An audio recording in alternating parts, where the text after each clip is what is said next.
Conference. And I'm super excited to be thrilled by two folks who think a lot about this, whose jobs revolve around this. Joy Harris, President and COO of DTE Energy. Hello. Good Great. afternoon. Yeah, right. Time goes fast here. And Zach Kolodin, Chief Infrastructure Officer of the state of Michigan. Welcome. Thank you for having me. So, Joy, as I said, we're talking a lot about infrastructure and jobs and energy and how this is all going to work into our future. When we talk about the future of Michigan, what's your thinking when you're thinking about how these all revolve together? Yeah, we're vitally important to the well-being of the state. We know we are the provider of energy for thousands, even millions of customers across the state. And we're working hard to make sure that the energy that we supply is reliable, it's cleaner, it's available when needed, and we want to enroll others in helping us do that. And so creating the jobs that are needed to build out the infrastructure, to modernize it, that's one of the things that we do at DTE. And we can't do all the work ourselves. So it is an awesome opportunity to engage our youth, to engage others in helping us build the future of energy right here in Michigan. Who needs to be at the table having that conversation? Yeah, educators need to be at the table. We want to make sure that our kids are ready to assume the roles when the opportunity presents themselves. Skilled trades needs to be at the table. We got to make sure that the skilled trades workers have the equipment that they need, they're ready to roll. We also need to have all of our regulators at the table, making sure that, we're keeping our rates affordable, but at the same time, we're focused heavily on ensuring that the grid is going to last. It's going to last long into the future, and we can make the investments that we need to make that happen. So, Zach, your job literally is to take federal dollars for infrastructure and make sure that it's being spent in Michigan. How do you do that with an eye on the future of the state and all of these conversations that we're having about what we want Michigan to look like? Yeah, that's such a good question. This really is a once-in-a-generation opportunity to revitalize our infrastructure and to build for the future. President Biden's Investing in America package, which is Inflation Reduction Act for climate, bipartisan infrastructure law for infrastructure, and Chips and Science for advanced manufacturing, affords us this unique opportunity to remake our state and lower costs for people, provide better infrastructure services. So first and foremost, that starts with our roads and bridges. The governor launched Rebuilding Michigan in 2019 to rebuild our most important thoroughfares, our highways that connect our whole state. With the passage of the bipartisan infrastructure law, we're able to do major projects like replace the Lafayette Bascule Bridge, like the 375 Boulevard replacement in the city of Detroit. And we're able to replace archaic water infrastructure, get the lead out of our service lines, provide new wastewater plants so that we can continue growing our state. So these are sort of the core investments that are needed to grow Michigan, to build for the future. And then we also get the amazing opportunity to start to look toward the future of energy, building, new clean energy infrastructure, new transmission lines, everything that we need to fully transition our economy to a zero carbon future. I'm so curious because the things that you're talking about building take a long time. You're right, roads, bridges. Some take longer than the other. We know Gordie Howe Bridge is just going to start, being connected. But when you're thinking about building for the future, what does that timeline look like, right? Many of us we're going to paint our house. Okay, so you paint the house this year. What you're talking about and building and thinking about is things that you may not be done with for a few years. How do you deal with that? Well, I'll start with you. One step at a time is how we deal with Yeah. it. There are near-term improvements that we need to make that are short-cycle work, and we've got a clear line of sight on that work. It does take a long time to totally transform our generating fleet, but we started the design process very early. We began to do resource adequacy studies. It's like a 5-year process before you bring on a new sustainable resource, and we've been at this. We've got a lot of history behind us. We've been in existence for a long time, so we know how to do it. But we've got our engineers hard at work modeling what the needs will be now and into the future. And this is a routine that we run every couple of years to refresh what is like a 20-year plan. And the first 10 years of that plan, we have a pretty solid understanding what the needs will be. And then the second 10 years is something that we continue to model and update as time progresses. But it is an iterative process, and it gets refreshed every couple of years, and the output then turns into generation build, or it may turn into transmission needs. But we work in partnership with others that work this sector as well, and share that information so that we can continue to serve the state. Ryan, same question for you. Like, I feel like you need a futurist sitting next to you at your desk, or maybe you do that, but it was going like, here's what we need right now, but here's what we want it to look like in a decade, or here's what we want the state to look like in 20 years, but you've got to start building it now. Yeah, no, you're absolutely right. We, at the state, do plan for the future, and we take that very seriously. So, you know, the Department of Transportation has a 5-year plan, and what this infrastructure funding enables us to do is to look at where that 5-year plan falls short and to expand on it, right? So, you know, we're not just dreaming up a sort of project of the moment, right? We are looking seriously at what the state's full range of transportation needs are, and adding piece by piece so that people can get where they need to go, and, you know, candidly lower their cost of living, right? Like, that's what this is about. It's when somebody takes their commute to work and their windshield is shattered, that's $400 out of their budget. We want to avoid that. And so that is why we take this planning process so seriously. Now, what has changed really rapidly is the outlook in the clean energy space. With the passage of the Clean Energy and Jobs Act just last year, Michigan's outlook for the future of energy has changed dramatically. We now have the ability to cite clean energy projects with a reasonable degree of confidence, and that elevates our horizon for what we can accomplish. So I do think that has changed more rapidly than we're used to, and that's very exciting. And it's something that I'm sure DTE is really grappling with. Yeah, for sure. Yeah, we are looking at, you know, what the future needs will be. But right now we have a clear line of sight of at least the first 5 years and what we need to do in terms of ensuring that the generation fleet will be available and ready to serve the community. We are also looking at what, you know, the growth of EVs will mean to the grid and how we continue to build out the grid to serve that load.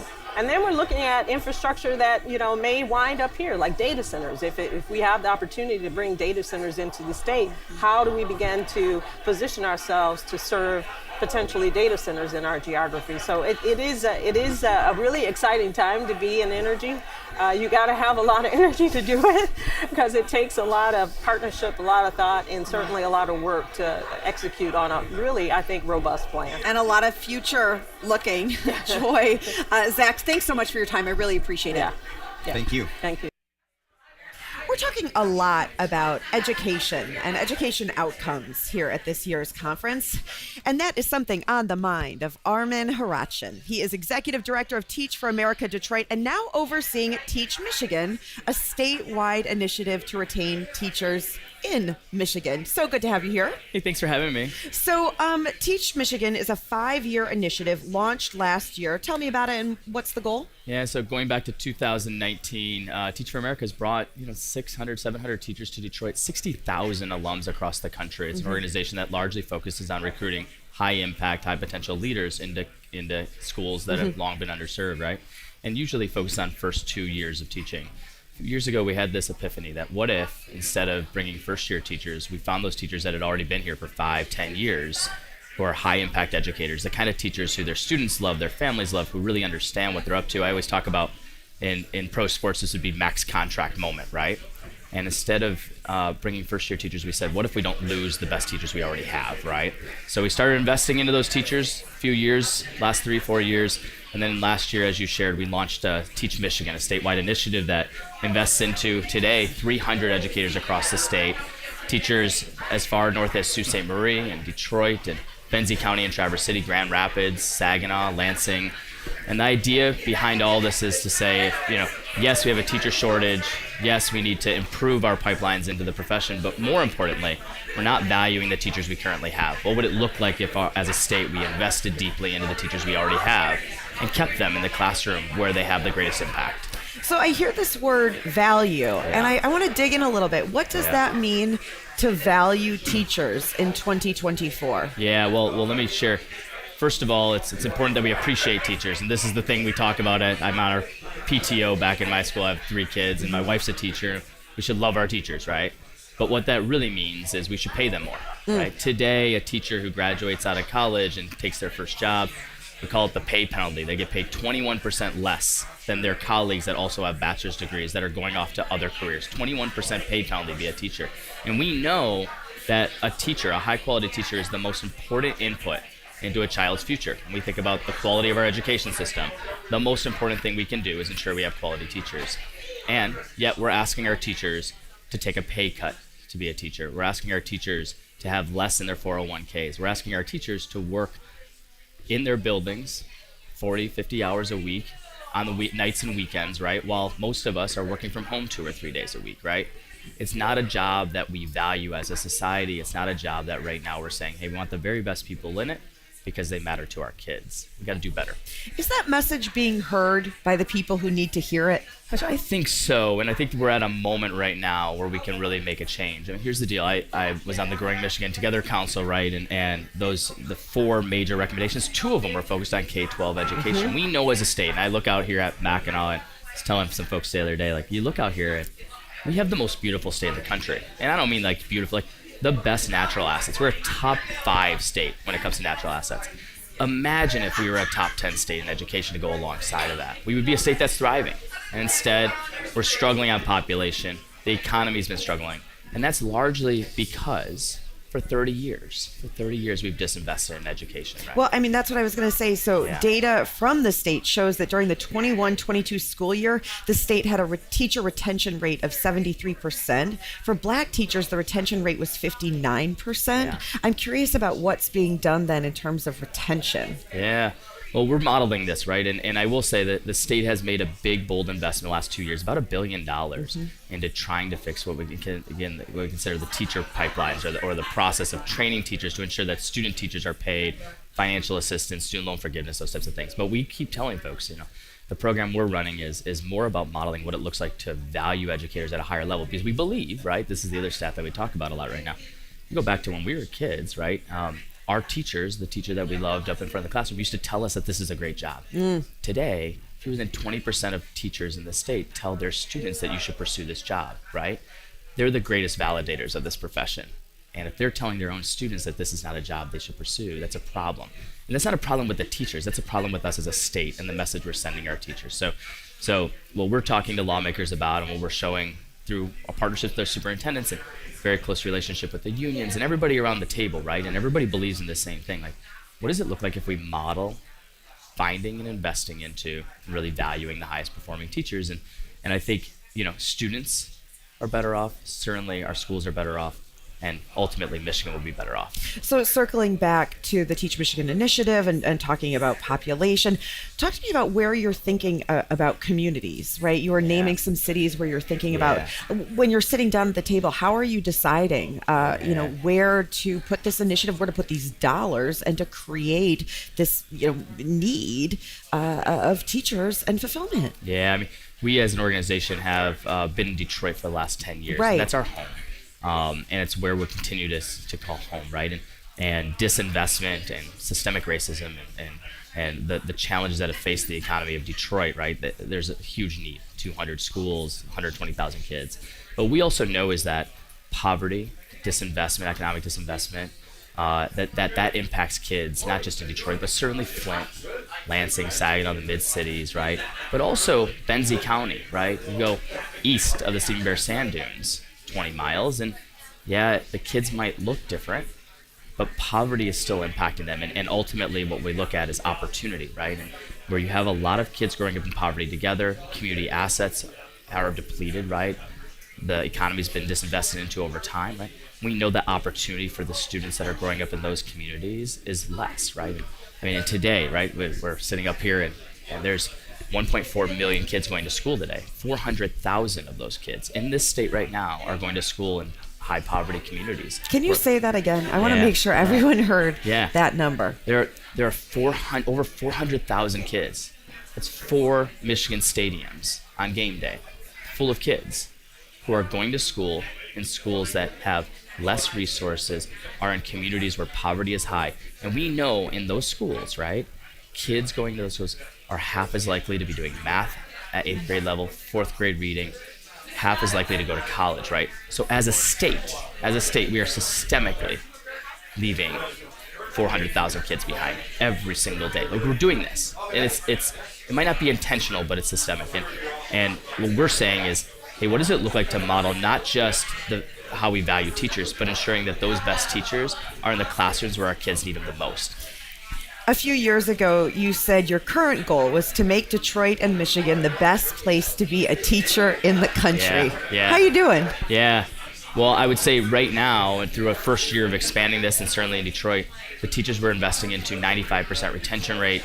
We do a really high-touch, high-quality professional development experience for them. Cohorts is 2 years long, 3-year full investment, and satisfaction is really high. The teachers who we're investing into, 300 this year, 500 next year, the experience has been really, really positive. Now, again, it's been great for them and the 90,000 kids that they're reaching today, right now, and we really think that impact is real. And what we're actually trying to say is, if we can do that for 300 teachers and 90,000 kids, what does it look like to do it for next year, 500 teachers, 120,000 kids? And more importantly, what does it look like for the state to actually put policy and budget in place so that kids across every community in the state, in particular, the communities that have been disinvested into over time, every one of them has a high quality teacher in front of them. Our teachers every day, just to be clear, across the state of Michigan, they are the hardest working people. They love their students, right? And they're skilled. But when we devalue them, when we are not investing in them, we send them a signal every day.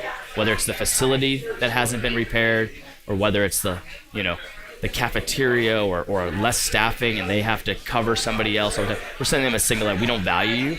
And they show up then, and that's the world they're living in, right? For 20 years, slogging through the day. It's not that they're not good people. It's not that they're not experts at their work. But if we as a state invest into them, they'll bring those classrooms to life. And who benefits from that are the kids and our future. I think a lot, we're talking so much about social media, and we're talking about mental health crises. We're talking about school shootings. Has the job and the role of being a teacher changed over the decades in terms of what you have to bring to the school every single day for their students? Yeah, absolutely has. But also, I have 3 kids. Being a kid is a lot different too, right? So yes, being a teacher looks different today, although it's still the same 4 walls mostly, still the same 30 kids in a class, right? A lot of those things haven't changed at all. But being a kid today looks a lot different, and those kids, our kids are bringing things into schools that our teachers have never experienced. So we have to do a better job of that. But here's the thing, and there's not a more important, more clear investment that we as a state make, right? Every day, we're $20 billion as a state into our education system. We talk about population, we talk about the economy. This is the one input. This is the one clearest input that we control. We're gifted these natural resources as a state. And we have to navigate all the kinds of politics and economic stuff that are at macro level. But every year, the state gets to pick where it puts $20 billion. And it's political, right? You got unions and you've got conservative. A lot of people get worried about the K-12 space, too political. Well, investing into teachers is not political. Investing into teachers is an absolute win every time. So for us, yeah, I worry about how the profession's changed. Yes, I worry as a parent about what it's like to be a kid these days, right? How do we get kids in community engaged with one another? But you invest into the human being every day that gets to spend 8, 10, 12 hours with these kids every day. I know my kid who's carrying anxiety into the school when she's struggling in the morning. When I check in with her teacher and I know she's got some rock star teachers, that teacher gives her a hug. I know that that's a game changer for her, right? So we as a state get to invest in the adults that have the greatest influence on the kids every day. Yeah. Armin Harachin, Executive Director of Teach for America Detroit. Thanks so much for the time and your work. Thank you so much for having me this morning. And we're going to take a quick break. We'll be right back. To faucets, to Behr paint.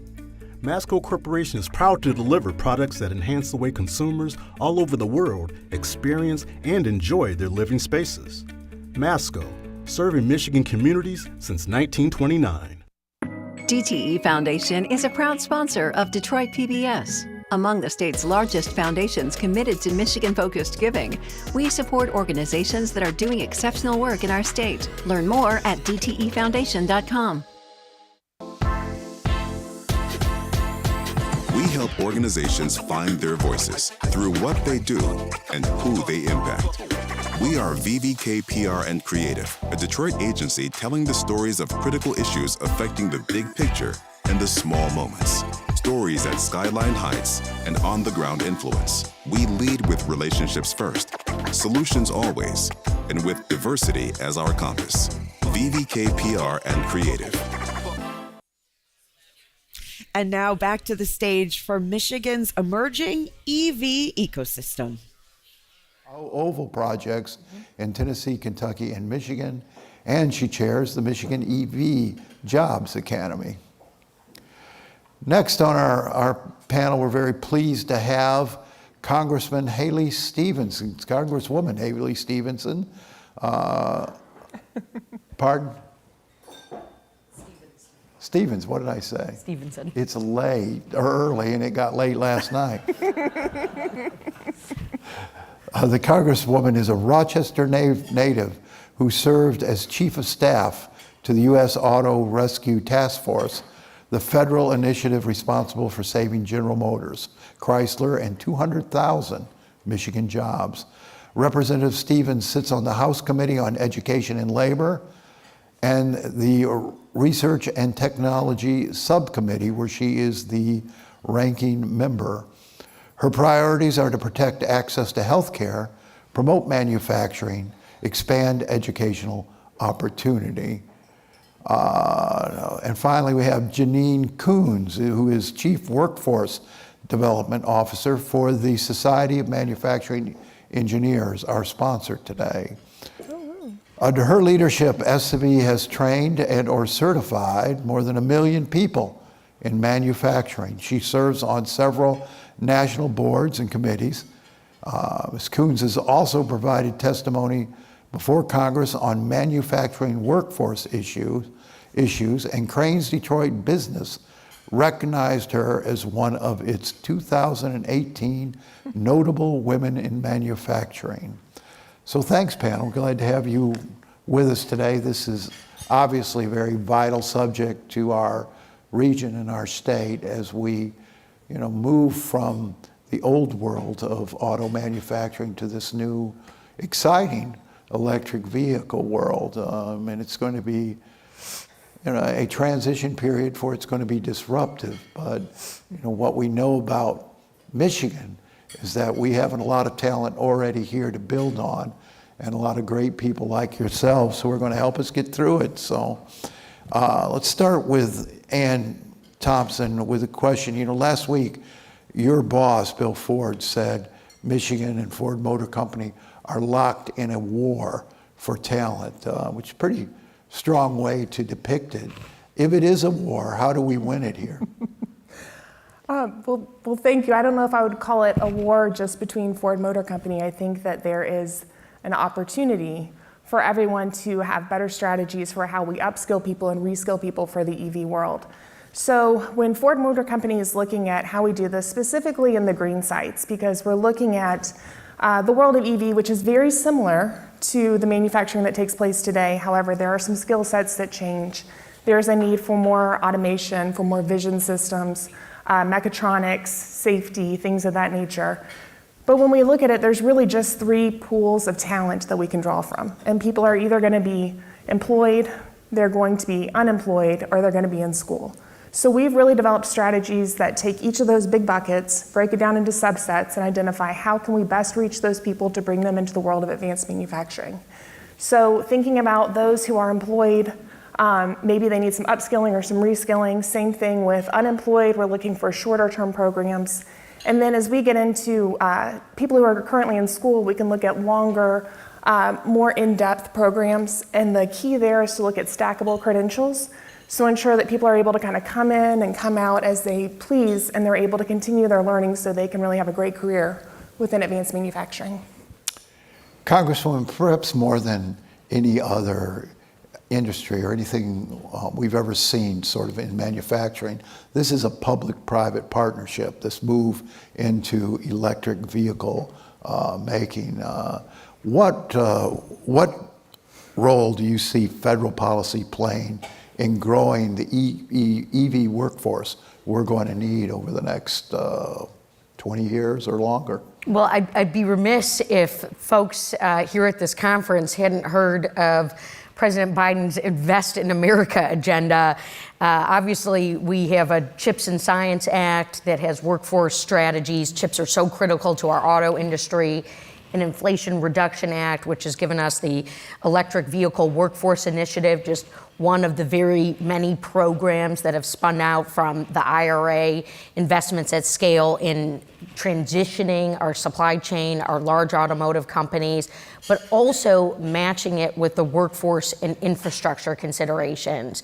And one thing that we know as lawmakers is that workforce development is infrastructure.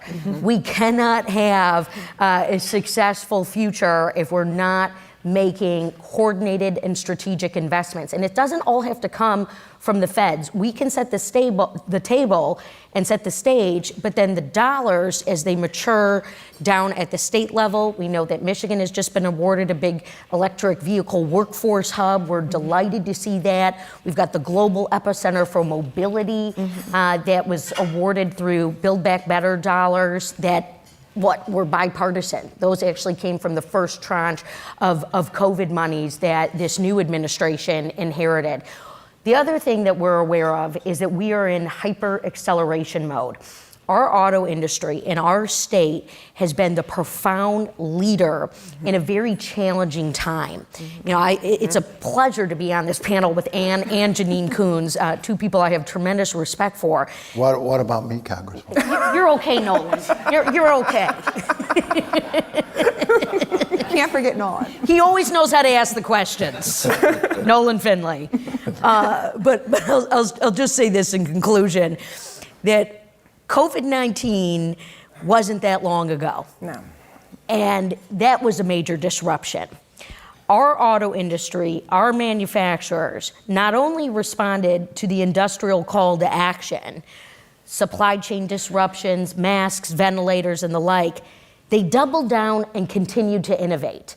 We are in an incredible moonshot moment. We're talking about EVs, but we also know that this is the net zero carbon emissions future that our auto industry is setting. And that ties to a bunch of technologies from EVs to hydrogen and the like. You all have been doing the innovation, and we've been matching through the public-private partnership model. We're in competition with China. We don't need to become the Chinese Communist Party. It is going to be American industrial policy that wins the day for us. I love how you said workforce is infrastructure, though, right? And there was a study years ago, I love quoting it, but it was a Deloitte study that looked at what were the variables that were created the competitiveness, like what was an indicator of competitiveness for a country. And you could also translate that to a state, a company, and the number one variable that indicated a country's competitiveness was access to talent, right? That beat fiscal, trade, taxes, cost of labor, cost of materials, access to talent. And I think that was so profound because I think we sometimes forget the infrastructure needed around talent. So I appreciated you saying that. So we've been making things here, particularly cars, for an awful long time. Many of us have parents or grandparents who came to Michigan, settled here to get jobs in the auto industry. What's unique about this EV world that puts such an emphasis on talent attraction? How is it so much different than what we've always needed in terms of workers to make cars or to make parts for cars? So I think one of the things that's changing is the technology is growing at a rate that reduces the number of independent operators that we're going to need and upskills them to be critical thinkers and troubleshooters. and individuals who are able to understand trends within data that's coming at them, because we're going to have more data coming to that individual within the plant. I also think that there is a change in how the structure of manufacturing recruitment is occurring, right? And so we all know that there's a need to get more females into manufacturing. We know there's a need to get more underrepresented populations into manufacturing. And so we're trying to pull those individuals in. And maybe this is where my boss got to the war part. You know, a lot of this work used to be a nice to have. It would be nice if you had programs that went into K-12. It would be nice if you had a partnership with a community college. But nowadays it's a must have. It's not a philanthropic, aspiration. We have to develop these pipelines in to get these individuals the right training. If I could add to that, yesterday, some of you might have heard Dan Gilbert, and he said a line that I love, which is, the roles and the jobs that got you to where you are today are not necessarily the ones that are going to get you to where you're going. Mm-hmm. He didn't say the people, he said the roles, right? The structure and the roles. So it's about that evolution of roles and understanding what the skills are that are needed, and then to really capitalize on your people and understand where they're at in that journey and help develop them as well as that pipeline. I thought that was such a good analogy that he kind of used in his talk yesterday that I think ties what you just said. Mm-hmm. Now, Congresswoman, I believe you're on the Science and Space Technology Committee, correct? In terms of bridging that talent gap to get us to where we need to be the EV manufacturing leader in Michigan, what policies do we need to put in place? What policies need to come from the federal government? Well, Janine just hit on this in a really important way, which is we need strategies from the bottom up. We obviously need to be inclusive. And one thing that has been validated for us in Congress over and over and over again by academics, industry leaders, sometimes even government officials themselves, is that we in the United States of America are leaving talent behind. Mm-hmm. We're leaving talent behind demographically and also geographically. Mm-hmm. Think about our big state, the 10th largest state geographically in the Union. 10th largest population-wise, largest state geographically east of the Mississippi. We have a lot of land here. Mm-hmm. And we have populations that need to be plugged in. In 2020, I started the Women in STEM Caucus, a bipartisan caucus in the Congress. It took to 2020 to have a Women in STEM caucus. Mm-hmm. And we know the numbers, we know the indicators in terms of women in STEM and women of color in STEM fields, and then also the educators. And so we've got to dig deep.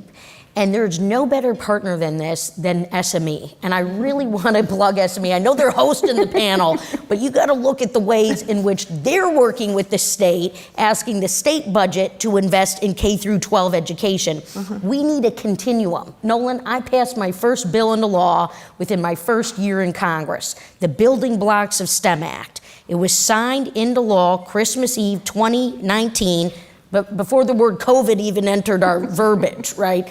And this was a bill to take the National Science Foundation budget, prioritize girls and K through 12 education, and then on in terms of where we're making STEM investments through the National Science Foundation.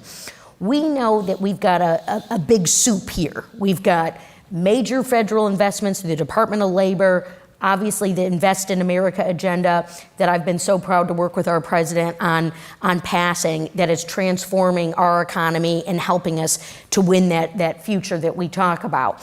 We also have to take our cues, though, from local leaders as well. We've got to get in the classrooms. Things like Manufacturing Day. It's one day a year. Well, in my book, Manufacturing Day is every day. Yep. In terms of what's taking place, not just in our classrooms, but in the workforce.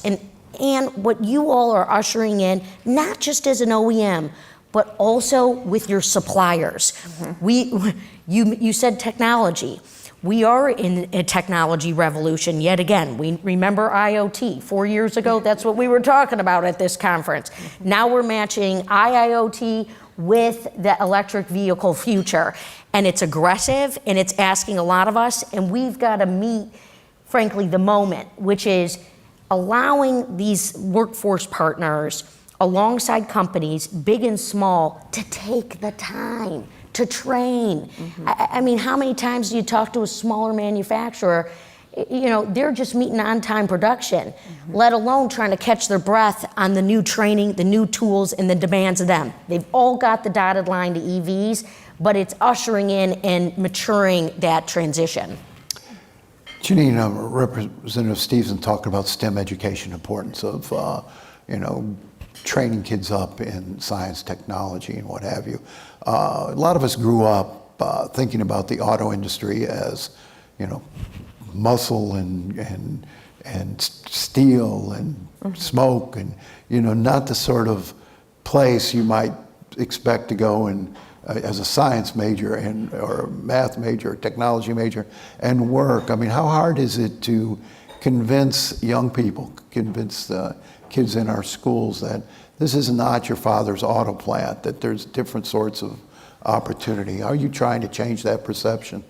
Yeah, I think it's a multifaceted issue. Definitely there are awareness issues, understanding issues, perception issues. The careers in manufacturing and certainly the auto industry have changed and evolved quite a bit. And it's our parents, as you mentioned, that maybe pass down some of that information. I think we all talk about that. But you touched on this, Nolan, when you said our career counselors play a very critical role in our country. One that we sometimes forget about, and I have a middle schooler, so I watch over. I'm like, so what did they say to you? She went on a field trip, and I asked her, like, what she got to see at what they showed, and they didn't show manufacturing. Ring, ring, called the school, But, so the idea of our parents certainly, translating what they might have thought manufacturing was down to our younger people. Our career counselors play, as I mentioned, a pivotal role to kind of reshape, but they don't know either. So again, this awareness of not only our young people, but the people who touch them and influence them is something that we need to do. But SME, and thank you, Congresswoman Stevens, for your remarks. We're a 90-plus-year-old nonprofit, and we're a national organization, but Michigan's our headquarters. This is where we are many of us are born and raised as individuals, but it's home to our organization. And so this idea of talent and what's happening in our country is certainly not unique to Michigan, but I will applaud. I know a number of you in this audience are from the space of workforce or education or our employers who are really doing an outstanding job to tackle, and I think you said a lot of that, Congresswoman Stevens, to tackle what's needed regarding workforce. So what's the pitch to young people as they're considering, get to that point where they're deciding what direction they want to go to? What's the pitch to them to consider manufacturing? So from our perspective, again, kind of looking at this, beginning with awareness, right? So we have to help people understand that these jobs they're bright, they're clean, in a lot of areas they're not near as loud. Stamping is still a little loud, but other areas not so much. But we love stamping. But we love stamping.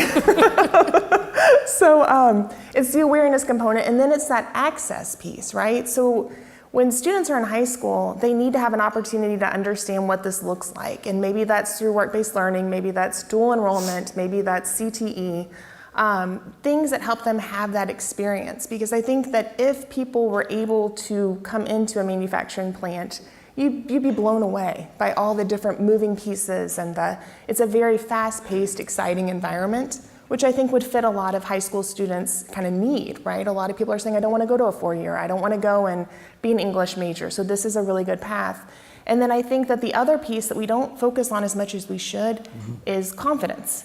And there is a piece of this where letting, especially, females and underrepresented populations understand that this is a place for them.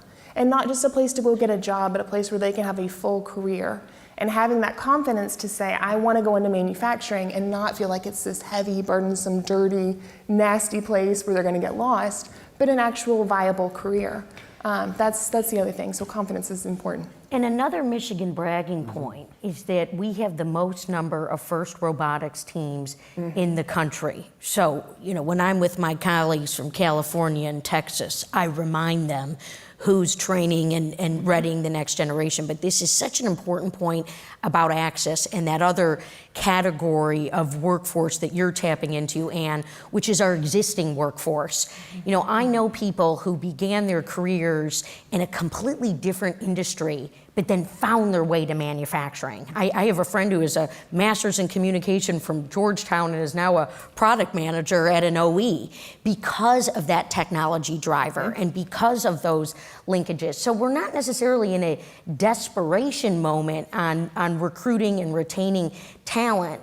Where we're challenged is by meeting this moment where policymakers, and we've seen our Labor and Economic Opportunity Department here in Michigan do just an incredible job of hosting engagement sessions all over the state, one that I was very privileged to be able to attend in the district I represent in Oakland County, talking about some of the considerations with this transition. How do we manage it? What are the risks? What happens if we do see a closure? You know, it's not that we haven't been through tough times in Michigan. Have we always rebounded? Yes. Are we an innovation destination? Absolutely. But we've got to be responsible policymakers. So pulling on those tentacles of our existing workforce is so critical because it really is that. It's a bow tie of the incoming pipeline, as you mentioned, and the existing. Yeah, if I could add, you reminded me of something that we're working on, which is using AI, artificial intelligence. One of the challenges as employers, and I think we can all put ourselves in the shoes, you have your employee base, as you mentioned, your current employees, and you might know the skills they have in the job that they're in right now, but you don't necessarily know the skills or you remember the skills that they had maybe in a career before they were in that job. And so how do you understand the skills matrix of your organization so that when you are looking and things are expanding, that you could tap Nolan and go, oh, Nolan, you had a background before you did this in electrical engineering. I didn't know that. We now need more electrical engineers in our organization. And you can help transition people and spot that talent faster and better. And I think that's something we're all trying to work towards, to how do you mobilize your existing resources to move to where you need to go. So when Henry Ford was staffing up his auto plants in the early part of the last century, he drew people not only from every state in the country, but from every corner of the world came here to make cars. Is there a way to better use immigration policy to bring in the talent we need in our auto plants today? Well, we absolutely need to hear from the business community loud and clear. In Southeast Michigan, we know that we are a global destination and that Ford was really proud to hire its first female engineer who came from India. We have a competitive edge because of our diversity, and yet Nolan, I'll be honest, we have immigration policies that are stuck in last century and aren't necessarily meeting the time. We share a border with Canada, and we see our Canadian counterparts being able to attract global talent at scale because they've modernized our immigration system. So it is a real pleasure to be at a conference hosted by our regional chamber, having this conversation. But if I could just bring you all to Washington with me, you'd see very quickly how political this conversation gets. We know we've got to have rule of law. We also have a crisis at our southern border that has been inherited from one president to the next, and yet we're too busy finger pointing rather than solution making, and we are absolutely paying the price. I'll tell you, Nolan, the other committee I serve on in Congress is a select committee on strategic competition between the United States and the Chinese Communist Party.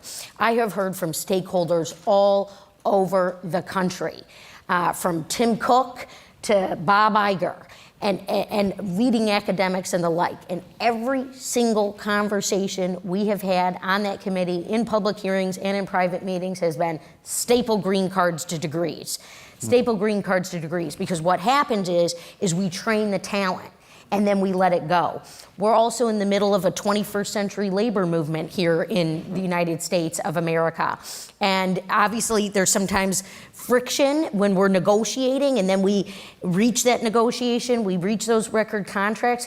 But that talent driver is also really critical, because when we think about the electrical engineer component or the infrastructure component with hard-nosed infrastructure in terms of our grid, we want those standards coming from labor. Labor's tied, what?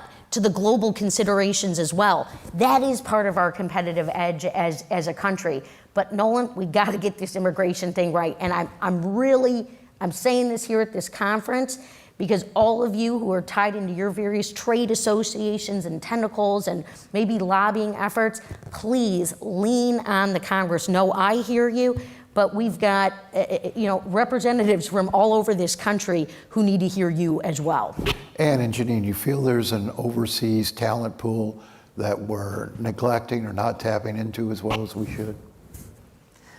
Well, I can tell you that there is not enough talent overall in our country. And so we have one of the lowest birth rates. We have what's called the enrollment cliff we were just talking about. The number that are entering our education system versus those that are graduating is not the same, which means we are reducing the number year over year that will be coming out of our school systems. And I think Congresswoman Stevens talked a lot. It's not just about electrification right now. The CHIPS Act alone is a major investment in this country to reshore and bring things back. That's a good thing, but it puts a tremendous amount of pressure on an already fractured system. Think about, probably a lot of you have been hearing about the Navy's needs. We're trying to build the Virginia class and the Columbia class submarines to protect our nation, our national security, our resiliency. These are important things. They can't find enough workers to do that. We just had to reduce the production of the Virginia class to accommodate the lack of workers that we have. So we need people in manufacturing, not just in automotive. So we see this across all different sectors. Again, if I look at the CHIPS Act and say that's a good thing, it is a good thing, but we had not been producing chips in our country for a long time. So we don't have the infrastructure. That's a major investment in the education system, the workforce system, and it requires people. So we're all coming after the same talent pools, up against what is sometimes perceptions of those careers, despite the complex, interesting, rewarding, high-tech, jobs that are in there. We're still up against those perceptions, which makes it difficult. So we need all the talent we can get. So, Ann, and I'm so sorry, let me just piggyback. So I'm not going to touch immigration because it's way out of my lane. But I will say that thinking about the people right here in the United States, we have a huge issue with the entry-level barrier that's in place, which is the high school diploma. So in order to work at Ford Motor Company, the minimum requirement is a high school diploma. I am astonished by the number of individuals we have in the United States who don't have a high school diploma, or equivalent, right? And so I think that if we could focus into that group, that's a group of very potentially talented individuals that are just off the market. And it's not just at Ford Motor Company. That is really the bare minimum for any type of manufacturing role. So, Ann, you were in charge of attracting talent to Tennessee for a long time. Now at Ford, you've added Michigan and Kentucky to that portfolio. As you're out there looking for people for jobs in these various states, is it more difficult to attract people to Michigan than those other places you work with? No, so I don't actually attract people, like I'm not talent attraction or recruitment or HR. I'm just building those pipelines. So I will say some of the differences I've seen is that in Tennessee, we have an incredibly good education infrastructure, as in there's a technical college within 30 minutes of every individual, right? So which is amazing. It's like, it gets back to your point of human resources being infrastructure.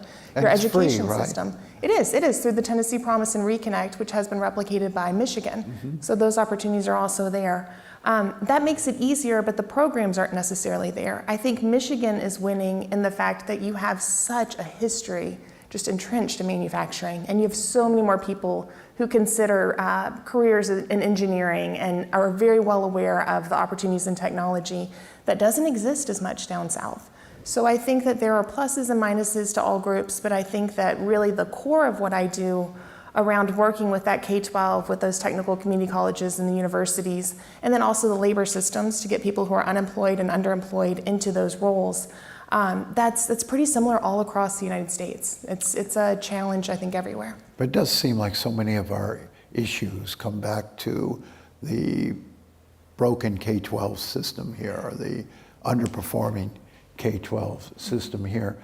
In Tennessee, did you find that the business community was far more involved in the schools and in promoting better schools and supporting better schools?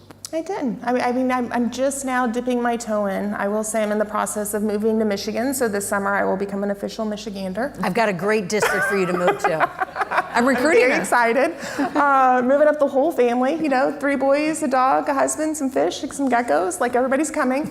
But I think that, I think I have a lot to learn in that space, and I think it's really challenging to compare the states because, again, you just have different pockets of different opportunities, and really and truly it's a national issue, trying to get more of these dual enrollment and CTE courses and the stacked credentials into K-12 so that people have a better understanding of what it looks like on the other side. Because I think in that space you just get kind of lost, right? And you're like, well, I don't know where I'm going after this, so let's just stop.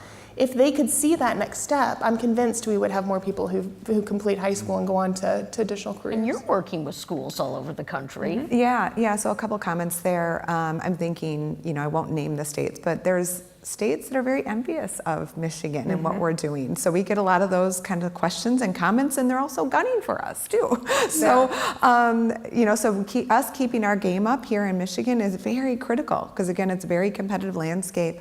And so we have a program inside of high schools. It's called PRIME, Partnership Response in Manufacturing Education. And it is all about career and technical education inside the high schools. We're equipping, it's a very comprehensive program where we work with that local area to look at what those labor needs are, what are the skills, what are the jobs. We're doing this across the country, but I proudly say we have 110 of these high schools. 50 of them are in Michigan, and that has a lot to do with people in this room. Michigan Manufacturers Association is a very good partner, employers, the state of Michigan, a lot of support for that, and Michigan is leading the way, and again, other states are looking at that, but we're well ahead here in Michigan. But that program is about identifying what those skills that are needed, and then actually going back into the schools, partnering again with the employers, but the educators in the district, and putting the right equipment in place. So we're actually sourcing, right? So we might be putting a robot, some 3D printers, right? Welding, whatever it might be appropriate, the appropriate curriculum, certifications, teacher training, professional development so that the teachers are equipped, the instructors themselves, extracurricular activities to get them involved in FIRST Robotics. So just a very comprehensive program to stand up the kinds of things that we need in our high school systems and link those to, we actually proudly say that 91% of our graduating seniors go on to either work directly, go right into manufacturing after that high school diploma with their industry certifications, or on to 2 and 4 year post-secondary degree education in manufacturing. So, I mean, we often think of education and training as the government's job, that it's the government's job to get people ready to work and to take jobs in the community. What's the responsibility of private industry to develop the workforce they need, and how is industry stepping up to that? I will say we've partnered really closely with SME on a program called EVPT, which is an electric vehicle production technician. And this is one of those things where I also think the states kind of blur, because the work that we have done in Tennessee around this program is easily transferable up to Michigan. We actually had a group come down to Nashville and do a tour, thanks to Mich Auto, and look at this program in more depth. But it's really around helping education see the value of those stacked credentials. And so what I mean with that is that you can have a lean, you can have a CPT, you can have a mechatronics, you can have a FANUC robots, like whatever those components are. And then SME has filled the gap with EV. So they've created some specific core modules that will be in there to help people get trained in that EV space, which is new. But really, I think that where we're adding value is helping to understand what are those skill sets, what are those courses that are really relevant today, what can you get rid of, right? What is the extra stuff that you don't need? And I think lean is actually a great example. Lean is the base of every manufacturer, right? I mean, that is the core of what we do. It's not relevant or provided within schools currently. Like K-12 does not have a lean focus. You go into a technical community college or a university, there's not really a lean focus. And so bringing those type of classes into the schools is something we've been able to do very successfully. If I could add to that, so you asked about what the employer's responsibility. You know, I think it's all of us, right? It's the education system, the workforce system, it's government, it's our employers. But employers do play a very critical role, certainly. And one of the things we try to encourage employers to do is certainly engage in the workforce system, engage with their educators, you know, be on advisory boards, reach out and really define what those skills are. I'd like to say, especially when you think of automotive, the number one supplier, because we're all about suppliers, right? The number one supplier is the education system and the workforce system, because they're supplying your people. More important than any other component, but the other thing I would say for employers that they do have a heavy lift to do too, and we know they're busy, right? Trying to productivity, innovation, quality, safety, but they've got to be an employer of choice. We can't do all this work to create a workforce system and a pipeline and educated and talent if they come in the doors and they don't have the right, you know, opportunities to develop, because they won't stay. We have a major retention problem within our employer base. This again, you know, nationwide against all different sectors. So all aspects have to be, you know, raising their game. We're in the gig economy. Yes, right. You know, and they got a lot of options, right? You become an reality. influencer, you can do all kinds of things. We're competing for talent in every sort of way. And I think you bring up a very good point. The gig economy is huge. Our next generation wants more flexibility. These are the kinds of things, it's not just the technical things that are going on. There is so much transformation just in our workers and their expectations and their social contract with their employer. So we've got to be on our game in every sort of way. So where are the opportunities for collaborations, public, private, and federal, state, you know, everybody sort of coming together on this? I think we got to look at the taxonomy of jobs. And I know you're not in HR, but in terms of the job profiles that we are hiring for dictates exactly how we do the pipeline building, and we've got to spend that time. As Janine just said, when they are implementing Prime in a school, they're engaging an entire community, from the employer to sometimes the government, and obviously the parents and the school officials themselves. And so that's part of that race of the future. The jobs that you all are training for right now or looking to hire for aren't necessarily the job profiles that were put in the marketplace even 2-3 years ago, let alone 5-10 years ago. And so that evolution, as well as putting pressures on how we dictate these public-private partnerships, and also how we set the rules of the road. We need, as our workforce is demanding flexibility, it's also our governing structures are demanding flexibility as well. And so when you look at the pools of money that have been put out to supercharge this industrial policy agenda that we have in the United States of America, we're allowing that to be dictated by the stakeholders themselves in many, many respects. They're applying for the dollars, and they're putting together comprehensive applications on how to transition factories. This is happening before our very eyes. It blows me away. It's not just the OEs. We thought, okay, the Department of Energy's putting out this transition dollar program. Well, I go and visit Challenge Manufacturing in Pontiac, Michigan, that started on the west side of the state. They've got an application ready, and they're dug in with the community as well. So we've learned a lot of lessons over this rocky road, in some respects, that has been the beginning of the 21st century.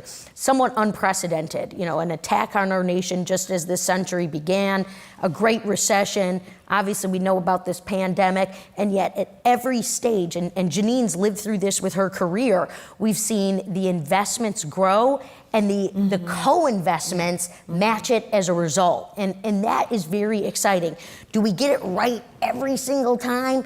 No, but we can't just sit here and do nothing. We've got to bring everyone along with us. And Nolan, I'm glad that you touched on an elephant in the room, because if we're stuck in 20th century with our immigration policies, we're just giving that talent to our neighbors. Look, we got a renegotiated trade deal with USMCA that got done a handful of years ago, plussed up Buy American content, brought, and this is the collaboration initiatives, right? You've got environmental groups and private industry saying they want the same legislative package for the first time in history. You have labor groups and private industry saying we endorse this trade deal. That's all good and fine, but we need to keep moving here. We can't freeze the progress we've made. Detroit is at its lowest levels of unemployment in 50 years, my friends. Every single person in this room should take credit for that. It's a huge deal for us. I was proud to remind President Biden of that when he was just visiting Detroit last week.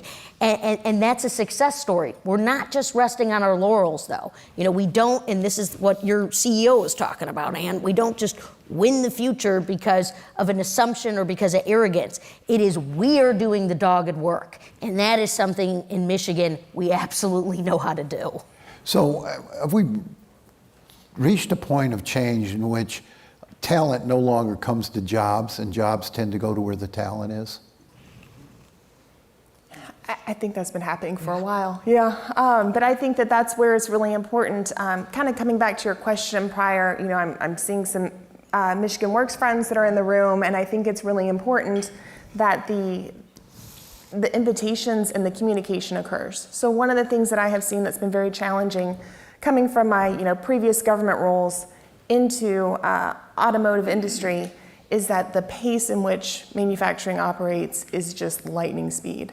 And a lot of times we don't have the opportunity to really sit down and do a strategy around, well, what's around here? What could we tap into? It really has to be an invite that comes in that's very direct, clear. Can you be a part of this? Can you do this? Will you help us?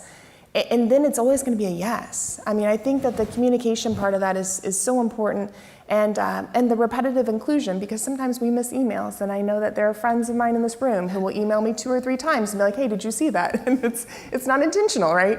And so I think that constant communication and figuring out how to really create the strategy so that everyone understands their role, what the end goals are, and how we're going to help build out that talent. Because one of the things that Ford really focuses on is ensuring that we're able to hire locally. So from an EV perspective, we have 13. We have 13 plants that are EV focused. So they're either assembling an automotive EV or they're creating the components. 7 of those 13 are right here in Michigan.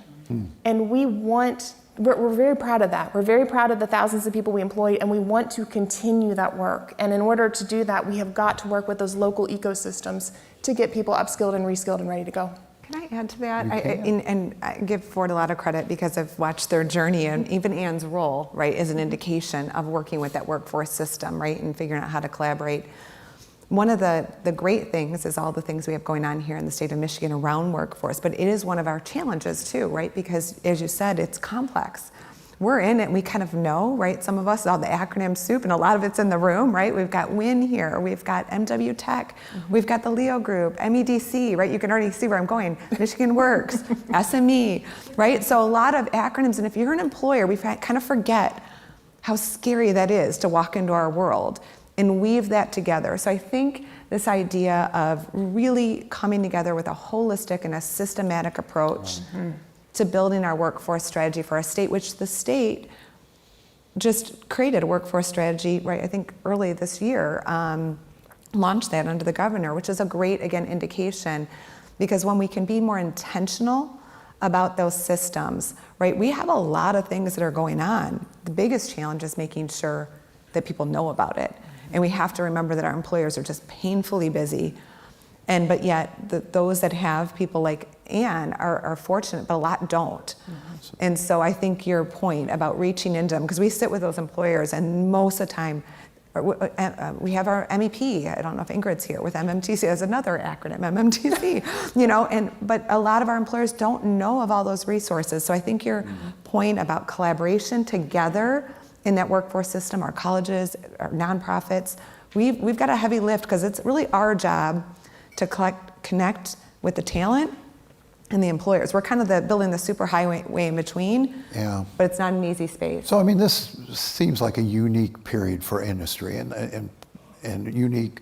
This industry is in a unique position in that you're not flipping a switch and going from the old vehicles to these new vehicles. You're in this period of trying to build both and staff two really different workforces. What are the unique challenges of that?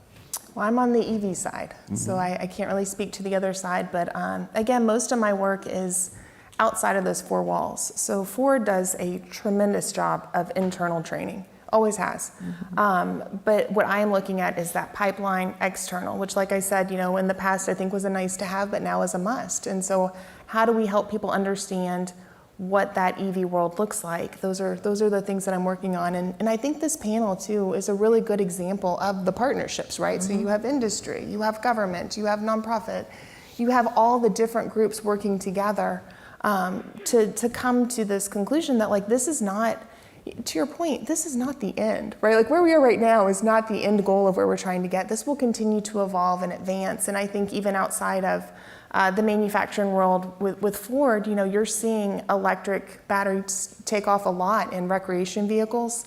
You got e-bikes. I mean, that's something I would have dreamed of for, as a kid. I would have loved that. So the batteries are really getting into our everyday, and we're not even noticing it as much as it's happening. Well, I was just going to say, I know we were going to maybe tap into the audience at some point too. Yeah, we'll get there. With all these amazing stakeholders here, but certainly a lot of respect for the approach. And I think about this, we're having this whole talent conversation, and it's also, you're an OEM that's in the business of selling these cars as well.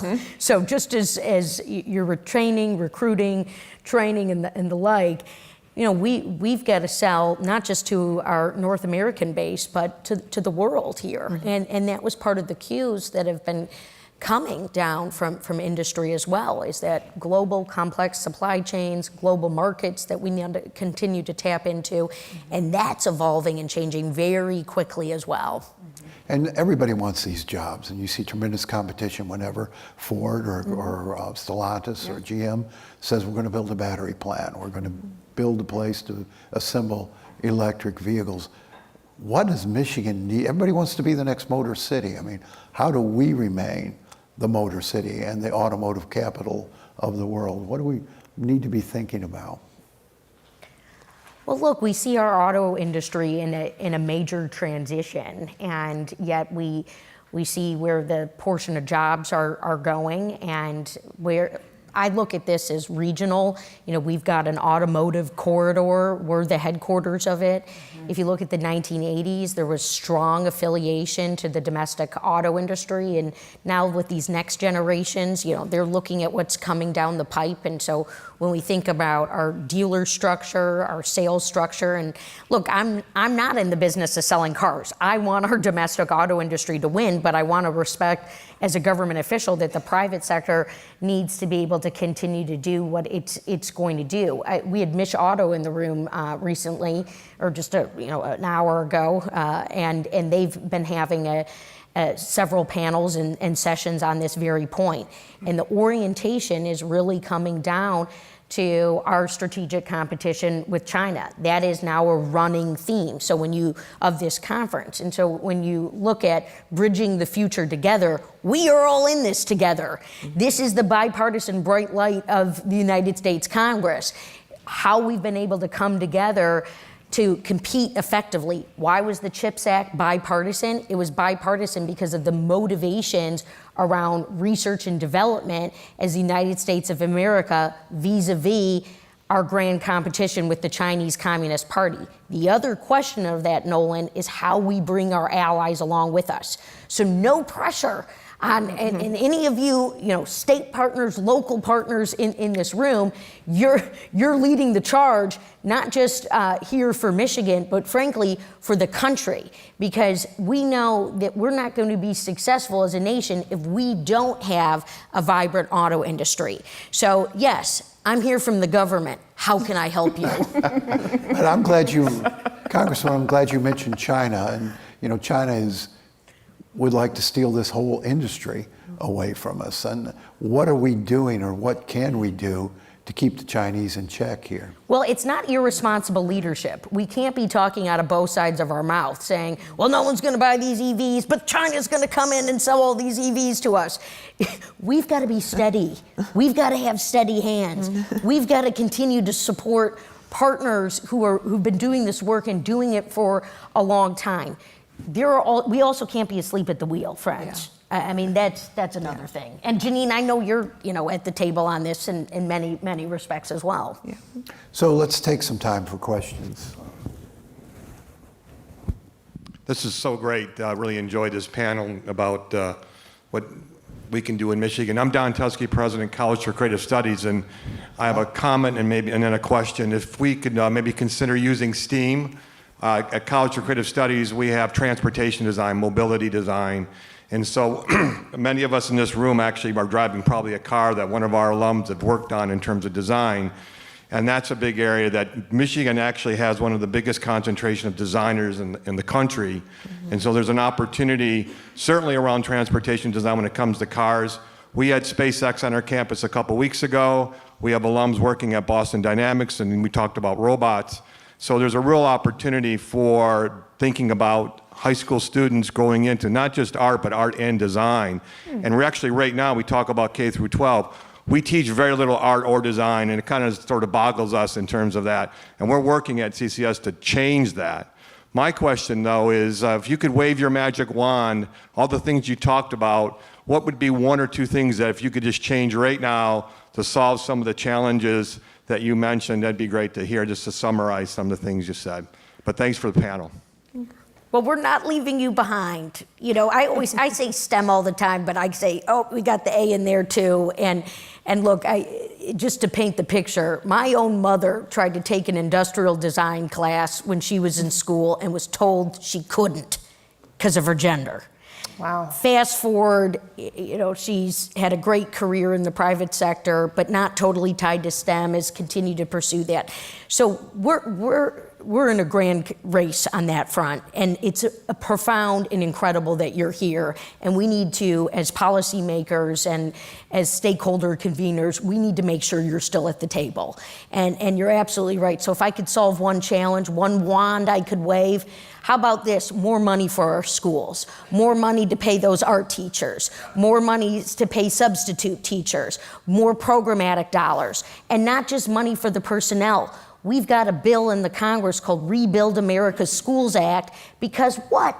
We all know the environment matters. If you want to come to my district, West Bloomfield has a brand new middle school. This is state of the art. I'm ready to quit my job and work in that school. It's gorgeous. And that impacts everything, as we know. Don't quit. We don't want you to quit. You're doing great work. I'll just add to that, and you have a great program. Congratulations on that program. I think we touched earlier, I think Ann touched on it, and the number of people who are on the sidelines who don't really have a job, don't feel like they have a purpose, they got lost somewhere in our system, and there's millions of them, certainly across our country. So I think if people could, if I waved my wand, it's that people would see what we see and just the amount and exciting opportunities that exist in all of manufacturing and certainly our automotive industry, the rewarding career plans that they could have, that would be for sure my wand. Other questions? Right here.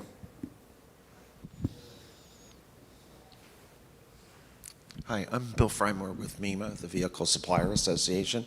And I think one point I just want to make, how important Michigan is central still to this industry. 140,000 vehicle parts jobs are in Michigan. Mm-hmm. All of our companies, not all, but the vast majority have headquarters in Michigan. Mm-hmm. The driving force remains Michigan.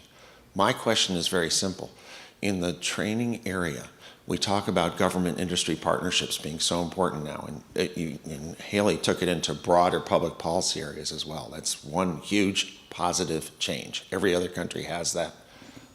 We haven't, now we do. So the question is, what federal partnerships are important on the training and workforce development side for Michigan, if you had to pick one or two things, each of you? So a variation on my colleague's question.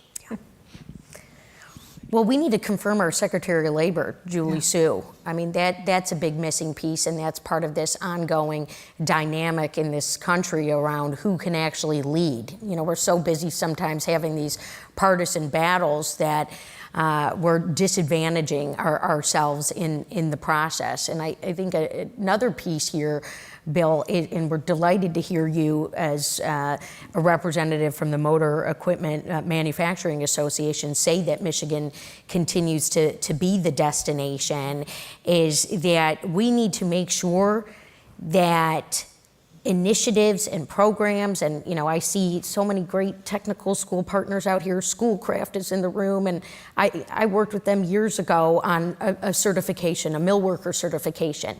Knowledge is power. We are in the information game.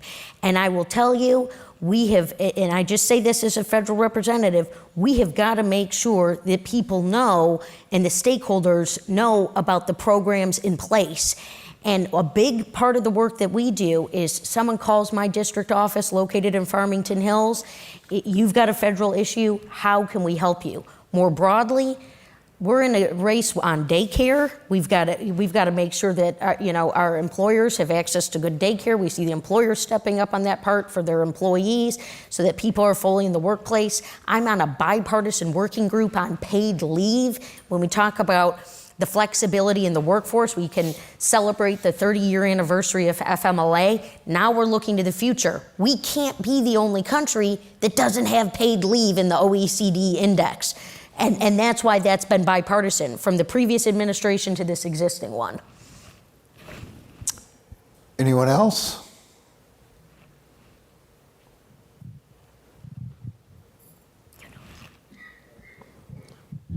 Just a quick question. Brian Turnbull, the mayor of Northville, and we deal with Schoolcraft and other institutions. In a previous life, I was a Ford decision maker, and I thought it was outstanding in the challenge going forward on electrification, full electrification.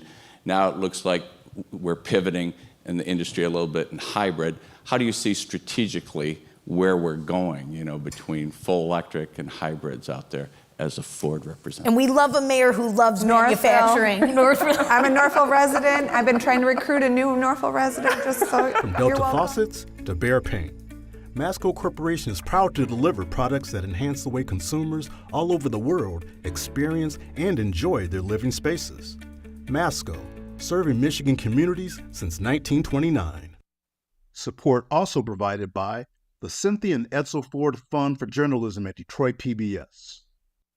DTE Foundation is a proud sponsor of Detroit PBS. Among the state's largest foundations committed to Michigan-focused giving, we support organizations that are doing exceptional work in our state. Learn more at dtefoundation.com. We help organizations find their voices through what they do and who they impact. We are VVK PR and Creative, a Detroit agency telling the stories of critical issues affecting the big picture and the small moments. Stories at Skyline Heights and on-the-ground influence. We lead with relationships first, solutions always, and with diversity as our compass. VVK PR and Creative. Nissan Foundation, and viewers like you.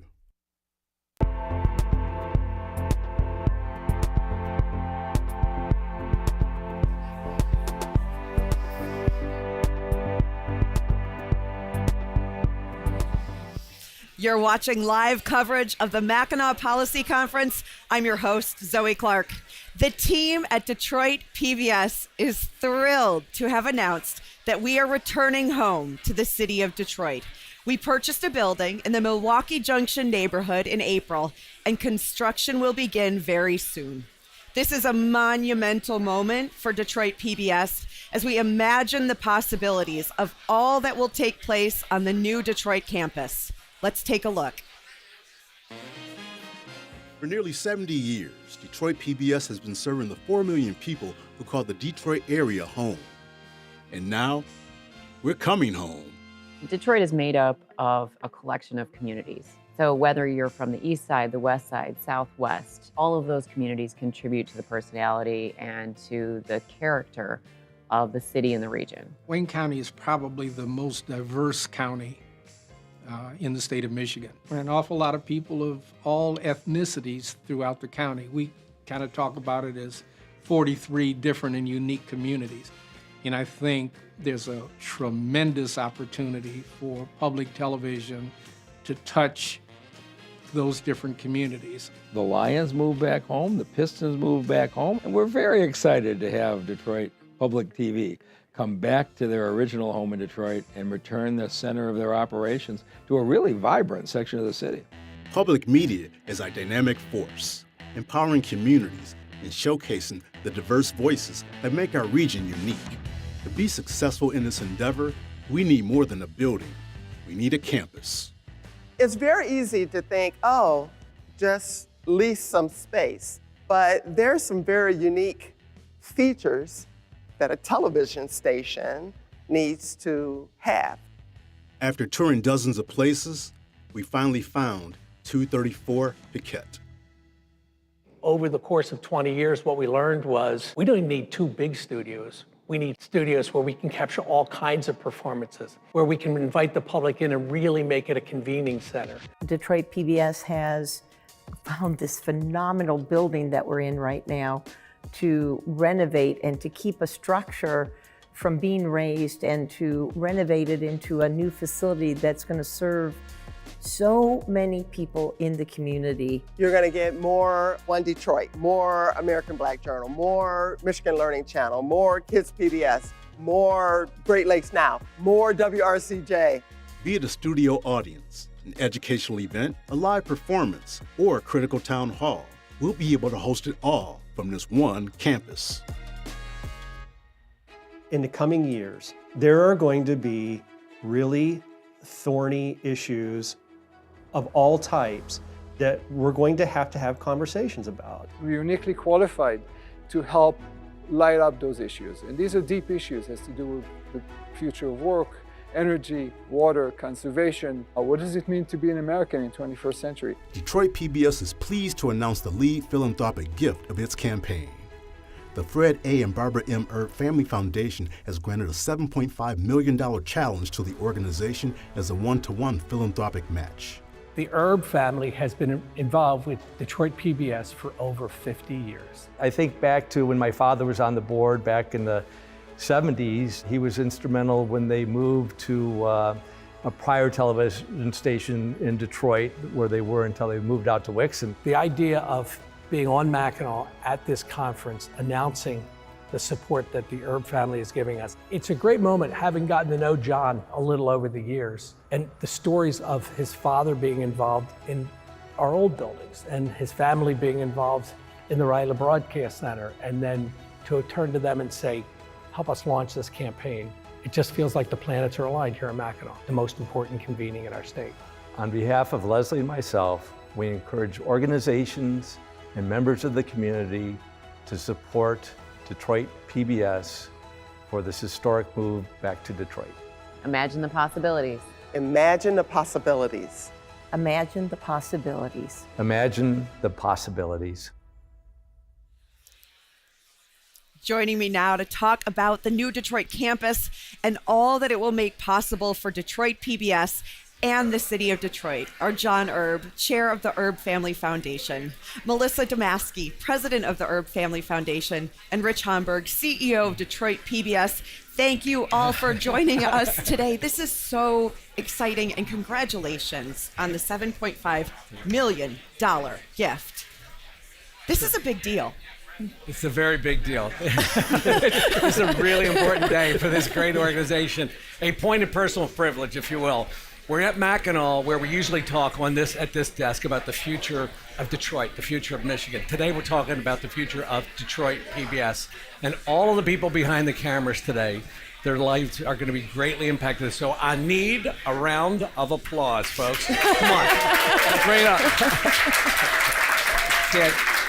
This is it's a remarkable day and a remarkable event, and it says so much about the commitment of our staff and what we build and what we're going to do in our new campus. But it also says a lot about these great folks and their commitment and their heart and their legacy and their relentless detailed work in using philanthropic capacity to fund important efforts in the most important city in America. And so I don't think I've ever had a better day in my career, and I think there's a lot of people on the other side of those cameras doing it. But thrilled to be here. Can't say enough about this wonderful group. And thank you, John, Debbie, Fred, Barbara, all the herbs, and thank you so much, Melissa, for all the work you put into it. So excited and challenged. Well, so let's talk about the significance of this gift, Rich, because it is significant. How do you plan to meet this one-to-one match challenge? This is going to be over the next 3 years. I think relentlessly. Now the real work begins, and John and the Herb family has issued a challenge for us and says, we're going to put $7.5 million on the table. Hey, Detroit, PBS, let's find the other half. Let's get this done. And I think, I remember when I took this job, there's always a sense with John, Rich, this is hard work, but you're going to get it done, right? We're going to get it done. And so now the hard work begins of building out the rest of the funding for the project. But we walk in meeting the Herb standard with the endorsement of this incredible family. So hard work, relentlessly, and we're going to get it done. And the excitement around the Paquette operation and what we're going to build on this campus just grows and grows. And so now to walk in and say, we've been through, we've been tested, and we are certified, and now I need your help. So thrilled to be here. John, tell us a little bit about the history between the Herb Foundation and Detroit PBS. How did this partnership come about? It really goes back to the late 60s, early 70s when Detroit Public Television then started their community board. My father was on the first community board and served for around a decade. And while my dad was serving on that board, he and another board member were instrumental in encouraged to move into the facility in Detroit that was a prior station. And then I served, and then my mother served with the auction, got volunteers together, Herb Lumber. We always donated products for the auction and had a long involvement there, always donating in many different ways, shapes, and form, both money, product, and time. And then I served actually on the board when the station was then moving out to Novi. And my parents at that time helped with a challenge grant to end that campaign to move into that building, the Riley Broadcast Center. And so at Detroit PBS, I'll get that straight sometime. Yep, get it. Has really always been a very, very important institution to us personally, and I think to the community. And the programming that they have is just fantastic. Melissa, tell me a little bit about the Herb Family Foundation's philanthropic priorities when you think about the state of Michigan right now. Yeah, thank you so much. And it's just so great to be here today. And again, we're just so thrilled to support Detroit PBS. And we've been supporting Detroit PBS for many years through Great Lakes Now. And that reflects our stewardship grant making that we make for Great Lakes. And how do we all be good stewards of this magical place that we love with these wonderful, huge bodies of water. But our grant making is focused on stewardship. It's also focused on Detroit arts organizations. We support, 60 organizations throughout Wayne, Oakland, and Macomb counties. We're supporting sustainable business in Southeast Michigan as well, a little bit of Alzheimer's research, and then environmental health and justice concerns that we have in Detroit and Wayne County as well. So benefiting the state of Michigan, let's talk about Detroit PBS benefiting the state of Michigan and Southeast Michigan. Rich, how do you see this new building playing into this community? We've been working for about 15 years in a very specific direction about our content pillars and how we engage the community. And what we've learned is it is critical to continuously engage the community, to bring folks together. We have advisory groups. We're relentlessly in front of people. How do we understand the challenge and where we need to play as an organization?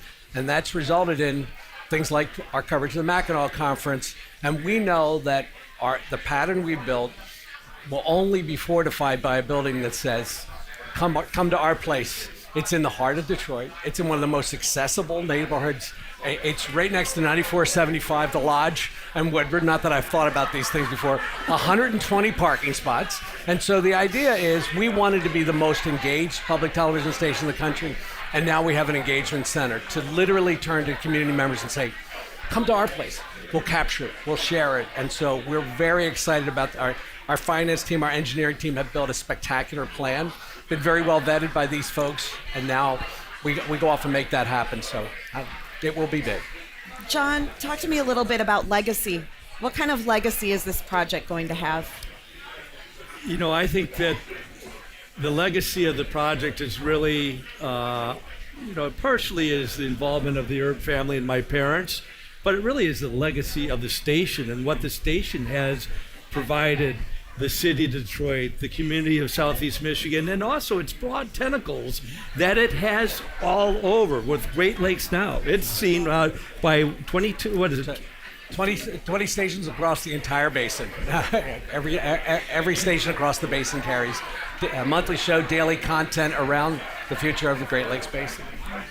I mean, that's amazing. That's amazing. Truly. Rich, I'm curious about the new opportunities that this building is going to benefit, right, for this community. What can this building actually do? What this building can do is bring in an era of media disintegration. We all can go on and on about left and right and center and misinformation. This building can stand for how do we sincerely understand issues? How do we communicate solutions? How do we gather the community? How do we better understand each other?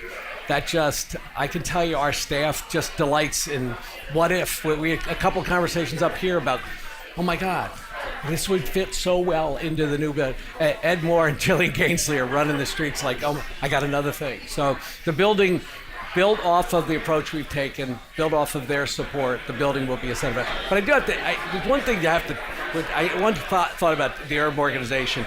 The heart is amazing, there's no doubt. But there's the backdrop of this, people talk about Fred meeting with Ira Jaffe to build the plan for the University of Michigan, right? They're very, very strategic as well. And the team here, big heart, great philanthropic interests, but also standards and plans. And this is a really important win philanthropically, and it's, makes you feel good. But we also, to meet the standard of the Erb organization, to have them say, you're worth our time, you're worth our investment, that's key to our future. It says something that every philanthropist in the state of Michigan. Well, I want to key in on that and end with you, Melissa, and ask why now? Why is it so important right now for foundations to engage in this kind of work? Yeah. I think, at their core, many philanthropic organizations, are working towards the vision that Fred and Barbara Erb had, and that was to make the world better in our communities right now, but for future generations as well. And so whether it's being interested in workforce development, education, environment, arts, creativity, all those issues, Detroit PBS can really be the trusted partner to help lift up the voices. They have that ability to lift up the voices of our region through our neighborhoods and our communities. And it's really exciting to see the Detroit Media Campus and how they're going to take community engagement to the next level. And the Erb Family Foundation, we're just so proud and so excited to be part of it. John, Melissa, Rich, thank you for your time, and imagine the possibilities. Imagine the possibilities. Imagine the possibilities. Congratulations on the building, $7.5 million gift from the Erb Family Foundation. We're going to go now into the theater where Conference Chair Suzanne Shank and Sandy Barua, President and CEO of the Detroit Regional Chamber, are kicking off the opening session. It's important to advancing racial equity, and this survey allows us to amplify their voices and bring them into the decision-making process. Based on the success of the first survey, the Chamber is busy raising funds to support a second. It will provide year-over-year data to drive collective action that delivers meaningful change in Detroit and across the region. It's meant to inform the work many of you in this room are doing to create a more equitable and prosperous Detroit region.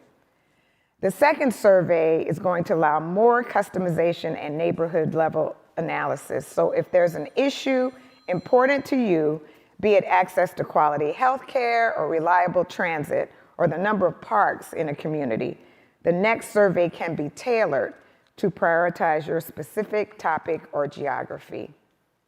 It gives businesses a path to collaborate with civic and philanthropic partners working in the equity space to make a substantive, long-term impact. Supporting this survey is a great way to drive positive, meaningful change and can position Detroit as a national leader in closing racial equity gaps. It's also one way we can bridge the future together. Now, before I close, I'd like to carry on what's become a tradition on Thursday at Mackinac and name next year's conference chair. He's been a great ambassador for the Chamber and has taken a hands-on approach in helping our region and state shape its talent future. He leads the CEO Talent Council, which provides strategic direction to the Chamber's education and talent portfolio. And he's been a key voice as we work to increase educational attainment and maintain the talent pipeline businesses need to compete. I am proud to announce Kelly's President and CEO, Peter Quigley, as the chair of the 2025 Mackinac Policy Conference.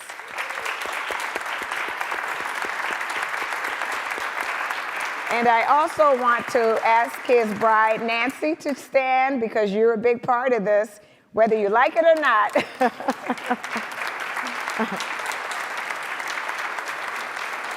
Thank you so much.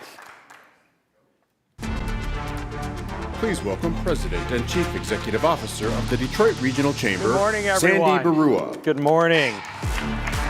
Good morning. Thanks for joining us again. I want to add my congratulations. Peter, we're so looking forward to both of your leadership and engagement. So thanks for signing on. And contrary to all the rumors, Peter was actually in the room when we decided. It's not like he left and voted him in when no one was looking.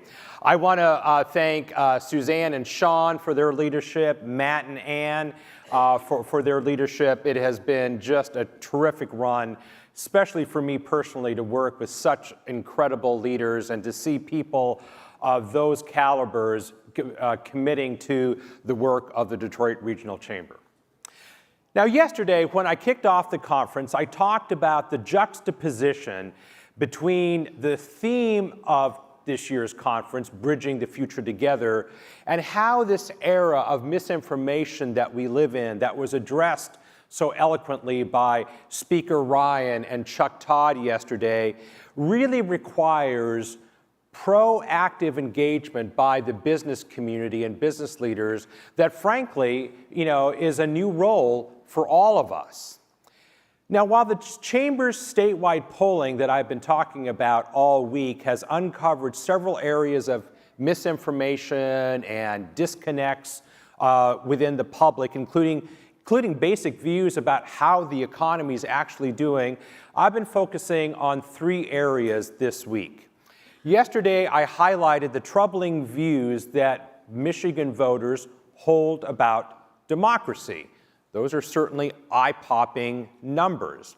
What today I want to do is address two issues of particular importance to the state of Michigan: post-secondary education and the auto industry's move to electrification. Let's start with EVs. Michigan is the auto state, full stop. Now, some might find that an unfashionable statement. I still think it is one of our greatest strengths. The auto industry is the most complex and most valuable supply chain on the planet. Any nation that has two coconuts to rub together is vying for some piece of that automotive supply chain, and we have the competitive advantage here in Michigan. And despite what media headlines or some politicians like to claim, the global automotive industry is transitioning to electrification. And yes, in this past year in the United States, EV sales growth is slowing. The growth is slowing. It doesn't mean it's not growing. Now let's get into our time machines and go back to the 1970s and the 1980s. At that time, Michigan downplayed the competitive threat posed by foreign competition. We downplayed the competitive threats on quality and particularly fuel efficiency. We failed to lead, we failed to innovate, and I think you can make an argument that we're still paying the price for that misstep all those years ago. So today, the dynamics are definitely different. Our companies are not only taking the transition to electrification and, frankly, for autonomy seriously, they're actually in a position to lead globally in these areas. But too many of our fellow Michiganders view EVs as a political issue, not an economic one. This is dangerous because it's going to be really hard for our companies to lead if the people aren't following. In our statewide polling, only 18% of Michiganders believe our local companies are making EVs because of consumer demand. 71% believe it's just because of pressure from environmentalists and government. And there's no doubt that those elements are a factor in this, particularly government. But generally, companies don't invest billions upon dollars if they don't think there is a return in their future. So let's take a look at the EV market just today. Let's be the first to recognize that EVs aren't for everyone, certainly today. If you're John Dutton, you're not going to be electrifying your Ram pickup truck on the Yellowstone Ranch anytime soon. I don't think the cows want the chargers in their pastures. If you tow a John Dutton horse trailer on a regular basis, if you do actually take that trip to grandma's over the hill and through the dale or whatever it is on a regular basis that no one actually ever does, a Chevy Bolt is not for you, even though we had one and we loved it. But think of the EV market today, and I'm specifically using today. People always like to talk about, especially my friends in industry, about, how things are going to change and how quickly the technology is going to change, and it will, right? Think about just how quickly, mobile communications changed and what our cell phones look like today versus what they did just a decade ago. But just today, with today's range issues around winter weather use, using an EV in the winter. Think about the charging infrastructure issues that are very, very real. Think about the cost premium for EVs. So even with today's market, what do we have? Think of middle class and above families who have their own home with a garage. How easy is it for this demographic to add one EV to their multiple car garage? You have one ICE vehicle for those trips to grandma, or if you are actually towing your horse trailer, and one car that is an EV to supplement the ICE vehicle. This is a lush market just today, but it's hard for it to be a lush market if it's become a political issue and not an economic issue. And let's not forget the lesson that we hopefully learned from the 1970s and 1980s about ignoring a competitive threat. The Chinese are coming. They're already making significant inroads in other parts of the world, particularly Europe and Latin America. And they're already setting up shop in Mexico to build their EVs there. And it's important to remember that what the Chinese made a decade ago or even 5 years ago is a far cry from what they're making today. Today, their cars are incredibly technologically advanced, and they're beautiful.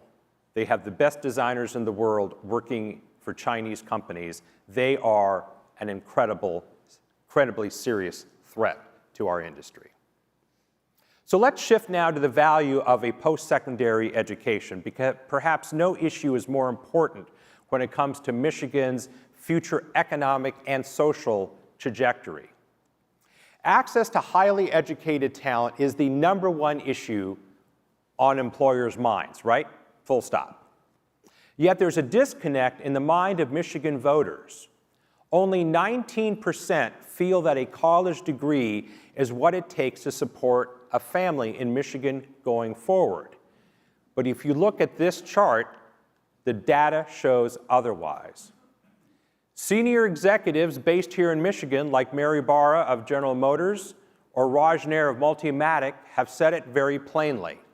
Their companies will go where the talent resides. Their hearts may be in Michigan, but their business demands may take them elsewhere if we cannot supply the necessary skilled talent. And a key problem is that voters don't know how much a college education actually costs, either a 2-year or a 4-year.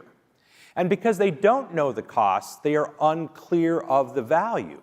Only 22% of voters say a 4-year degree is worth the money. But let's take Wayne State University, for example. Our statewide polling shows that over 60% of respondents think that the average debt load for a Wayne State student is over 50 grand. In reality, half of all of Wayne State students graduate with 0 debt. And those who do graduate with debt carry less than $25,000 of debt. So I'm really glad we're going to be addressing this issue head-on in a panel later today. We're going to be in conversation with some of our leading university presidents, including our new president at Michigan State University, Kevin Gustowitz, Santa Ono from the University of Michigan, Ora Peskovich from Oakland University, and Bill Pink from Ferris State, all moderated by Zoe Clark. This is an incredibly important issue, not just access, but affordability around 4-year and 2-year education in Michigan. Also today, this afternoon, I'm going to have the great honor of paying tribute to 3 incredible friends. At 1:45, it is going to be my honor to be joined by my friend Gary Torgo to honor the incomparable Sandy Pierce. As we all know, Sandy has made the decision to leave banking, but she's not retiring. But Sandy Pierce is incredibly important to this conference, our chamber, and to me personally. Sandy was chair of the chamber when I was hired. She's the former chair of this conference. She's been a dear friend, and she has led many organizations, including the great Detroit Economic Club, and I see Steve Gregorian here today. But we're going to honor her today for her work for the Mackinac Policy Conference. At 2:30 today, we're going to honor retiring U.S. Senator Debbie Stabenow for her lifetime in public service for the people of Michigan.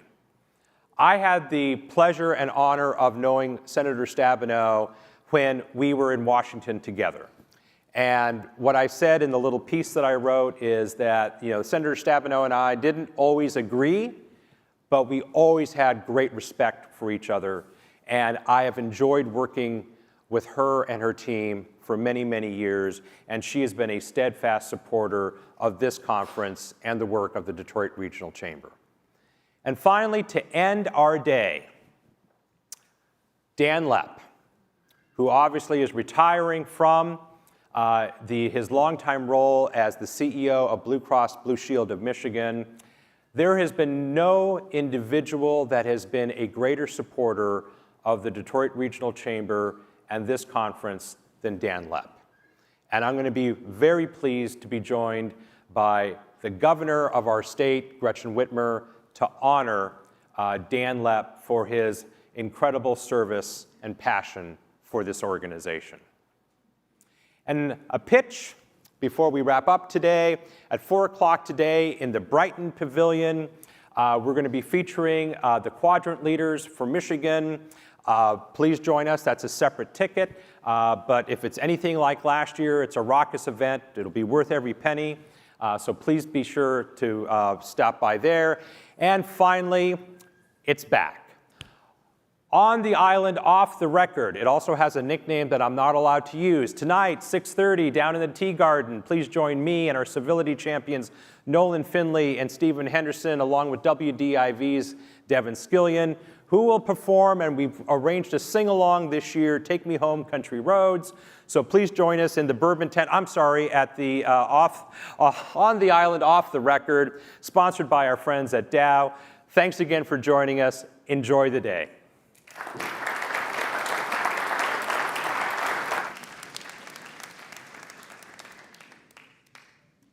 A moment. Please welcome President of Bank of America Michigan, Chair of the Detroit Regional Chamber Board of Directors, Matt Elliott.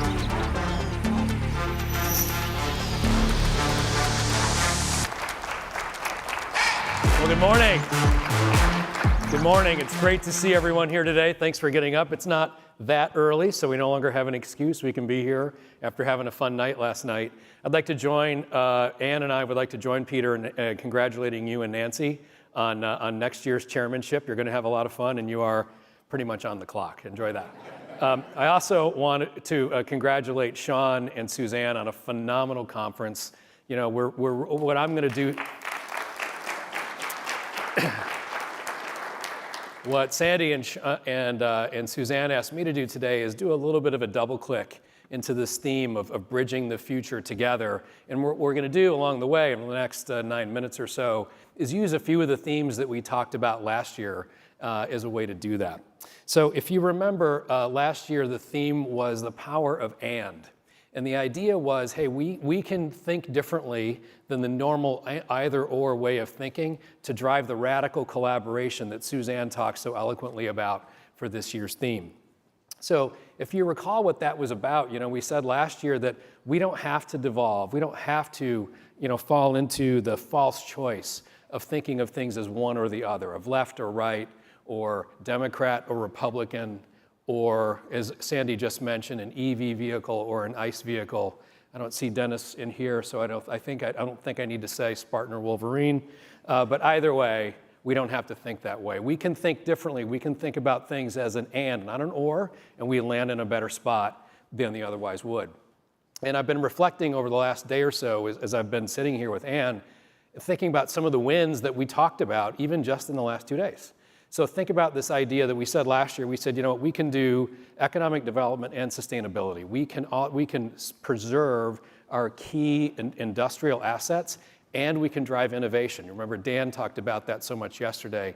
The key that innovation will play in driving our economy forward and also retaining our talent.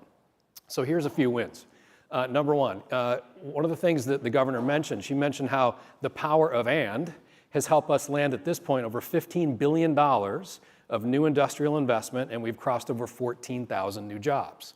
So we've done that, and the city of Detroit was just recently named as the #1 emerging startup ecosystem in the world. We can do them both.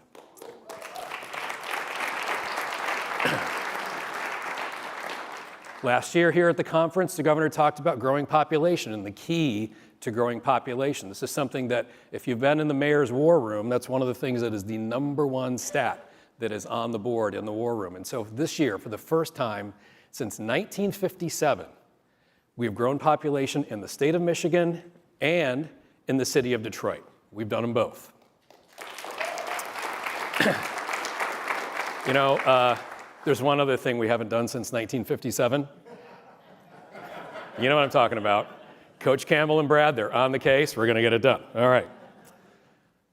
Okay, so what about this polling data that Sandy just talked about? What is it that keeps us from driving the power of and having the reality and the perception of what's going on in the state match? I think a lot of it has to do with this friend that we introduced to you last year, which we affectionately call the person on the path. Now, we're all leaders in this room, and we spend a lot of time trying to serve people with institutions or building these brick paths that you see here on the screen. But increasingly, the polling data would indicate that person, the bricks that we're building right now, they're not working for the person on the path. If they were, we wouldn't see these big gaps between perception and reality. And a lot of times the people on the path are not your tribe, they're not the people that you work with day to day, but they're the people that need to win in order for the state to win. I'll tell you a little story. Ann and I are friends with a woman named Jennifer.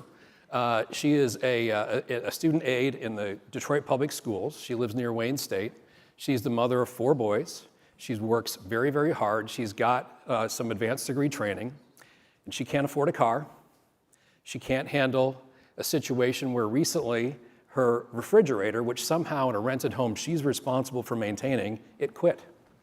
So all of the food that frankly we help her pay for was going to go to waste. So somebody needed to step in to get a refrigerator. That was a $300 expense. It's not working for Jennifer, the person on the path, all right?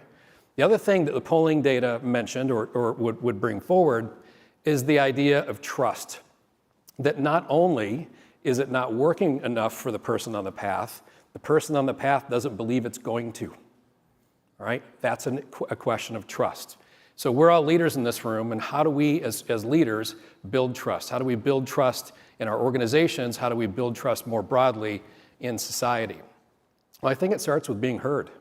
You know, Suzanne, you mentioned yesterday in your opening that you were told as a child, we have 2 ears and 1 mouth, and we should use those organs in proportion, right? And I think that's really true. I think that we need to make sure that the people that we're here to serve feel heard. That's the number one thing. I think the other thing, too, is that leadership needs to be seen as authentic and honest. Too often, I think we always wonder what's the ulterior motive when someone is doing the work, right? I was really, really impressed by Speaker Ryan yesterday, who basically said, here's my philosophy. I'm a conservative, you know? I'm a Reagan conservative, I think is what he said. And MAGA ain't working for me, all right? So you might not like that, or you might like that regardless, but you know exactly where he stands. He's authentic. And I think that authenticity is critical if we're going to drive trust. The other thing that we have to do as leaders, if we're going to close the gap between that path and the brick path and where the user is, we have to challenge the status quo, right? What we're doing right now isn't getting it done. We know that. And that's frankly what we do when we come here to the Mackinac Policy Conference and try to drive change. So think about the way that the mayor and Chief White talked about the problem of mental health and how they're attacking it. They used data to help frame the problem, but then they told stories to help bring it to life. And I think that is another thing that's really critical, because they're able to demonstrate, number one, a problem that you can understand, a way to measure it, so measure progress, but ultimately that it works for people. And I think that's the key, not only to solving problems, but it's also the superpower of the Mackinac Policy Conference. You know, this is a Mackinac moment, and so what I'm going to do is sort of lift up the institution that Sandy always talks about, that the chamber is a steward of. But one of the things to me that makes the Mackinac Policy Conference incredibly powerful is the fact that we, number one, are able to build bridges with each other, right? We are, as I said this to President Guskowitz yesterday, you know, we take 1,500 leaders and you put them on an island with limited access to get on and off, apply them with unlimited alcohol, and what bad could possibly happen, right? But along the way, all the things that we just talked about that we need to do to build bridges, we do here, right? We get close to each other, we get proximate to each other. We meet people, Suzanne, if we're doing what you want us to do, we meet people who we would have never met otherwise, right? And we get a chance to share information, share viewpoints that ultimately are going to make us better, and they're going to help us drive conversations, not just today, but in the 365 days until Peter leads us to our next conference. And ultimately, what that helps us do is use the power of Ann to build those bridges, to bridge the future together. That's the magic of the Mackinac Policy Conference. That's the power of your leadership, and we're grateful for it. Thank you. Enjoy the rest of the day.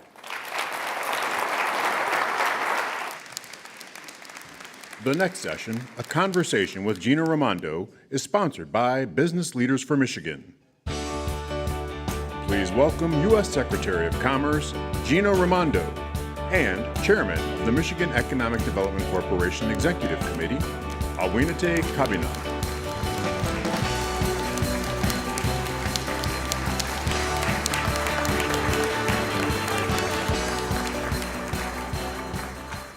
Good morning. It's good to see that most of you made it back from the Pink Pony alive.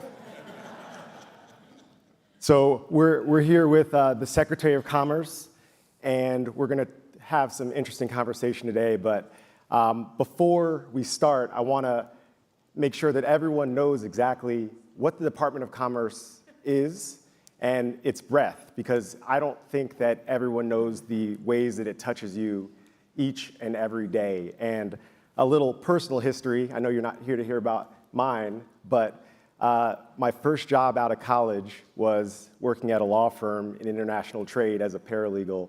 And I used to go to the bowels of the Department of Commerce every day to do research on international trade, because you house the International Trade Administration. So can you let our audience know about the breadth of the Department of Commerce and everything that you have responsibility for? Yeah, absolutely. Well, first of all, thank you for having me. Big thank you to my good friend, Governor Whitmer, who's doing a fantastic job here. Thank you for hosting and inviting me. It's my first time to Mackinac Island. Definitely won't be my last. It's gorgeous. I love it.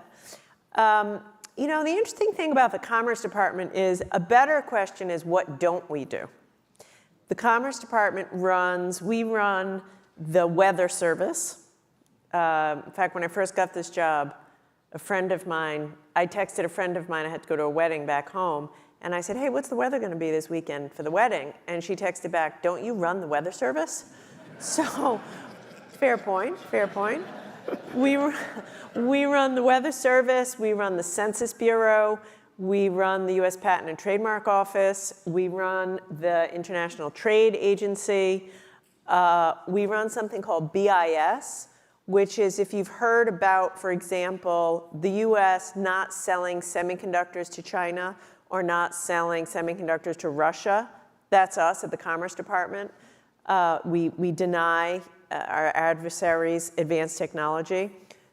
And we run something called NIST, which is where all of our AI work is done out of. It's a standards and technology group inside of the federal government. So it's a huge, sprawling, 50,000 people, maybe 7,000 people stationed all around the world helping to promote trade.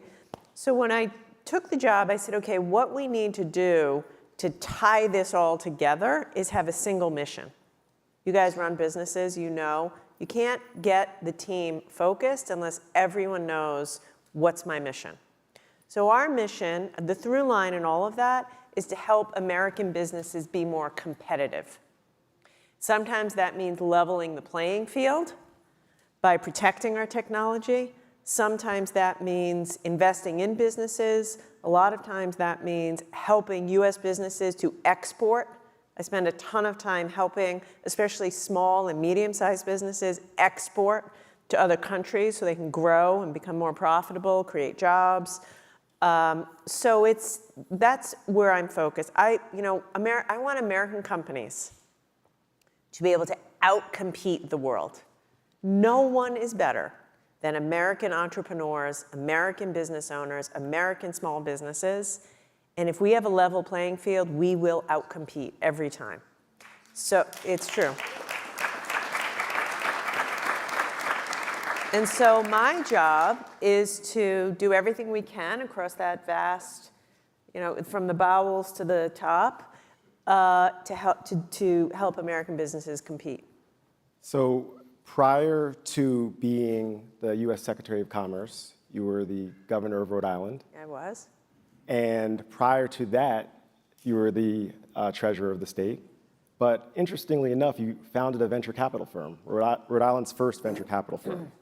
So taking your experience in business and forward to government, how do you make sure that government works for businesses and that you can really break through with businesses? Yeah, I would love to hear from you about, I wish I could turn the microphone around on this one, because I used to run a business. For 11 years, I ran a business. And it's frustrating sometimes, right? It's frustrating. I have a question. Where do I go in the government? It's massive. And it's a hard thing. So what I try to do, I spend a lot of time getting out of the office. Actually, it's why I'm here. I'm here because the governor asked me, but also because today, in just a day, I'll talk to maybe, 20 or 30 small businesses, medium-sized businesses, big businesses in the state of Michigan. Like, tell me, what's going on? What are you really struggling with? What are your real challenges? How are whatever, job training, interest rates, whatever, what's going on? So I think it's never you can't overestimate the value of getting out and talking to people. So I try to do a huge amount of that, and I encourage my team to do that and listen and then adjust where we can.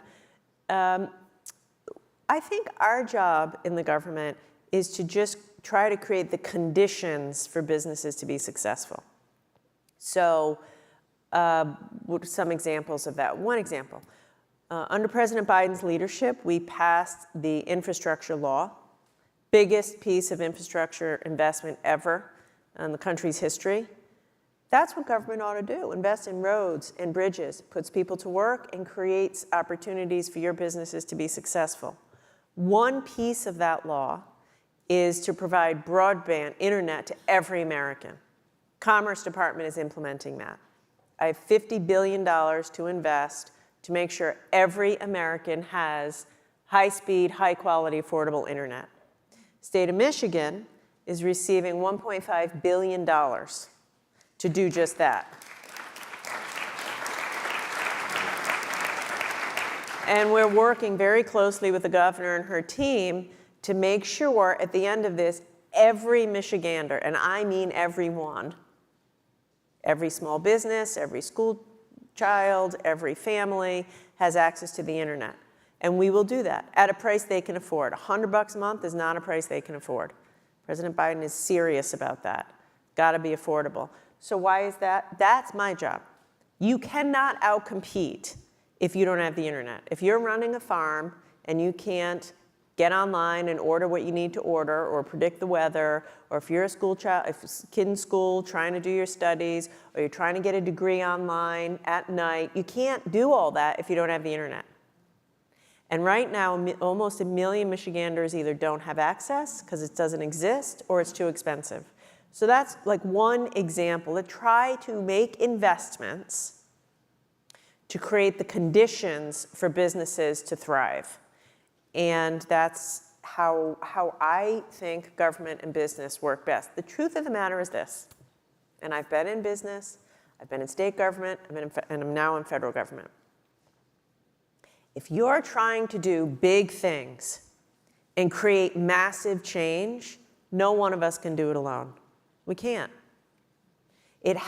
Great things happen when the government, businesses, universities come together and each play our role. And that's why I like to try to have that spirit of partnership with the private sector and the work that we do. So speaking of that partnership, businesses are choosing Michigan for its a diverse and abundant workforce, the business-friendly environment, the low cost of living. With so many place-based investment programs under your purview, can you explain how Michigan and the federal government can incentivize business investment in the state? Yeah, I appreciate you saying that, place-based investment. Biden administration, we have a core belief that you shouldn't have to leave where you're from to get a job, right? You want to live in Michigan? You want to live in Detroit, Lansing, wherever? My husband's from Mount Pleasant. I spent a lot of time in Mount Pleasant, Michigan. You from Mount Pleasant, Michigan? You ought to be able to work and live in Mount Pleasant, Michigan. And so what does that mean? You shouldn't have to go to New York City or San Francisco to get a decent job, or your kids. So that means we are doing place-based investments, exactly like you just said.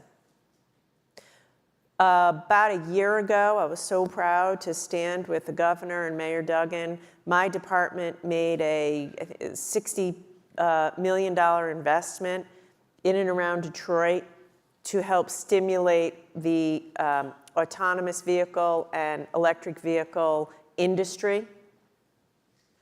The Department of Energy is making huge loans and grants to companies in Michigan in the battery industry. Whole new industry, right? Could create new batteries. Where better than Michigan to do that, building on your historic record in car manufacturing. but it's a brand new industry, so you need a hand. So we're making big investments in and with companies in Michigan to develop the battery space, the solar space, and the EV space. By the way, it's not just investments in place, it's also leveling the playing field. A couple of weeks ago, the president said we're going to put a tariff on Chinese EVs at 100%. I want to go back to my statement. America will outcompete and out-innovate even China if everyone plays by the same rules. We cannot win if certain countries overly subsidize and dump into our market. So it's a combination of place-based investments, but also making sure everybody plays by the same rules so that we have a level playing field. But I think that when I think about places in America that are worthy of investment, Michigan's at the top of the list. The history of manufacturing, the fact that we are moving as a nation towards what you are good at, manufacturing, advanced manufacturing, EVs, AVs, the fact that you have great leadership at the state level and the municipal level, the fact that you are fixing the damn roads, I heard. Like, you have great educational institutions. That's huge. You know, this is where businesses want to be, and that's why we're making these big investments in your state.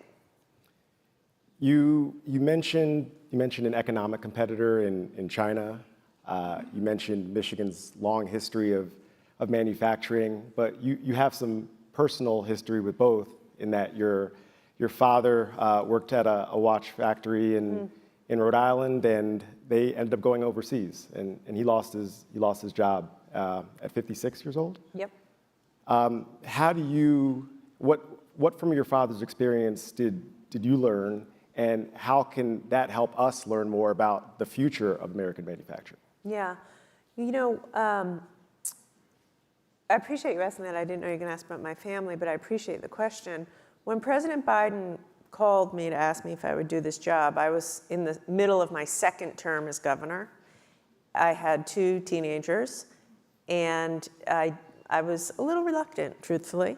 I didn't want to leave my state. I didn't want to uproot the family. We were talking about the job, and then he said to me, Gov, I want you to come be my partner to rebuild American manufacturing. And he had me. I called my brother, and I said, hey, Tom, what do you think? And my brother said, Gina, Dad would be so proud. You got to do it. And the reason, I come from a state, Rhode Island, if you haven't been, you have to visit, which was, when I was growing up in the 70s and 80s, it seemed to me like, you know, everyone had a job in a jewelry manufacturing facility. You guys make cars, we made jewelry. Bulliver Watch, Speidel, Coro. It's where there was a job for everyone. It wasn't just making, but it was all the supply chain. The electroplating companies, the machinists, the tool and die companies, right? So it was a whole ecosystem. My dad worked at Bulliver Watch. He worked there for 28 years until one day he and all of his friends found that they were going to be out of a job because the jobs were going overseas. And as a kid, I remember so vividly, my mom would give him his lunch bag, he'd get in the car with the carpool, and it felt secure to me, it felt good. There was a place in that factory for everyone. His best friend was a security guard, somebody was a manager, somebody was an HR clerk. And so he taught us, like, he would constantly, every night at dinner, you can't be a great country unless you make things. There's something special about making a living making things. It's true. You can't be a great country unless you make things. And our experience in Rhode Island, when I became governor in 2014, my state had the highest unemployment rate in the country. You never want to be there. Why? Because we just watched all the manufacturing jobs go away and the whole ecosystem around it. When I took office, The unemployment rate in the building trades in Rhode Island was 25%. That's tough stuff. When I left, it was 1%.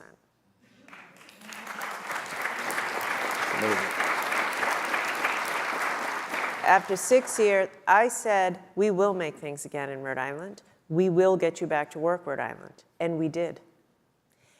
And I believe in manufacturing. And I bet the story I told, a lot of you could relate to. You know, for us, it was jewelry. For you, it was auto and other advanced manufacturing and the whole ecosystem and supply chain around it. Well, you know what? Let's get back into the business of making things. Since the president's been in office, this country's created almost 1 million new manufacturing jobs. We believe in manufacturing. Who says we can't manufacture in America? No one. If we have a level playing field, we can do it. So I have a lot of passion for this. I lived it. I am a product of a guy who went from being an immigrant and raised by, meat cutters to having a middle-class job, sending 3 kids to college, and one of them as governor. And my sister and brother very successful too, all because of that manufacturing job. Don't require a college degree necessarily, high paying, and a lot of pride. And so that's what we're doing. And I believe in it, and we can do it. That's great. That's great.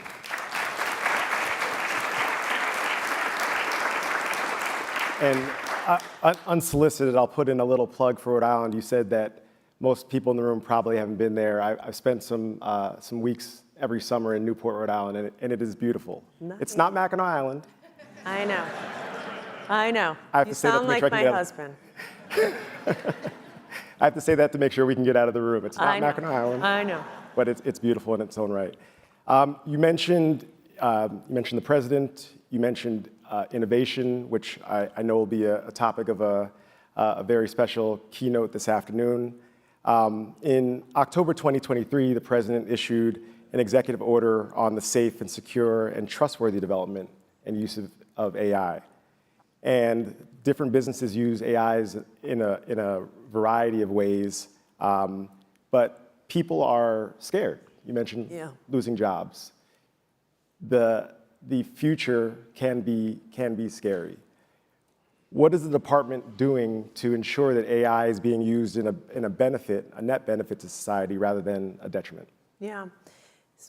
Good, really good question, and something we have to figure out together. You read a lot about entrepreneurs saying they worry about AI leading to, human extinction. You read these stories, and I'm like, why would we let that happen?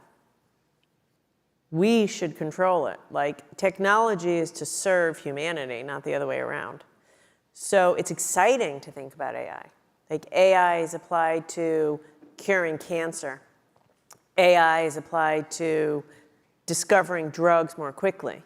Frankly, AI can help the US be more competitive at manufacturing. And I think so we have to lean into what's exciting.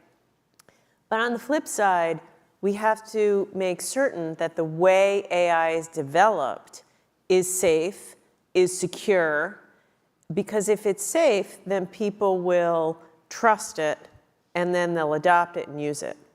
And if it isn't, then bad things will happen, but also, as you say, fear will develop. So we've created at the Commerce Department the AI Safety Institute. We're bringing together some of the leaders, leading researchers, leading companies, leading entrepreneurs, to try to set forth what are the standards for safe AI development. So I'll give you an example. We want to make sure that every big AI model is tested by us before it goes public. Because sometimes these models, they do things that the inventors didn't even predict. They quite literally have a mind of their own. So when they're let out into the world, they may have unintended consequences. So at the Commerce Department, we're developing a test bed so the models come to us first and we can test them before they're let out, the really sophisticated, big frontier models. That's one example of what we're doing. We're also developing standards for what is adequate watermarking? You want to know when you see content, is that the real person or is that AI generated? So we're going to put a watermark on everything. But what's adequate watermarking? So you can really trust, is it real or is it fake? I think we're in like the second inning of AI. It's like early in it. And so it's a balance, right? I think it's a balance. We want to innovate, continue to innovate, move forward, but go enough at a pace and have guardrails so that things don't get out of control. I will also say, I know there's energy companies here and power companies here. AI runs on two things: semiconductor chips, which we can talk about, but energy, power, electricity. It's unbelievable how much power AI will consume.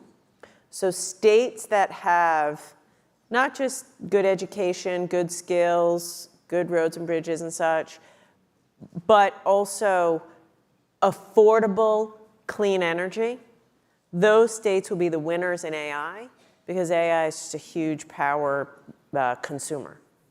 You mentioned chips and semiconductors, and Michigan certainly felt the impact of disruption to the semiconductor supply chain during COVID and the pandemic. How is Commerce implementing the CHIPS Act to secure the supply chain of semiconductors? This is probably the most exciting thing I get to do.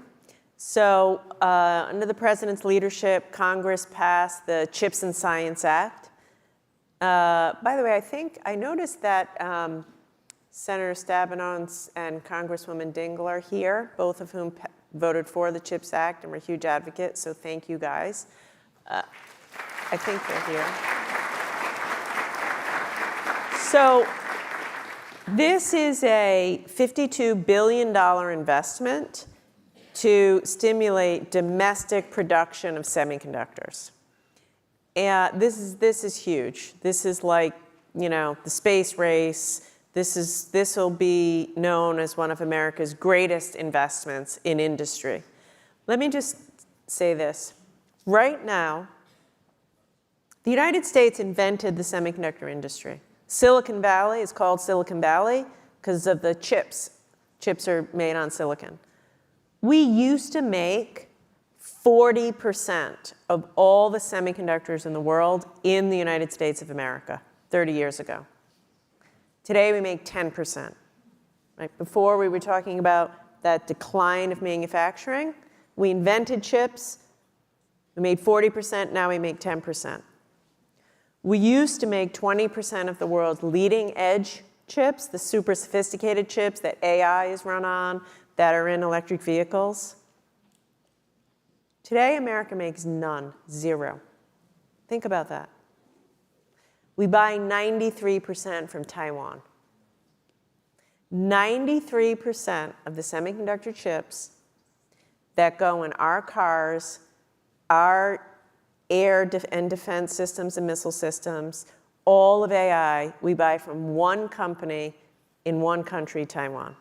You think that's safe? I don't think that's safe. So what we are doing is we are investing with the private sector. For every dollar of government money, we're trying to bring forward $10 of private capital to bring back American semiconductor manufacturing. And that means in the Midwest, and that means in Michigan.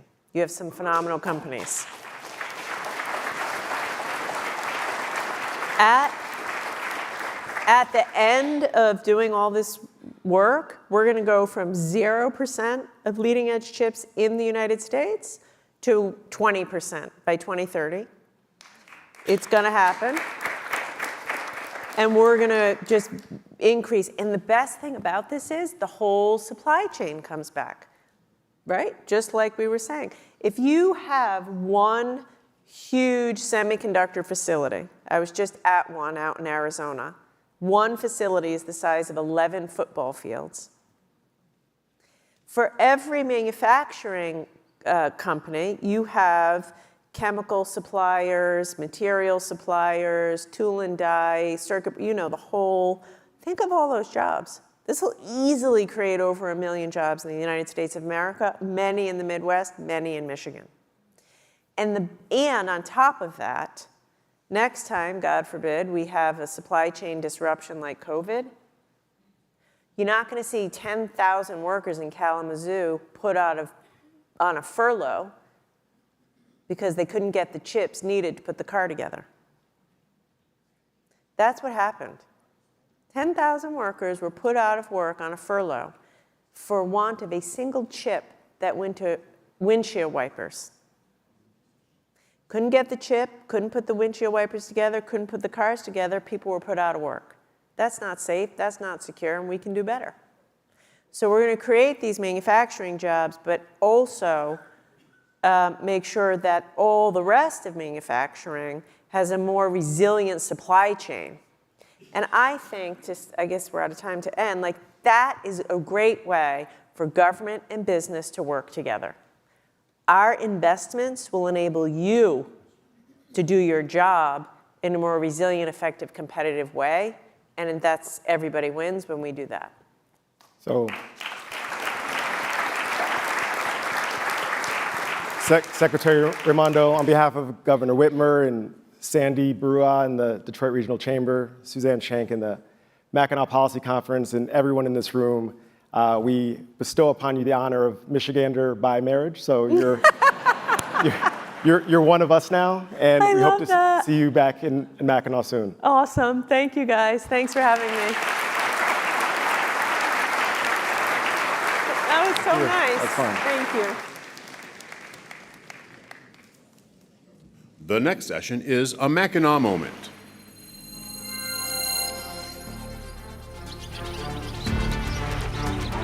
Please welcome U.S. Representative Haley Stevens.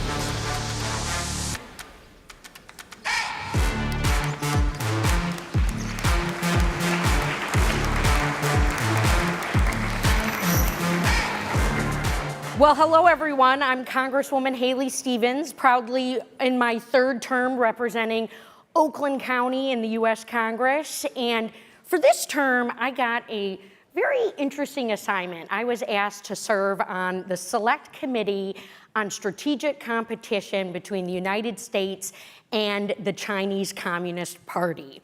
And over the last year and a half, 10 Democrats and 12 Republicans have come together to meet with business leaders, academics, government officials, to have respectful dialogue, to come up with ideas and solutions on how best to position the United States of America.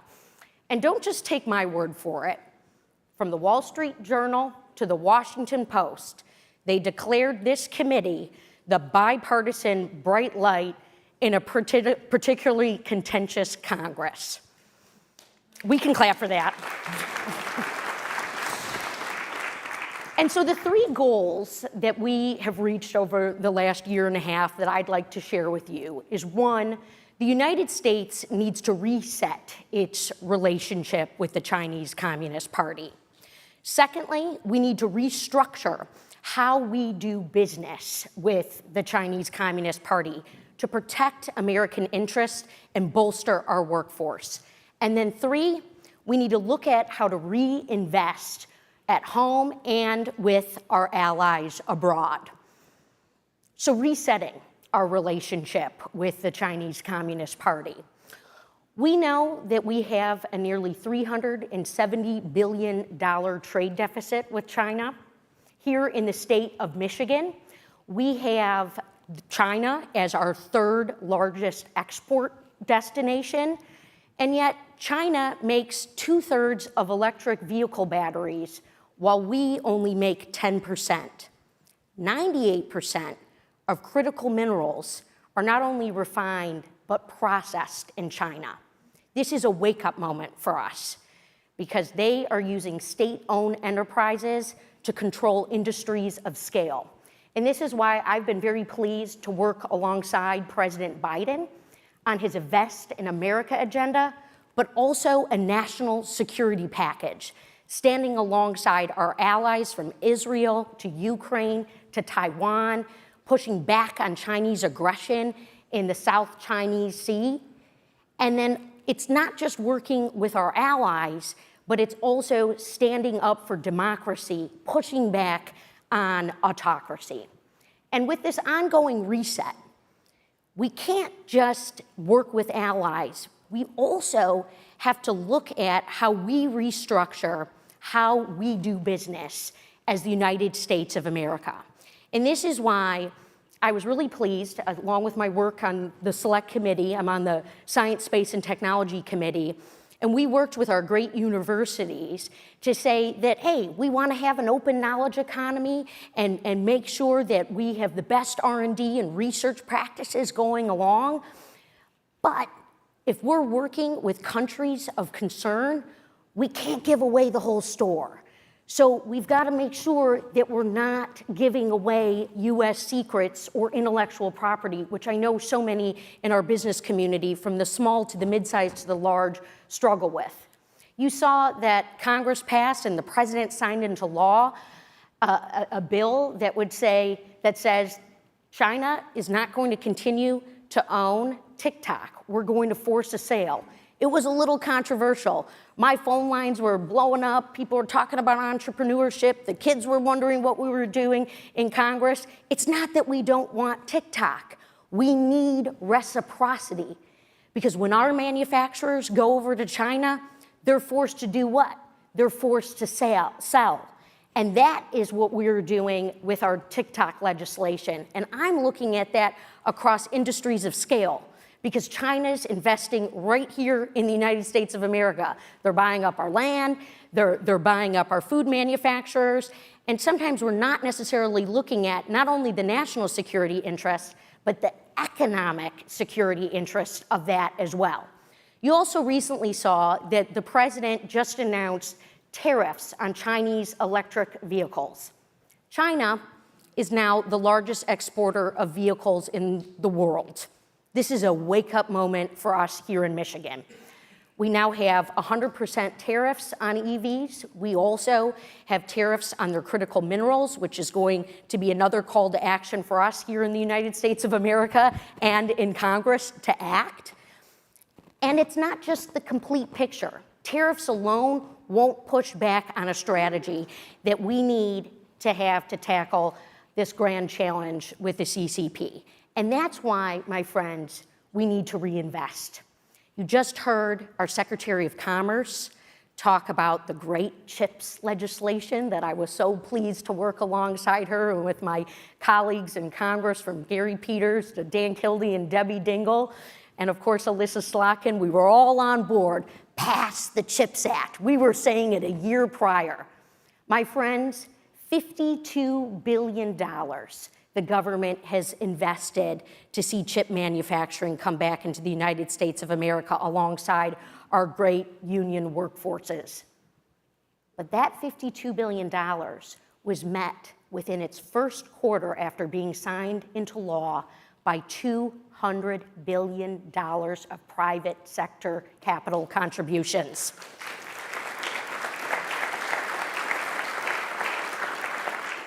That is American industrial policy in action. And so why stop now? I just mentioned our minerals challenges. We can take that same framework to reinvest, not only here in our country, because we've also, if we're gonna do minerals and mining, that's gonna be permitting reform, and trade, friendshoring and working alongside our allies. Yes, this is a national charge, a national call to action, which surprisingly and hopefully is continuing to bring together people from all sides of the political spectrum, not just in the United States Congress, but in the communities that we call home. But my friends, we are in the center of this here in Michigan. It's not just our auto industry, it's our workforce, it's our coordination, it's our ability to collaborate and bring in our state partners along with our local entities. President Truman rightfully declared that America is not built on fear. America is built on courage, determination, and the willingness to do the job at hand. We know the job that we need to do.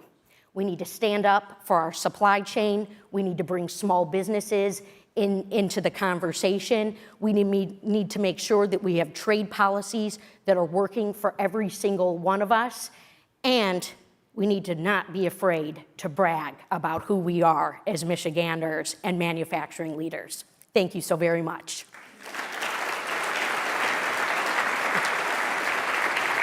The next session, Tackling Talent Needs for Michigan Employers, is sponsored by the Ralph C. Wilson Jr. Foundation. Please welcome President of Michigan State University, Kevin Guskowitz. President of University of Michigan, Santa Ono. President of Oakland University, Ora Hirsch-Peshkovich. President of Ferris State University, Bill Pink. And to moderate the discussion, please welcome Political Director for Michigan Public, Zoe Clark. Hi, everyone. So good to see everyone's faces. How's everybody doing today? How's everybody doing today? There we go. I don't need to tell you all that we are in a really critical moment right now in our state, right? For educators, for our institutions, for employers, we are in a moment. And I want to get to that with 4 folks on this stage who think about that moment, who are living and breathing that moment every single day. But first, I want to particularly note the moment that we're in higher education in Michigan right now. And last year, we were sitting around at this, on this stage, and there was an interim, and there was a sense of working together, right? But we now have some real stability in higher education right now in the state of Michigan. And so I want to welcome particularly President Guskowitz. This is your first Mackinac. It is, and it's incredible. President of Michigan State University. Bill Pink, Santa Ona, your second years. And so we're actually seeing some institutional knowledge that's going to move forward in this state of Michigan. Congratulations. I think that's something to clap for. Thank you. So if you know me, I am a political junkie. I love all things State of the Union addresses, State of the States, particularly when the president says the state of our union is fill in the blank. So I'm going to throw that to you all. President Pink, I'm going to start with you. The state of talent in Michigan is? If it's up to the institutions on this stage and the institutions across our state, it's in a good spot. Because with what we've been doing, especially on the backside of a pandemic, and how our institutions have continued to move forward here in the state of Michigan. We were talking backstage about the fact that in my career, I started this back in 1900 and none of your business, but all the way up until now, over 30 years in this game, and I have never seen the value proposition of higher education so questioned across our country, yet at the same time, the production of our institutions being at the level that it is, post-pandemic, yet and still the institutions that I am honored to work with, including mine, continue to do the work in providing a workforce for our state and for surrounding. At our institution, we always celebrate the fact of having 92% of our graduates at Ferris State that stay in the state of Michigan and make a difference in the state of Michigan. And so to me, and I know I have colleagues that have many of the same stories, I feel awfully confident of what we look like. We just have to make sure we're getting that message out. I don't know if we do the best job of getting the message out of just what that value proposition truly is. And we're going to dig into that, but what I'm hearing is the state of talent is confidence from you. President Peskowitz. Well, if it's one-word answer, I would say it's encouraging, but we have a lot more to do. Which we're going to get into. President Ono. I would say that talent production from the universities and community colleges is exceptional. It's not well known that of the 1.7 million graduates from the universities within the URC, that about 800,000 of them are in Michigan. So we are one of the largest generators of talent in the STEM fields as well as the health fields, the number one in the health fields. We have more graduates than Massachusetts, North Carolina, Northern or Southern California on an annual basis. So the talent production from our higher education sector is really impressive. President Guskowitz. I would agree. I think it's about attracting that talent, and we have to be thinking forward. What is it that's going to, as we prepare students and graduates for jobs and careers of the future? This year's graduates, they graduated in 2024, but they're going to be retiring from their careers in the year 2074, perhaps. What jobs and careers are going to exist then? And so we have to be thinking ahead about what will be needed for that future talent pool. And I think that's what each of our universities is trying to do right now. Well, let's dig into what these institutions are doing. And President Ono, I want to start with you because you had a big announcement this morning. Tell us a little. Yeah, with the Detroit Regional Chamber, we announced our joint planning for a corridor, an east-west corridor. And we're excited because, as you know, we've been investing big time into the city of Detroit, where the University of Michigan was founded. And so all in, we're going to be investing about $1 billion into economic development in the state in the form of the University of Michigan Center for Innovation in Detroit, but also plans for the North Campus in Ann Arbor as well. We're going to have research buildings there, as well as places for there to be interactions between venture capitalists, large Fortune 500 companies, as well as innovators in our institution and others.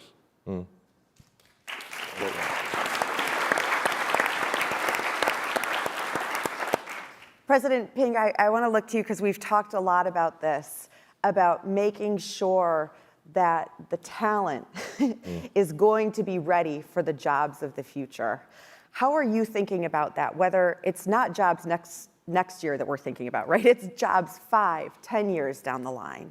Yeah, for us at Ferris State, and I know a lot of my colleagues are the same way, a couple of things. One thing that we really are focusing more on at Ferris State, the idea of exposure. So we have so many students that come our way from different parts of the state, and from their experience, the idea of exposure, there are many programs on our campus they have no clue about. They didn't know they had a job to do that. When they look at our Michigan College of Optometry, oh, you mean I can actually come here and I can learn how to actually make those glasses and truly prescribe those kind of lens to people. Exposure is so important. So from what we're doing, what we're trying to focus more on is how do we work with our companies that are our partners, and we have many of them across the state. How do we work with our companies and our K-12 partners to do more to help expose those students to what the possibilities are? You don't know what you don't know. I always like to tell the story that several years ago when I was back in 1900, none of your business, when I was working on my doctorate degree, and one of the research pieces we looked at was the fact of asking middle school kids in an urban setting, what is it you want to be when you grow up? Many of them said, I want to be a 7-Eleven worker, aside from being an NBA basketball player and all those things. Why do you want to be a 7-Eleven worker? Well, because when I go to 7-Eleven in my neighborhood, that person has a uniform on, and that person's handling money. Exposure. That's all they had seen when it came to, oh my goodness, that looked impressive. We have got to pull more students in our communities, rural and urban, more students into those opportunities. And the way that happens is working with our industry partners so that we can understand what today and tomorrow of the world of work can look like. But if they don't know it, they'll never be it. President Peskowitz, how does that resonate with you? This idea that this world that you're teaching students about, how do you see that being the role? It's not just educating, right? But it's educating about the world outside of your institutions. Yeah, well, I think we maybe want to go back and think about the poll that we just heard about and we've been hearing about all week. And I think one of the things is it's not just the students, but I think we have to educate the public. And I want to address that because I think it's so important. We've been hearing all week. Sandy, you've reported on it now several times. And I think it's really important that we dispel the myths of that poll because the public, when they hear about that, they hear that college is not important. It's not necessary for jobs. Let's dispel that. Here in Michigan, 37 of the 50 hottest jobs of the future you're asking about require a 4-year degree from one of our institutions. And that's not just important for the student, that's important for the businesses, and that's important for the economy. So the jobs of the future require that our students graduate from one of our institutions. And that's essential. That's the fact. And when they graduate from our institutions, they are going to earn an income which is substantially higher over the course of their lifetimes than if they had one of those uniforms and didn't go to our institutions. That's right. In addition, I think it's important to dispel the myth that college is unaffordable, because they're thinking about not our institutions where the average tuition is $16,000 a year, but they need to know that if they come to Oakland or any of our other institutions, if a family earns less than $70,000 a year this year, they will not pay any tuition at all. And they need to know that 57% of our students graduate with no debt, and if they do have debt, the average debt is $23,000, less than the cost of one of the cars that we're manufacturing here. And that the Wall Street Journal says that they will pay that debt back in less than 20 months because they're going to get a high-paying job at one of your businesses. So they need to understand that all those myths about college are false news, fake news. That's what we have to dispel. Yeah. And that's what's true about all of our institutions, whether it's our most premier institutions or our average institutions. Every one of our college graduates gets a great degree and a great future, and that's going to change not only the life of the individual student, not only the life of our industries, but also the change of our economy and our state. I just wanted to say that I've been here for about 2 years. It's been a great 2 years, and I'm just so excited about what's happening. I often talk about Michigan as stars aligning, and whether you're talking about the governor, the state legislature, the different communities and the mayors, business leaders of Michigan, the chamber, it's extraordinary how people are converging. There is an overall strategy that is emerging.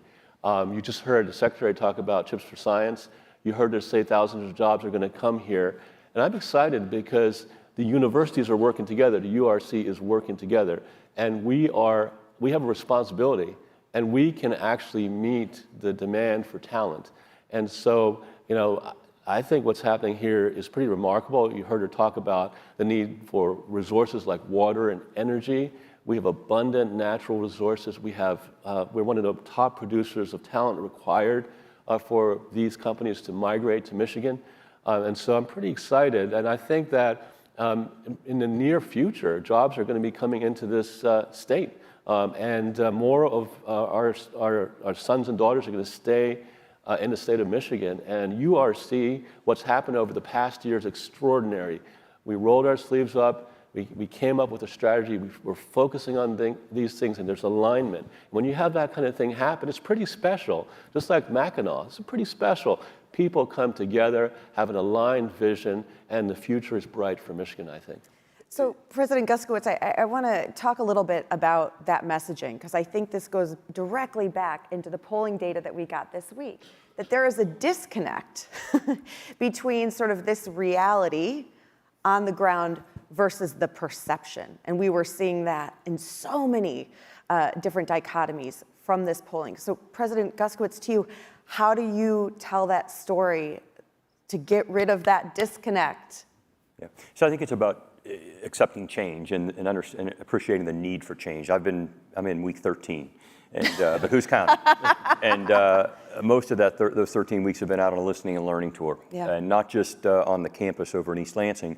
I guess that would be down in East Lansing, but it's also been out talking to legislators. It's been talking to business leaders. It's been talking to our alumni. I'm proud that we have about 570,000 living Spartan alums, over 285,000 that live and work in the state of Michigan. This is usually where someone yells, "Go green." We got it. Thank you, Zoe, for doing it for me. I'm helping you out. Week 14, you'll get right. it. But I've been listening, and what I'm hearing is that we have to think about change. And a traditional engineering degree is likely not going to work for those future jobs. A traditional journalism degree is likely not going to work. And so one of the things I'm excited that we're doing is we're launching our new Engineering and Digital Innovation Center, which is bringing together our engineering college alongside computer science and arts and letters and our comm arts and journalism college and social sciences, to think more holistically about how we prepare those future graduates so that they're prepared for the computational science needs, around cybersecurity needs, where you have to know how to communicate out what it is that you're trying to deliver on. And so that's what I've been doing. I think that the way that we dispel this, as Ora talked about, is to listen to what the needs are going to be for those future jobs. We access, in our case, those 280,000 Spartans that are out there working across the state of Michigan to create the Spartan career network that we have. We have to rely on them to help change that narrative for our current students and to recruit them into these industries. But they're going to be recruiting somebody who looks very different today as they graduate, so that they are ready, as I said earlier, as they're working toward retirement in 50 years from now, they're ready for those jobs. It's communication. And President Pink, it's communication, and that it can look a lot of different ways, right? That this idea about a higher education future doesn't just mean 4 years in 4 years.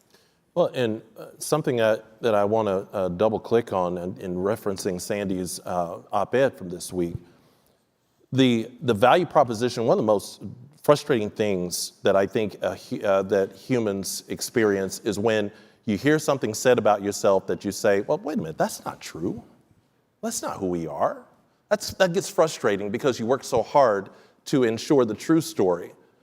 And so I think this is the same thing. I think it's an interesting moment for us, especially here in the state of Michigan, that I think we have to take a moment. I think about 12 months ago when our higher ed institutions, our public 4 years and our 2-year community colleges partnered with the Michigan College Access Network.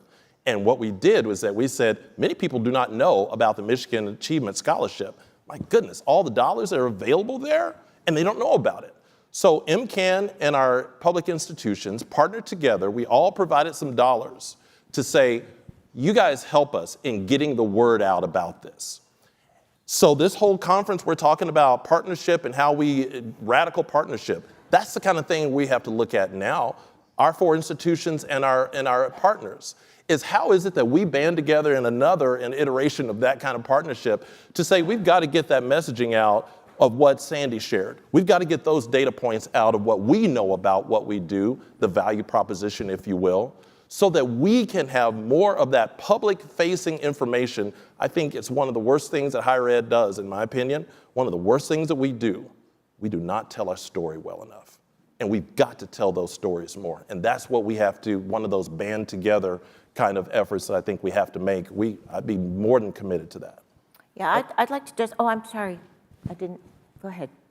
Oh, I was going to say that I think it's in the title, Bridging the Future Together. That's right. I think that it's one thing to message it and communicate it, but there's nothing more convincing than seeing an institution moving close to you and seeing universities going into schools. Yeah. And if you look at things like the Michigander Scholars Program, 200 of our students and many more from the other institutions on this panel, they are investing in staying in Michigan.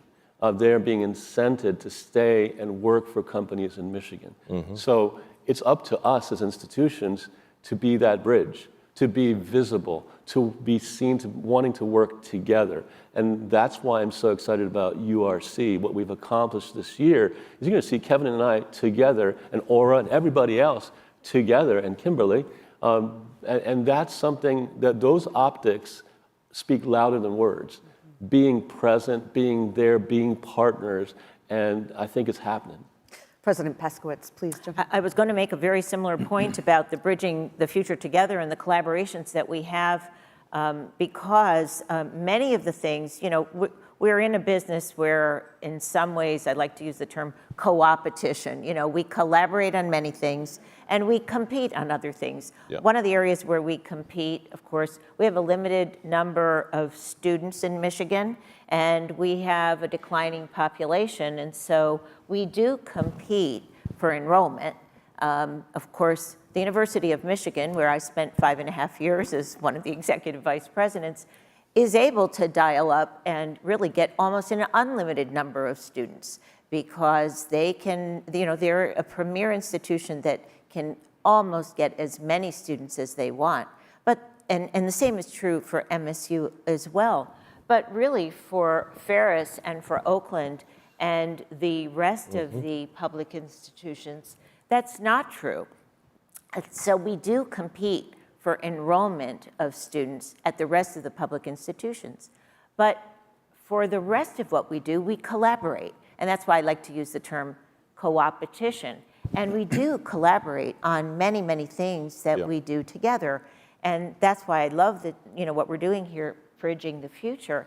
And there are many examples of things that we collaborate on. And we collaborate with business and industry and government on many things. And Bill just mentioned one that we collaborated very well with government, and we're so delighted with the governor on the Michigan Achievement Scholarship Award. And to date, in 1 year, we can already identify that 28,000 students have received this scholarship, and we can point to the fact that enrollment at our institutions is already up, and we believe that we can attribute it to that.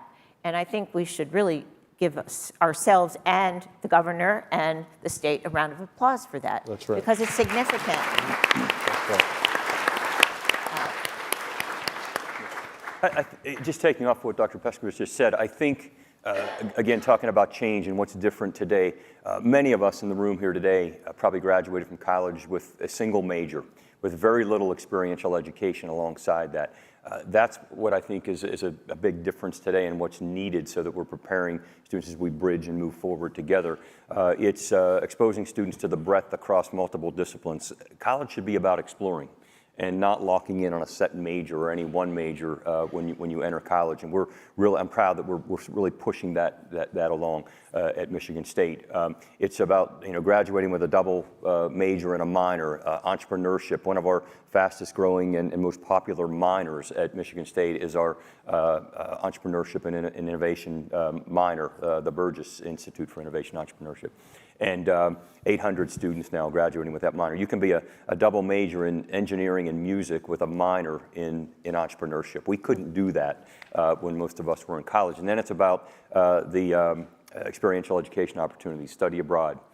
Proud that many of our students study abroad, get an internship experience. 78% of our Michigan State graduates get an internship opportunity and or a directed research experience. Those experiences are what are preparing those students for the real life experience that they're going to get when they graduate, and we need to continue to do that. And again, that's working with our alumni base to create some of those internship opportunities. And so again, it's just very different today, and I think that's what's going to allow universities like ours to not just survive but thrive. Students will want to be attracted and want to come to our universities. So we've spent quite a bit of time talking about what it's like for students during their time on campus as students. I want to talk about what it means to keep them in this state, though, once they've graduated, when they're no longer students. President Pink and President Ono, I know this is something that you have been thinking a lot about with the Grow Michigan Together Council, about this idea of population growth. And you can graduate incredible talent, and then they go to Chicago. You can graduate incredible talent, and then they go to New York, or they go to to San Francisco and Silicon Valley. So I'm curious about what needs to happen among your institutions and what you can step up and do to help keep this talent after they've left your doors in this state. President Pink. Yeah, well, one of those things is keeping them out of Ohio. But so the thing that we talked about in the council and from our higher education working group that I was honored to work with Russ Cavaluna, president at Henry Ford, and co-chairing that higher ed working committee. One of the things that we pointed out of that very point is the fact that if we can do more in higher education in our state to connect our students to our great companies and businesses prior to graduation, that notion that I grew up on in my higher ed experience of you went to school, then the job, we've got to get rid of that kind of thinking. While you're going to school, we have to have some of those learning opportunities, those internships, those externships, those opportunities that our students are already becoming connected to great companies. Because if they can already make that connection while they're at our university with many of your companies, and we can expose them, there's that word again, expose them to great companies, and those companies be able to say, you know what, as you're finishing, boy, we'd love for you to come work here. That has such a strong staying power. And for us, when we're giving them multiple internship opportunities at various companies, all the better, because there becomes more of that choice perspective. So the more we can focus on getting them connected to incredible businesses that we have here in the state prior to graduation, to make those connections before they're done, we have a better opportunity to keep them here so that they understand what it means to stay in the state of Michigan. So there's a second part to that. Part of it is internships with existing companies, and we have some wonderful companies that are already here. But many of our graduates, what they want to do is they want to start up companies. That's right. They want to be part of an innovation ecosystem. And that actually starts very early, well before they get to university. One of our strategies through the Maryville College initiative is to make them aware of all the exciting opportunities that are percolating. And so our investment in innovation at the University of Michigan is aligned with that educational outreach into the state. And then if they're involved in those sorts of activities, if they have an entrepreneurial, it's in the bug is with them, they then we actually create this platform that we announced today with the chamber. Then we recruit more of these startup companies to intentionally to innovation parks that we create, so that when they graduate, they're all excited about Michigan. That's part of it. The other part, really quickly, that the Grow Michigan Together Council recommended was also to keep more of the students from out of state or international students here. The concept is, if they're an international student, staple a green card to their diploma. We have tremendous amounts of talent. There's an influx of talent into these institutions. We want more of them to stay. And so, I tell you, the business leaders of Michigan is on top of this. I mean, they were focused on education, and they've done a great job with that. And that's a lot of you guys here. But we've spent the past several months really thinking strategically about how to enhance technology transfer and to build the innovation ecosystem. And that's from kindergarten all the way past graduation with an advanced degree. We've got a few minutes left, and before we came on stage, we were just sort of talking about how things are right now on campuses and how campus life is. I don't need to tell you, it's a heated environment. And I'm curious how each of you are thinking right now in the moment that we're in, and thinking about free speech on campus, self-expression on campus, wanting campuses to be a place for students to be able to speak their mind and have opportunities, but also to make sure it feels inclusive for everyone. So I'd love to give each of you an opportunity to talk a little bit about how you're thinking right now about what it means to be in this very political environment on campus life. President Guskowitz. No, thank you. And it's been a lot of the conversation over the past few days here as I've talked to some of our alums and business leaders. They want to know what is it like on campus. And there's nothing more important than the safety and well-being of our campus community members, and been working really hard to make sure that that is in fact the case. But I mean, let's be honest. I mean, activism on college campuses, this isn't something new. It's been going on for decades. I think if you go back and look at the over history, probably in the 1930s, 40s is when this really picked up. And but it is a little different today. And over dinner last evening, we had a great conversation about this. And for me, it's about appreciating viewpoint diversity, modeling good civil discourse. That's what we're trying to do at Michigan State University. I'm really proud of the way in which some of our student leaders and faculty leaders from various backgrounds have come together to have difficult conversations around the issues. They don't always walk out of the room arm in arm having agreed with one another, but we have to do that. We need to bring, we're working on this institute for around public discourse. And that's what we need for a thriving democracy. We have to graduate students where we're modeling what civil discourse looks like. It's why I went out and spoke with the protesters that were setting up an encampment on our campus, and I spent some time trying to understand what was important to them. And I learned what was important to them. They learned what was important to me as I'm thinking about the safety of the campus community. And we were able to move forward and allowed for a peaceful protest there. And but we also they allowed for a peaceful and respectful graduation ceremony that the class of 2024 deserved. And so this isn't going to be over anytime soon. So we have to continue the dialogue and ensure that viewpoint diversity is appreciated on our campuses. And as a leader of these campuses, we have to do everything possible to encourage that. Mm-hmm. So I'd say that it's true that our campuses, especially Michigan and Ann Arbor, has been hotbed of activism for a long time. We're proud of that. And freedom of speech and expression is a critical cornerstone to what everything we stand for as a university. But things are a little bit different, I'd say, now for a variety of reasons. One is that the tension is between groups on campus, two groups on campus. And this is happening on all the campuses around the globe. The other problem is there are a lot of bad actors that are involved. We know that for sure. And so this is very complicated. It's more challenging than previous tense moments on campus. But it's up to us, not only on campus, but government, foundations, to come together to address the root causes of anti-Semitism, Islamophobia. And we are at the University of Michigan focused this year on a year of democracy and civic engagement.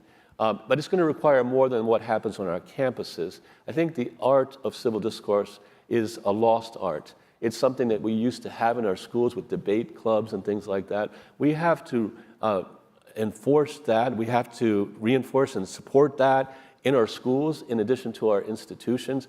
We have to encourage our youth to get off of TikTok and social media and learn how to talk to each other. We do have to model it. We have to work together as a network, as a society to address these issues. And we will rise to the occasion. President Peskowitz. We have a very diverse campus. 42% of our students are Pell Grant recipients, 36% are first generation, 26% are underrepresented minorities, and 16% are African Americans. And almost all of our students come from Oakland County, Macomb County, and Wayne County. And we have about 30% are Arab Americans and Muslim students. I'm a Jewish president. We have had no protests on our campus, and we had 6 commencements that were entirely peaceful. I wrote a piece in the Detroit News in November that essentially summarize my approach. Basically, I abide by 4 principles. Number 1, safety is critical in this situation, and it is the most important principle.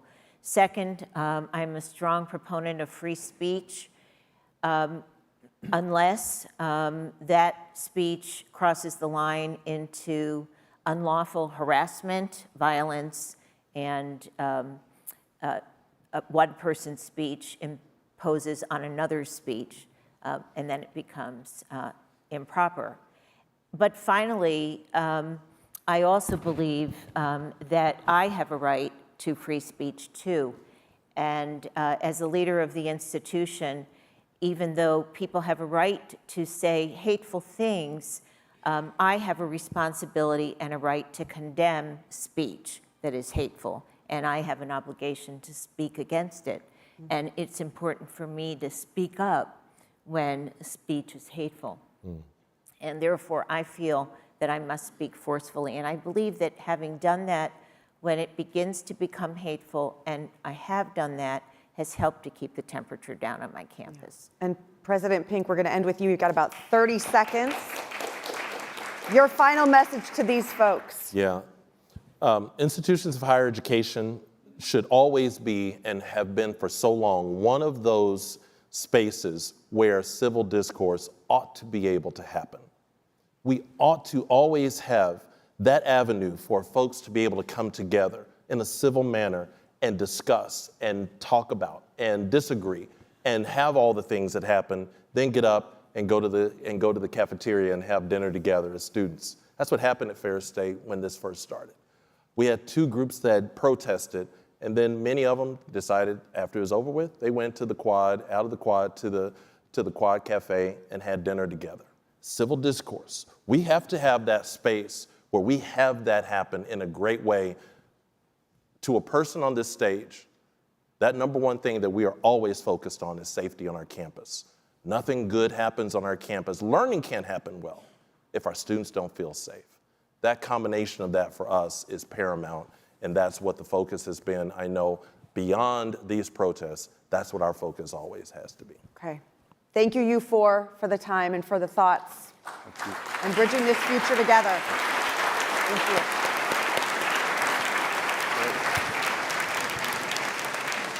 Good job, Kevin. That's fantastic. This session, AI and its impact on business, is sponsored by Consumers Energy. Please welcome General Partner at Andreessen Horowitz, Alex Rampell.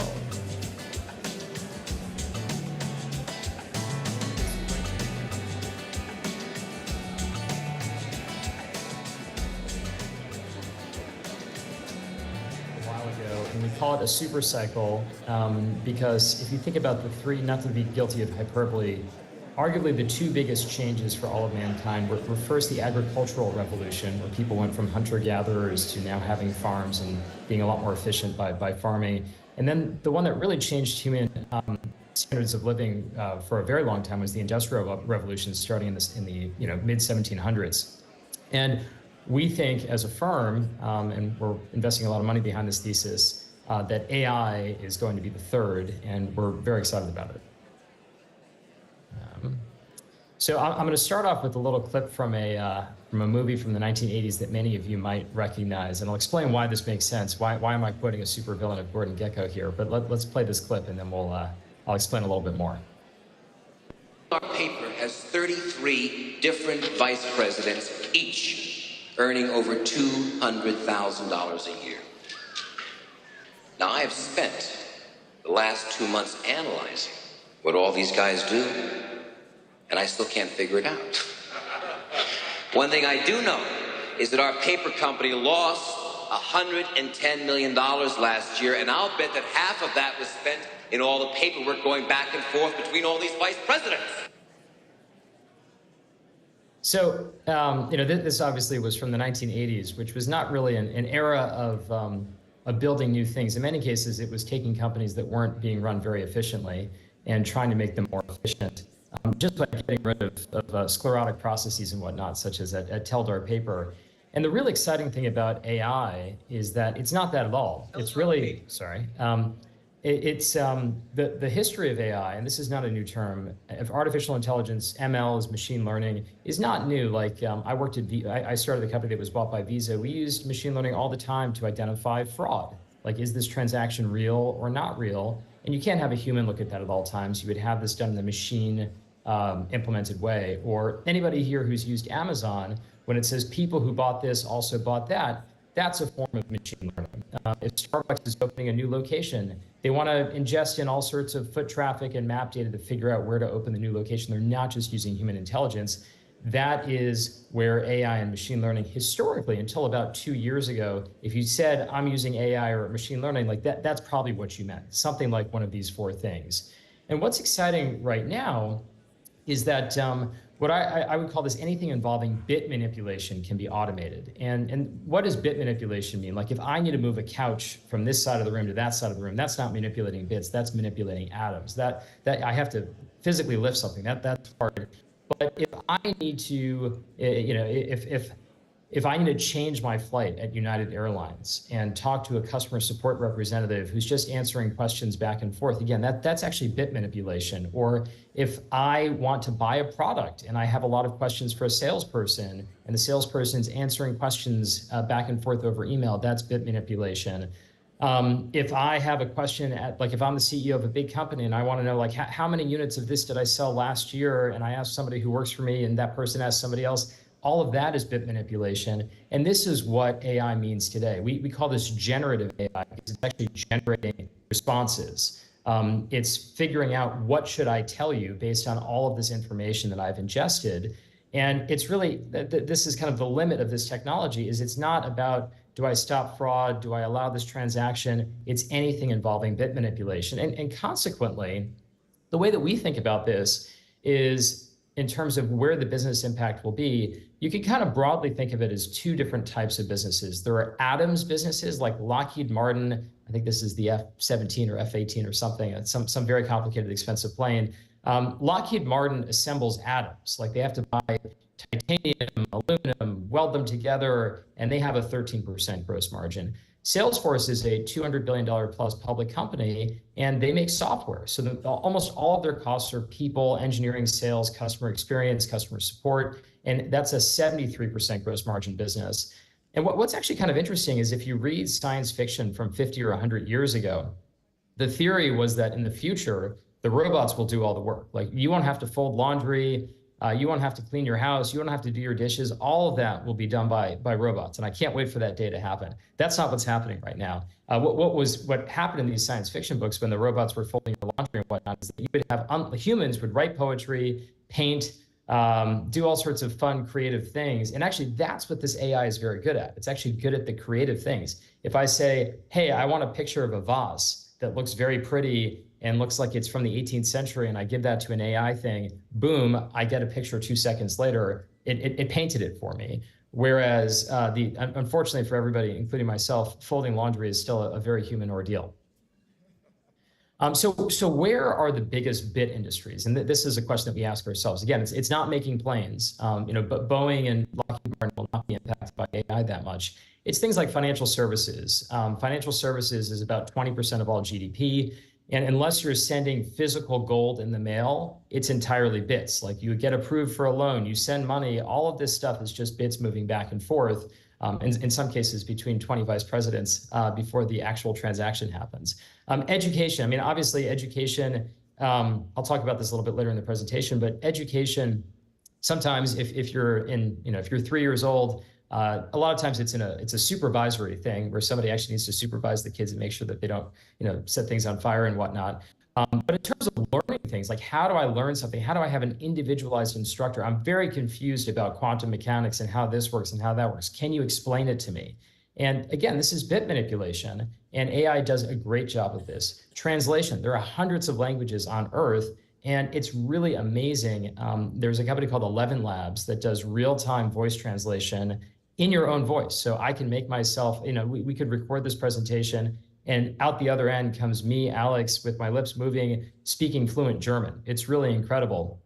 And again, this is something that it just was cost prohibitive before. Support, I mentioned, support, most people, if you think about measuring net promoter score, why do people have a bad experience with the business? In some cases, it's because they waited on hold for 2 hours, they got the wrong answer, they had bad support. And again, this is really bit manipulation at the end of the day. If you're calling somebody or talking to somebody over email, it turns out AI can do a better job of this than people. So the way that I came to this conference was actually, I gave this presentation to the Rocket Board of Directors, and now I'm on the Rocket Board of Directors. And I kind of gave this example from Rocket, where Rocket is a bit manipulation company. Again, they're not sending out physical gold ingots.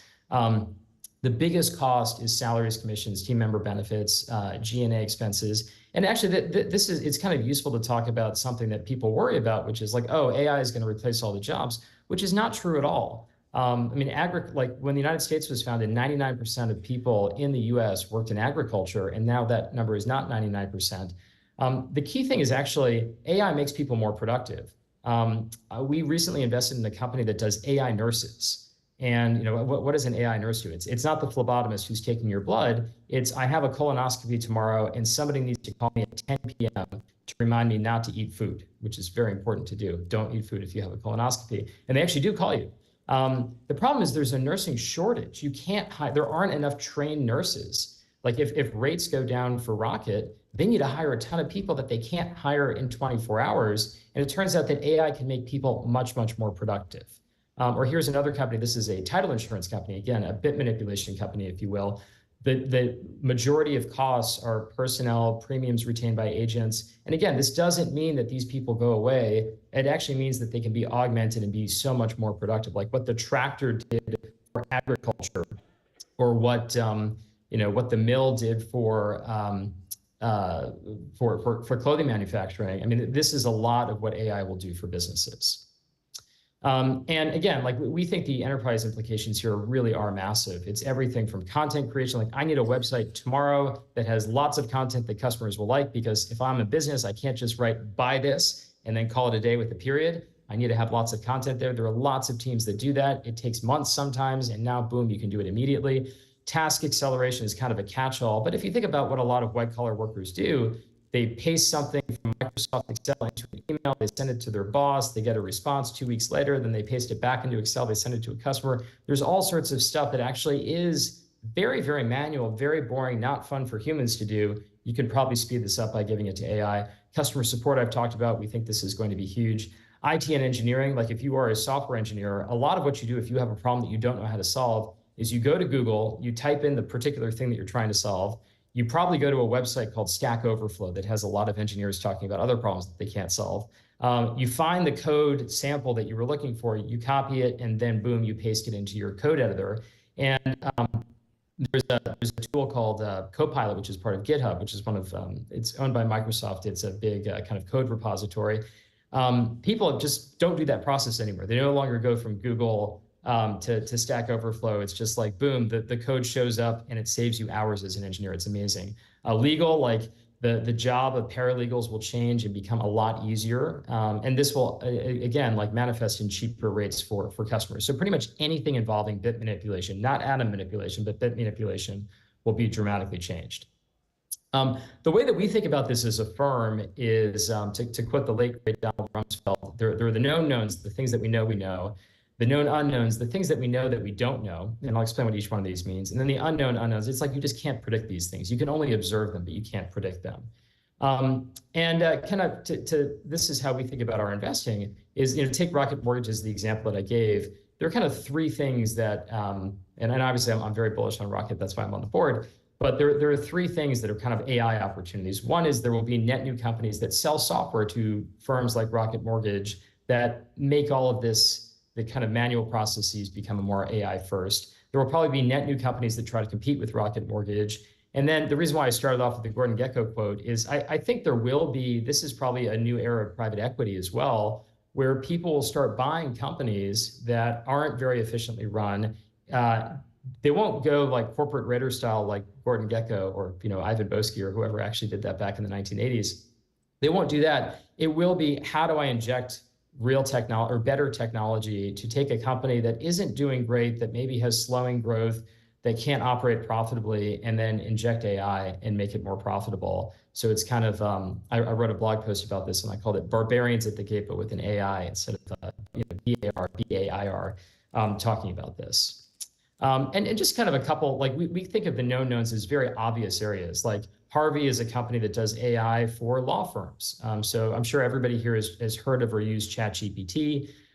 Works pretty well, but if you are a paralegal, you need specialized tools to find you particular case law and look up in case text and all the other particular sites. Like I want to find a Supreme Court ruling that said X and write a memo about it. You give that to Harvey and then boom, it does that.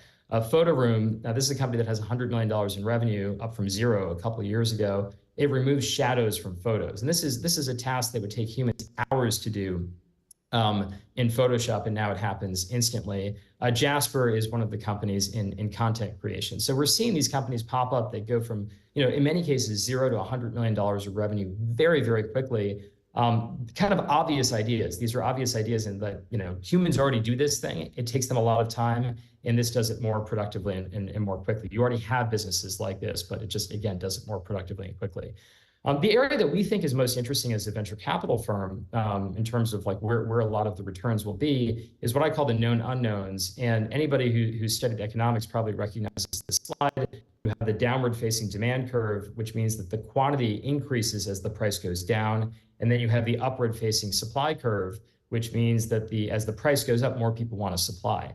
And kind of as an example here, like probably Louis Vuitton probably spends $100 million a year fighting counterfeit goods. $100 million a year. What does that actually mean? They probably spend a lot of money on law firms sending out cease and desist letters and all sorts of expensive things like that. How many small merchants in the United States would want that exact same service. Like, hey, anytime you find a counterfeit good or somebody doing something wrong, I want you to take them down. Probably every merchant in the US would want that, but how many can afford $100 million a year? Zero. If you bring down the price dramatically, you actually have an incredible business that you wouldn't have thought. You can't point to a competitor that does this right now. There's no cease and desist service or personal assistants. How many people in this room would love to have a personal assistant that writes thank you notes for your kids' birthday parties and books travel for you and calls restaurants to make sure that your seat is still reserved and all this kind of stuff? Probably everyone. Would you want to spend $100,000 a year on that? Probably no one.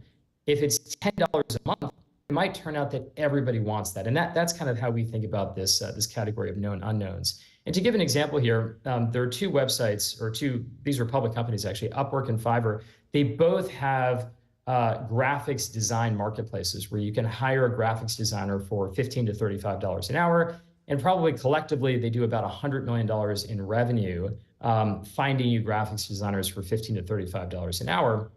But again, most people don't want to spend $15 to $35 an hour on a graphics designer, and most graphics designers don't want to work for 1 penny per year. So there was this funny graphic that came out maybe 6 or 9 months ago where this was Pope Francis wearing a poofy jacket, and everybody was like, did he actually buy this Montclair jacket? The answer was no. This was made by AI. Why would you pay somebody $15 to $35 for 25 hours to go make this jacket or this fake picture? It turned out it was made in a tool called Midjourney. And Midjourney costs $20 a month here. Midjourney has over $300 million in revenue.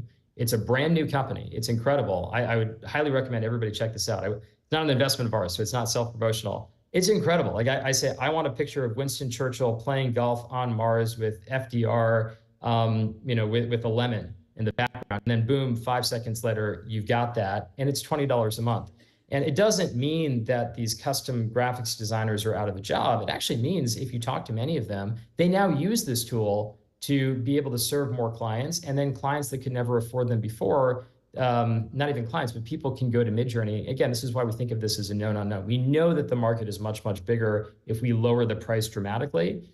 You just don't know how much bigger, and we're showing this now. A couple other examples, education.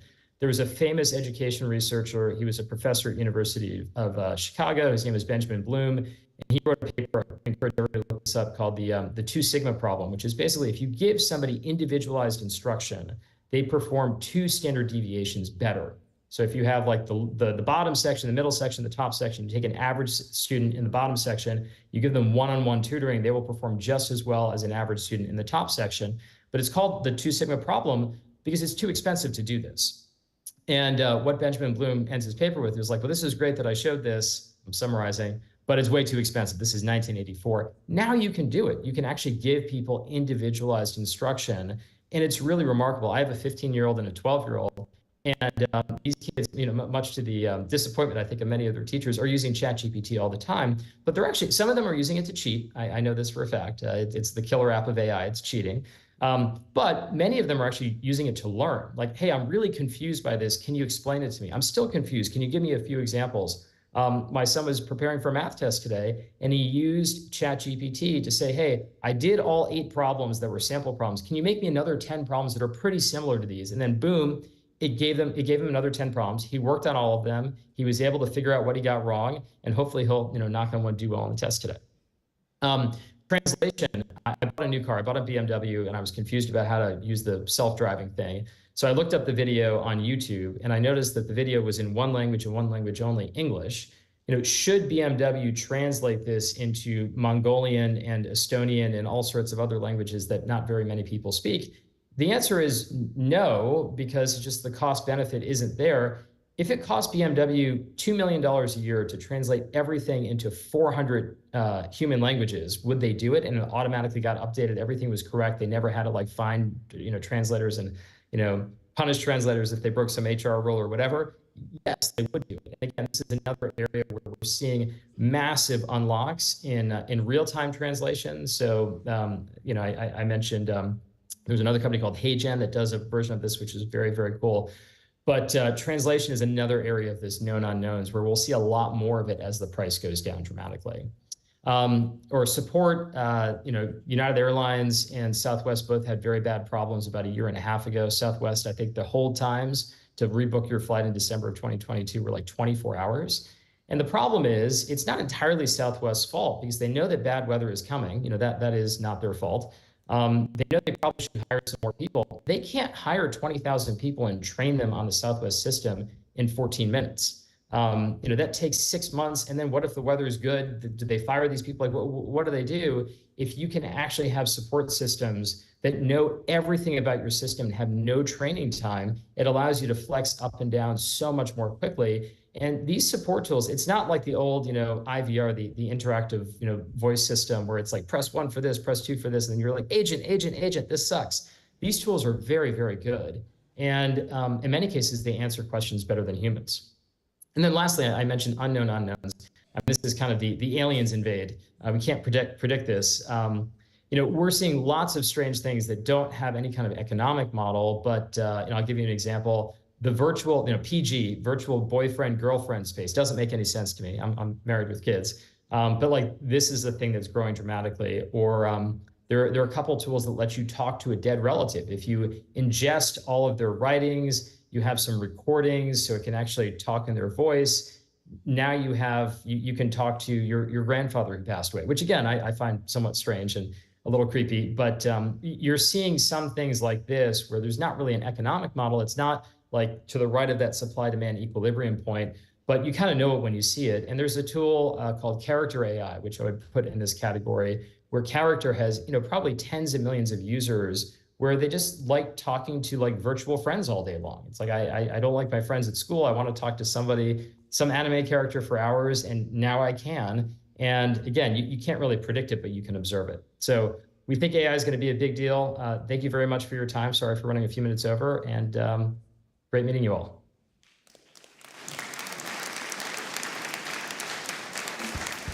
Please welcome Chief Executive Officer of Rocket Companies, Varun Krishna. Founder and Chief Executive Officer of Amesite, Anne-Marie Sastry. Co-founder, Chairman, and Chief Executive Officer of Acrisure, Greg Williams. And to moderate the discussion, please welcome President and Chief Executive Officer of Crane Communications, Casey Crane. Good morning. Hi, guys. Hi. Morning, everybody. I think that was a perfect introduction into the conversation we're going to have here today. I also think that you all are very intelligent, and you're in store for the best panel of the week. And even if it's not the best panel, I think it's probably one of the most important panels that we can talk about. Our goal today is to demystify artificial intelligence a little bit, to share some stories, and to have a little fun. So Varun, I'm going to kick this off, and I'm going to start with you. Yep. It didn't take you very long to hire a new Chief Technology Officer. You hired Sean with a mandate to oversee the development and implementation of technology across the entire Rocket Companies ecosystem. Talk a little bit about how artificial intelligence will play into that. Yeah, no, I would say we're very excited to have Sean on board. He is one of the most prolific and insightful minds of our time, and he is someone that has been through helping legacy companies achieve an AI transformation. And the reason that's so important is, any company can be an AI company, but you have to take advantage of the assets that you have. You have to understand that you're not a technology company, you're a data company. That data can be turned into capabilities. You have to be able to think about that internally and externally. And so one of the reasons we're excited to have Sean on board is just that he has led that transformation at Intel, at Thomson Reuters, and through many experiences in the past. And so AI is a flagship top-line imperative across the company, and we're excited to have Sean on board because he's going to be driving that for us. Awesome. Anne-Marie, good morning. Morning. You launched Amesite in 2018 with a mission to improve the way the world learns. At the launch, did you guys consider yourselves an AI company, and how has the use of AI changed your business model over the last 7 years? In 2018, AI in education placed you squarely in the tinfoil hat crowd. This was not a topic of conversation. We started as an AI-first company with the belief that everyone would, in fact, want and need to be competitive, an AI assist in learning, because it so dramatically democratizes the access to personalized learning. In the last 6 years or so, that's gone from writing our own algorithms using some outside code to being able to leverage not only things that we've built internally, but we were the first ed tech company to integrate GPT. And that's really captured the public's imagination and caused some fear, which I'm sure we'll talk about on the panel today. But the reality is, once you see AI in action, you realize that in order to be competitive, you have to gain access and learn to utilize the technology. It's been fascinating. It's almost fun to see people's brains when they start to understand the power. As an educator, you want to take people from here to here. And being able to use these kinds of tools to do that is incredibly gratifying. So, Greg, almost 4 years ago, you announced a $400 million acquisition of a Pittsburgh company called Tolko that was a provider of AI. Not a lot of profit, a lot of revenue, a lot of good growth. But what were you seeing at the time in the insurance industry that nobody else was seeing that led you to seek out an AI provider? And how has that worked out for Acrisure? Well, interesting question, and a bit of a diverse answer or diversion from the question, in the sense that we weren't seeing anything in the insurance industry that was interesting or compelling. And what we had a data analytics capability that was pretty robust. And as we're doing all the things that you can with data analytics and understanding opportunities or trying to spot opportunities, to me, it became very obvious very fast that the predictive elements of AI, we didn't have any component of that in the data analytics tool, as robust as it was. And so it was, look, we need to step and go into a completely different direction. There was nobody we could point to in the insurance space that was doing it. And so it was a journey to go find a capability that didn't exist in the industry, and hence partnering with a firm who had created value in another industry and partnered with them in order to kind of get what we needed. As far as what it's done, it's transformed literally every facet of our business, from the sales front office and the sales function to the back office and the operating function. It's transformed. I've kind of, through these questions and our dialogue backstage, I've kind of gone back to and reflecting what was life like before we had these tools and this capability, and it's really, it kind of felt like we were operating as a JV team. We've elevated to the varsity team, so to speak, and it's just no going back at this point. It's all forward and very aggressively leaning into what's out there in terms of capabilities. Yeah. Varun, last month you guys rolled out a new platform called Rocket Logic, allowing customers to upload their documents. Obviously it's a secure portal, but is it supposed to reduce friction for consumers and employees, or a bigger benefit for one or the other?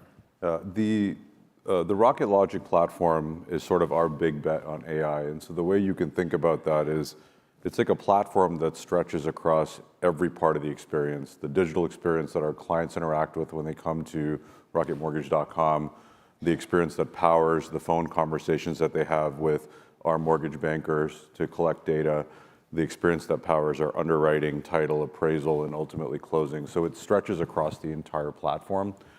And it provides sort of automation, machine learning, knowledge engineering, natural language processing, AI capabilities at every segment of the journey. And so if you're a client, it makes it easier for you to provide your documents. It extracts the data from the documents automatically versus manually, so that can be applied to the loan. If you're having a conversation with a mortgage banker, it will take notes on the most important client preferences and insights so that the mortgage banker can focus on the human connection, the emotional connection. When you look at underwriting, it breaks down complex tasks into simple tasks and allows that to be done without as much sophisticated training of underwriting. And then ultimately, it improves things like appraisals with better photo recognition, imaging technology, so that we can get accurate faster. Ultimately, when you think about AI, in some ways, a simple way of saying it is just better predictive analytics than a human could possibly achieve. And what that does is it just automates and simplifies and speeds up the process, which is what really matters in home ownership. You want to be able to be competitive. You don't want to spend a lot of time doing manual tasks. And so it's kind of a perfect fit technology. And so the Rocket Logic platform is really designed to do that. And what it ultimately does is it just saves us time. It allows our team members to be more productive so that they can serve more clients, and allows us to close loans, obviously 2.5 times faster than industry, but we save 150 to 170,000 hours. Apparently someone's struggling out there with we love that. Yeah, speed is everything, right? What's the website? RocketMortgage.com, right? But speed is the name of the game, and if we can make our team members more productive, they can spend more time serving clients and ultimately grow our business. Yeah, and we'll talk a little bit about that efficiency, but we were laughing backstage that there's a lot of fear still out there. Yeah. And it's not necessarily is AI going to take the job, it's someone using AI. That's right. Is going to probably take the job. Yeah, this is an interesting topic, and I think, with every big technological revolution of our time that I can think of, we were talking about the evolution of radio, there was a similar fear, the evolution of, the internet, electricity. I mean, everyone thought, oh my gosh, like all these jobs are going to be replaced. And none of that happened. What ended up happening was new job categories, new businesses, new business models were created, and it sort of evolved humanity into a new being. And I definitely think AI is one of those things. Yeah. Anne-Marie, Amosite talks about one of their categories is business solutions. So how do you guys use AI when it comes to compliance or training? And talk a little bit about how AI can enhance those outcomes. Absolutely. Quickly, if I could ask the audience, how many of you are using AI now? GPT? Okay, very good. That's why they're in this room. That's right. Everyone out there drinking coffee is in big trouble. Bring them inside. Bring them inside. Your employees are too. You want them to use AI in a way that advances the interest of the business. And when we think about training and compliance, there are two things that are very important to think about, and that's what we work on. One is making sure that credible information is in front of them. And that means not just using a generic LLM, just not using a generic large language model that hasn't been trained or fine-tuned, but instead using something that's domain-specific. And more importantly, using something that's trained on your own data, because that's what gave you your competitiveness in the first place. The second thing is, and for any professors or teachers in the room, getting them to pay attention. And that means really contextualizing learning and achieving that level of mass customization with an AI that serves that person something that provides context that makes them want to pay attention. That is very powerful.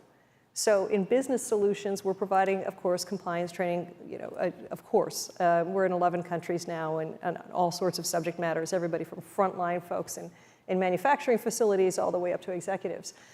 Also, we think it's very important to provide professional solutions for people that's specific to their domain. So recently we rolled out an app called Nurse Magic. And I think everybody in this room wants their healthcare professional to have access to AI, to improve diagnosis, to improve treatment, to help them talk with patients with greater compassion and care. So we're focusing on that tool to really address the need that healthcare professionals have, specifically nurses, to help them be better and advance in their careers and be able to use these tools, but use them with confidence. So we think those two sides of the same coin. Enterprise solutions are very important, but direct-to-consumer professional solutions are also very important. For sure. Greg, two-part question. Acrisure, it seems like has just exploded as of late. The last couple of years have been unbelievable. You talked a little bit about efficiency, and when it comes to streamlining the process, similar to what Rocket's doing. Give us a specific example of how an employee interacts with one of the platforms, but then also if you could talk a minute about how it's a growth driver as well. Yeah, so if you look at, if you're a sales professional at Acrisure today, actually I'll go back, if you went back 3 or 4 years ago, your day was consumed with, they'd have loved a place like this, by the way. It's a target-rich environment, a lot of decision makers, a lot of business owners, senior level Stuck on an executives. island. Stuck on an island. I mean, this was like, shooting fish in a barrel if you're a good sales professional. But they were kind of dependent on, I'll call it the Chamber of Commerce breakfast, lunch, and dinner in terms of establishing contacts and relationships. Well, fast forward from that environment to today, and literally the ability for us to take a sales professional and the expertise that they have, a product and service that they're capable of selling and advising a client with, we're finding audiences and targeting those audiences for them. So if you're a sales professional today, you came to work, there's 23 things, 23 prospects, 23 sales opportunities. We defined that for them and said, here's the 23 things. And by the way, here's a ranking of probability of what you're likely to sell to whom. And so we went from, I've got to establish a relationship one person at a time, to we're now teeing up by the dozens of opportunities. So it's kind of, we'll say paint by numbers, but it's kind of paint by numbers. And so we're helping our sales professionals in that regard and identify a targeted audience. If you take it to the client side, I'll use California. I know we're in Michigan, but I'll use California example because it's an extreme example. There's 2,100 health plans in the state of California. So if you're an entrepreneur or business owner and you want to know what's your best solution for employee benefits for your employees, there's 2,100 options. Well, there's no sales professional in the world that's going to come and be proficient in 2,100 different solutions or opportunities. And so what they're selling and presenting is the 5 or 6 they actually know. Well, we're using the technology now to literally, based on size of company, needs, budgets and budget constraints, and the things that the client's trying to look for and solve as relates to the business as well as their employees. And we were basically going through 2,100 alternatives and actually giving them the 5 or 6 best options that are available to them by looking at all 2,100, as opposed to just the 5 or 6 a sales professional was actually able to talk about. And so we're helping clients in a way in terms of design and outcomes that we would never be able to help them with before. And by the way, even in the 5 or 6 deep dive kind of solutions that you might present to a client in the old days, that's weeks of preparation and analysis and presentations and so forth. The technology and tool, literally we do it in front of the client. So of the 2,100, here's your options. Here's what they are, here's who they are, here's the plans, here's the cost, here's the presentation. We'll print it out while we're at your office. And so it takes weeks down to like literally minutes. And so it's those are some of the examples of how we're using the technology and AI. And again, the AI component is the predictive modeling about that business and what they're likely going to want, not just their expression of interest, but what they're likely going to actually want and use in going forward based on profile and capabilities and scale, et cetera. And Greg, give us a ballpark of the type of growth you've seen in the last 36 months. So we have, in the last 36 months, we'll finish this year about $5 billion in revenue. 36 months ago, we were a little north of $2 billion. So we've more than doubled in size in the last 36 months. It's incredible. So Varun, is your board expecting that kind of growth? Based on AI? And joking aside, when you guys think about it, you mentioned the appraisal process, but what do you actually think it can do for your business? I mean, I think the potential is limitless. I truly believe that. In housing, it's like the biggest total addressable market there is. $1.5 trillion on the low end, up to $2 trillion on the high end. There just aren't markets that are that big in general. In any industry. And there's no player that has more than a single-digit market share, and that includes us. And so our focus is to leverage technology to drive growth in market share, because there's plenty of share, really independently of whether rates are up or down or inventory is up or down. People still want to buy and sell homes, and if you can make that process as frictionless as possible, then you can drive incredible growth. So there's lots of market there. We think AI, again, just this simple concept of leveraging technology, machine learning to do better pattern recognition is a simple strategy, but incredibly effective in transforming the nature of buying and selling a home. So we're very excited about our growth prospects. There's a huge total addressable market. When you think about not just mortgage, but you throw in home ownership at large, real estate, financial services, it's a $5 trillion market. And that's in current economics. So we're excited about this just because we're at this sort of precipice of being able to take a giant leap forward with technology. And the technology, we think, is a perfect fit for the kind of business that we have. Business of data, business of humanity, a business of automation and workflow, and deterministic outcomes. Yeah. Anne-Marie, you've got a pretty extensive background in technology and innovation. We're talking about big data, we're talking about huge companies. What do you think are some of the less obvious ways that AI can help transform some more traditional business practices? It's in people. Bottom line, the biggest market there is selling things to human beings. And the reality is every single person in this room, your job will change with a rapidity that's pretty disorienting, jaw-dropping in the next year to 5 years. Fastest changes we've seen, really, in my opinion, in human experience. So when you look at the unseen opportunities, they really come down to my view, how are people operating differently? What decisions are people making differently? When we look at this, we look at healthcare as an example, and we say, okay, you could attack this problem of all hospitals in the United States of America or all healthcare facilities in general. Or you can look at some of the biggest groups, like nurses, 5.2 million nurses. Don't you want your nurse to have an AI? Don't you want to get a faster response? Don't you want to get a more compassionate response?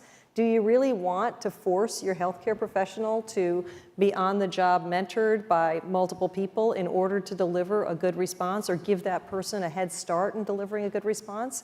The answer is, of course you want that person to have that technology. And there are many fields like this. When we look at our university market, we've rolled out systems across the country so that universities can offer professional learning. And we've recently announced late last year a no-fee setup deal, which was very appealing to universities. So we closed a bunch of those deals, and that's exciting, and it helps them scale. There's also 15 million people going to college and involved in higher education, and we look at the kids who are getting ready to go to college, and we say, don't you want to interact with a faculty member in a way that makes it easy for you to interact and that learning is supported? Don't you want to be more competitive in your application to college? Don't you want to be exposed to being able to generate original content before you start that college journey? So we look at all these critical points and say, can we put a solution there that makes you into someone with a superpower? Can we give you an Iron Man suit? And that's what we're really excited about. And we think that, your head goes to enterprise solutions, and those are extremely important. We think about the people and giving them these sort of superpowers. That's a good way to put it. We're talking about AI as if it's perfect. It's nowhere near perfect. And at the current iterations, the platforms, we've all seen small issues. But Greg, when you guys think about it inside your business, how do you protect against incorrect information? We know how important data in, data out, right? But how do you guard against AI incorrectly denying someone coverage or incorrectly identifying healthcare or health insurance? Yeah. Well, the good news is we're not the actual insurance provider, so that's the good news. If someone gets denied coverage, it's not our fault, so it's not our problem. Seriously and truthfully, from our perspective, it's a constant. The needs of the client are first and foremost. The appetite of the carrier and insurance marketplace, it's a matching and aligning of that.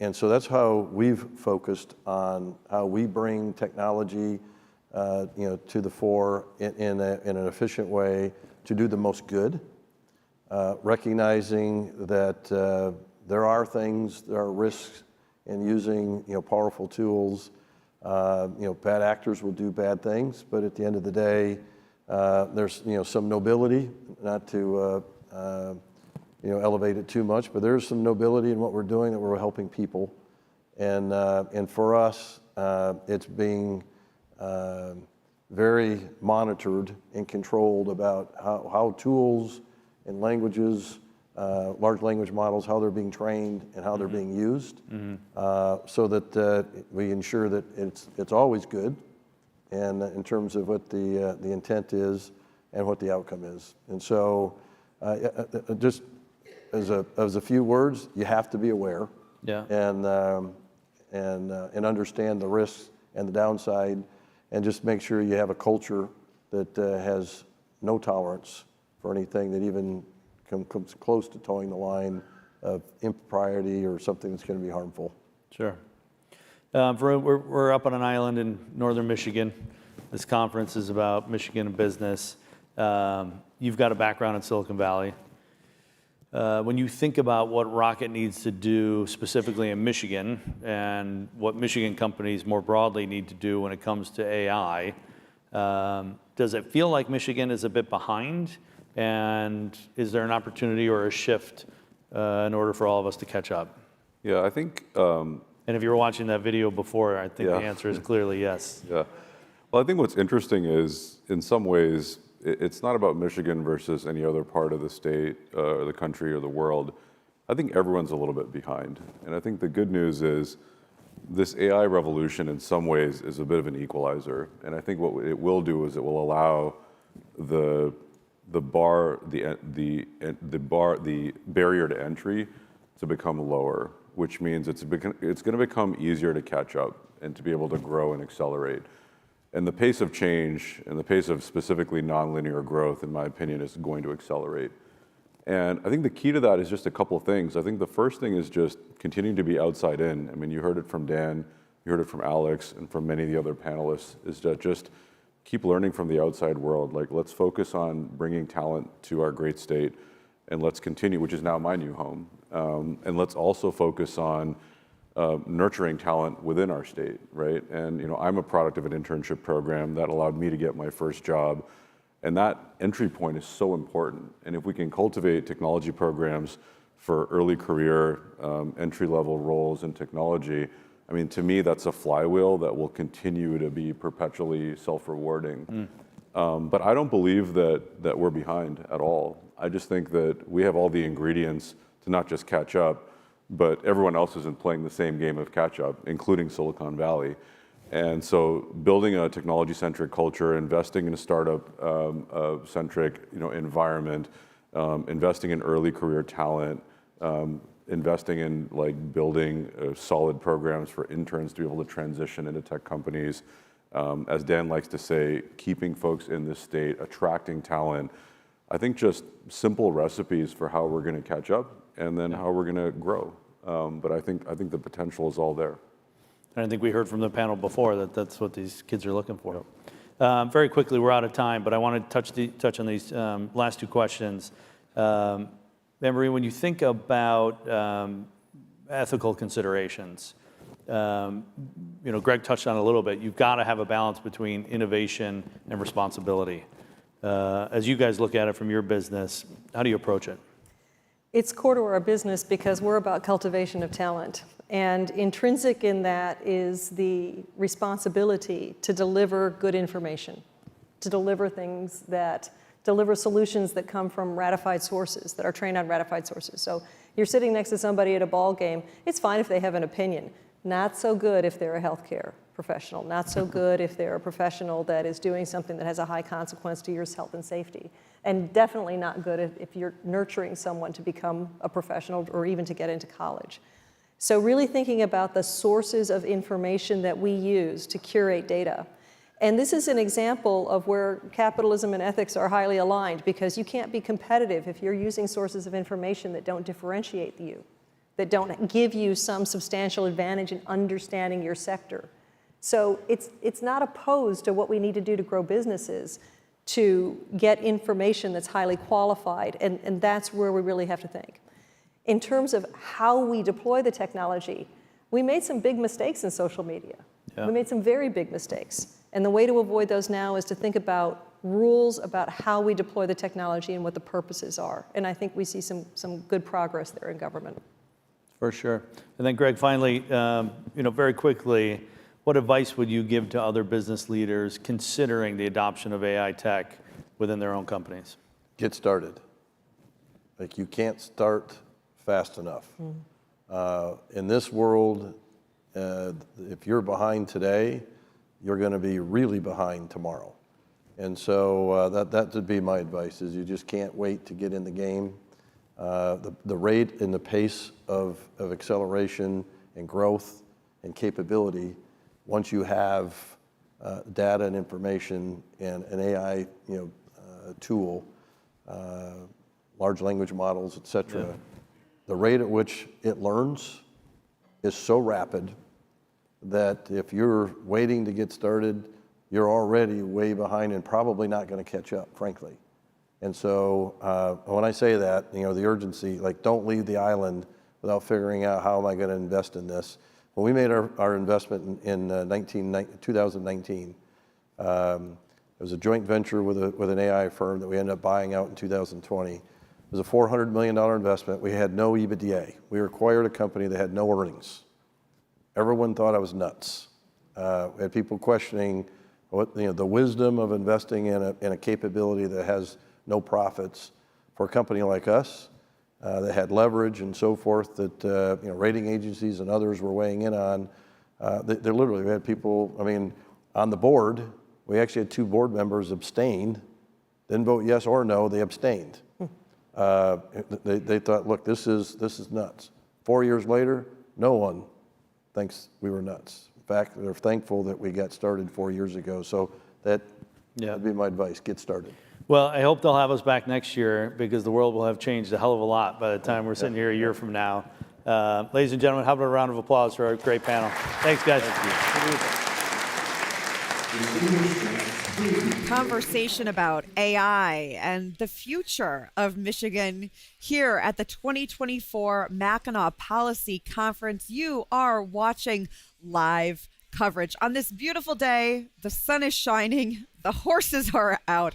We're going to go back to the main stage and have a conversation about after school, good for students and good for business. Combat that.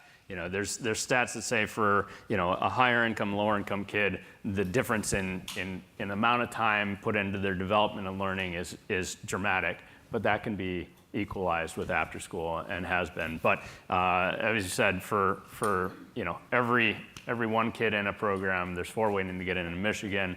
Some more funding is needed. We've got to work on the pipeline of talent to support kids and the quality piece.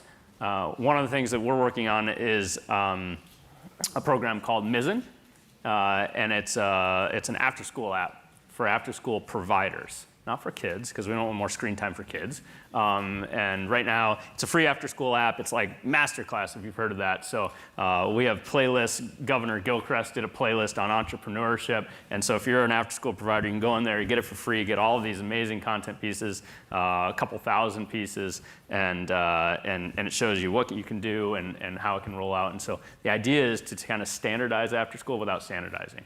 To create quality across the board for free. So, we've got the 1619 project. We've got all kinds of things in there. So Great. Michelle, what's the state's position on that? Did the funding increase happen because of learning loss, or were there other reasons that we increased funding to after school? So you've all been in a lot of sessions, in a lot of conversations over the past few days. There's not a single issue that you've been talking about that after school cannot play a role in supporting. You want to talk about talent development, we want to talk about mental health, career navigation, childhood obesity, academic achievement and readiness. We could do this all day. And the opportunity to be able to have kids in high quality environments where adults care deeply about their success, their academic success, their mental health, their social emotional skills, and are supporting them as a proxy for their teacher or for their parents in times when they are somewhere else. There's incredible power in that. And I think I haven't found someone who says, I don't know. right? Like I'm not sure that makes sense for Michigan.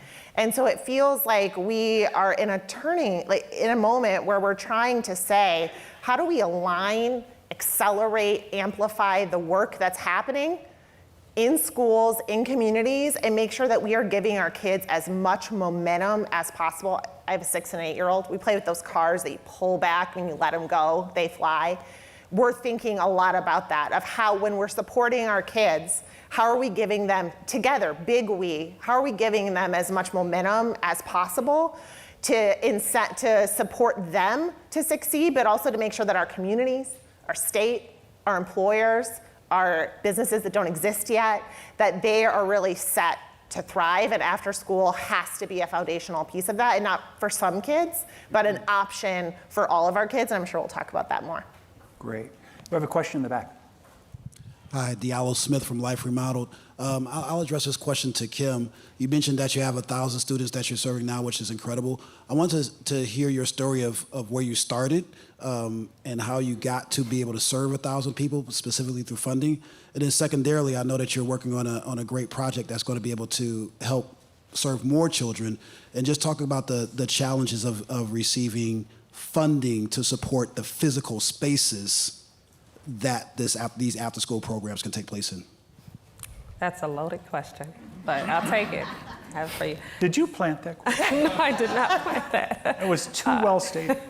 But I would say we've had conversations, so I know where that's come from. And there are several organizations who are in this room who have heard my story. I actually spoke at a breakfast in December. Developing Kids will celebrate 18 years next month. And I would tell you that at that breakfast in December, I kept thinking about, why are they asking me to speak at this breakfast? And it was to entrepreneurs. There were some nonprofits in the room. And I always say we have grown tremendously over the last couple years. But that's because I left my full-time job to just do this. With $40,000 as a grant, I said, I'm doing this. And I got paid a lot more than that when I left my job. But for 14 years, I labored in this work, working full-time and building Developing Kids. And it was very difficult for someone to say, we're going to give you funding to support a salary. So there are a lot of organizations who are doing this work, who work, the leaders work full-time jobs. They are taking a lot from their households to make these organizations run. And it was quite a journey. And I would say that leaving that really sparked the growth of Developing Kids, because now I could dedicate more of my time to really building the organization at the level that I know it could be. But it takes being introduced to people, having a network. I heard someone say earlier today, I'm just a girl from the west side of Detroit off of 7 Mile. I am the statistic that everyone said probably wouldn't graduate from high school, definitely wouldn't go to college, and the list goes on because of how my environment shifted in high school. But yet I'm here. But I mean, I have those resources to say, let me call my uncle to introduce me to the CEO of this company, or to help me get this resource to run this program or this organization. So it's a journey. It's definitely a journey, and it's growing. And I mentioned that in December, I spoke at that breakfast. As I kept thinking, and I was actually praying about what I would talk about, I'm sitting on my couch 3 days before I'm running across an old email. I have no idea why this old email popped up, but it was 10 years old. I talked about how I had $1,080 in our bank account. And we have been operating for 8 years, and that's what I had. And I was waiting for several organizations to pay us out for the grant. So some of us know about that, how you may be awarded something, but it takes 6 months to actually get it into your account, right? And I sent that to the board treasurer, but yet I was getting ready to speak to at the breakfast, and I had $1.8 million in the account 10 years later. So a lot of tears, but it was the journey that brought the tears of how 10 years ago that was the story, but not giving up and then being where we are today. Wow. Kimberly, thanks for sharing that. My experience is some of the greatest grassroots after-school programs have similar stories. Yes. Ridgeway, what do you see across the country? Is this you have the big programs, you know, the one I mentioned earlier, Junior Achievement, certainly one that affected me, but these grassroots programs, Downtown Boxing Gym, the local programs just seem to have such passion. Is that how you see it? I think that's absolutely it. I mean, they meet kids where they are, the needs where the kids come in and know the needs, and that's where the secret sauce is the breadth of after-school programs and opportunities that are provided for kids across the country is just huge. And that's, it's as simple as, giving a kid a baseball bat to play with, and it can be, going to coding or things like that. You've got after-school programs that meet kids where they are across the country and all different things, and you've got a lot of really passionate leaders, or just the education providers themselves that are in it, that are, doing it as a part-time job because they care. Right, and the fundraising, Kimberly, is not as sophisticated out of the chute, right? Not trained to get in there and get that done the same way. Absolutely, not having the, having resources that can support for leaders to go and learn how to make that ask, how to take how to collect data, and then how to use that data to tell your story and show your impact of what the work that you're doing. I would definitely say that fundraising is, being here today. A lot of us have had opportunities where we're sitting here today and we're in the rooms with people who we couldn't get meetings with. But how many organizations do not have the ability to come and be here today? Yeah. And Mr. David, I would love to add to this conversation in terms of the quality of a nonprofit and the power that they have. I was going to ask you to comment on leadership as you see it, For King. sure. So I would like to add that aside from the funding, we need there needs to be an actual connection between the leader and the student, and allow the student to create their own ideas. There's a lot of times where we tell the student things, or we tell them to read this book, and I actually had this conversation with Mr. Kali Sweeney himself, where we were saying, students, we tell them to read this book, or we tell them to research this, and what we tell them is what they go by, right? And usually that's the way they think, when instead we should advise them to do their own research, right? And to advise them to think on their own. And I feel like including that, even with Skimmin Foundation, including me in this entire conference, this is an opportunity for me to grow as an individual and to grow into my career path, right? And with this opportunity, I have an opportunity to do my own networking and do my own research in terms of who's in the room. So just allowing those opportunities aside from the money, because if you say you had all the money, what's next, right? You have this facility. How are you impacting your students? I feel like that's the key. Thanks for sharing that. It's For sure. I think it's a mistake to tell kids what they need, young people, what they need, instead of asking them what they want. Exactly. And I applaud the leaders that did the right thing. And it sounds like you pushed back a little bit. Right. To have to say, hey, let me research this. Let me tell you what we ought to do. Exactly. Yeah. How comfortable were you doing that? Well, I mean, that's the whole idea of mentorship, right? Your mentor should advise you the right ways to go, but your mentor should also advise you to go against them sometimes, to challenge your thoughts, to challenge what they taught you. If your mentor is truly your mentor, they don't mind you going against them sometimes, or like having not an argument, but like a debate about what's right for them, what's right for the student, because it's the student's career, it's the student's life. So it's okay. It's perfectly fine for the student to challenge the mentor. That's the way it's supposed to be. Oh, well, another question.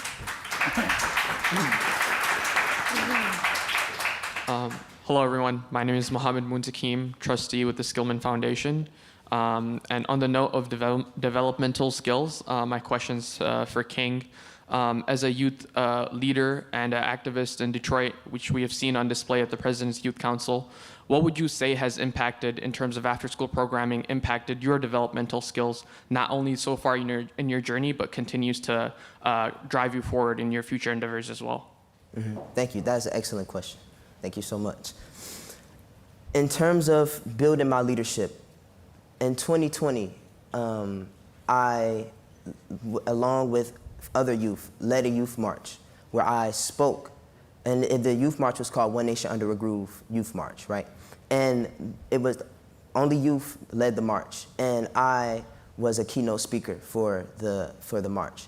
And they chose me because of the simple fact that I was passionate about what was occurring at the time. I was a 4.0 student. I'm still a 4.0 student, even during the time of COVID. And that actually improved me as a student because I understood that if I allowed this tragic time, my mom was sick for 42 days with COVID-19. If I allowed that time to let that sink into me, to let that sink into my soul and allow me to be less, then I already lost, right? A boat only sinks when water gets inside of it, not when it's surrounded, you know? So, you know, that's what that time taught me. And throughout that time, I've just been a leader in terms of what I'm passionate about and what I've been able to learn. You know, I've also I wrote several speeches. One was about redlining in 2021. It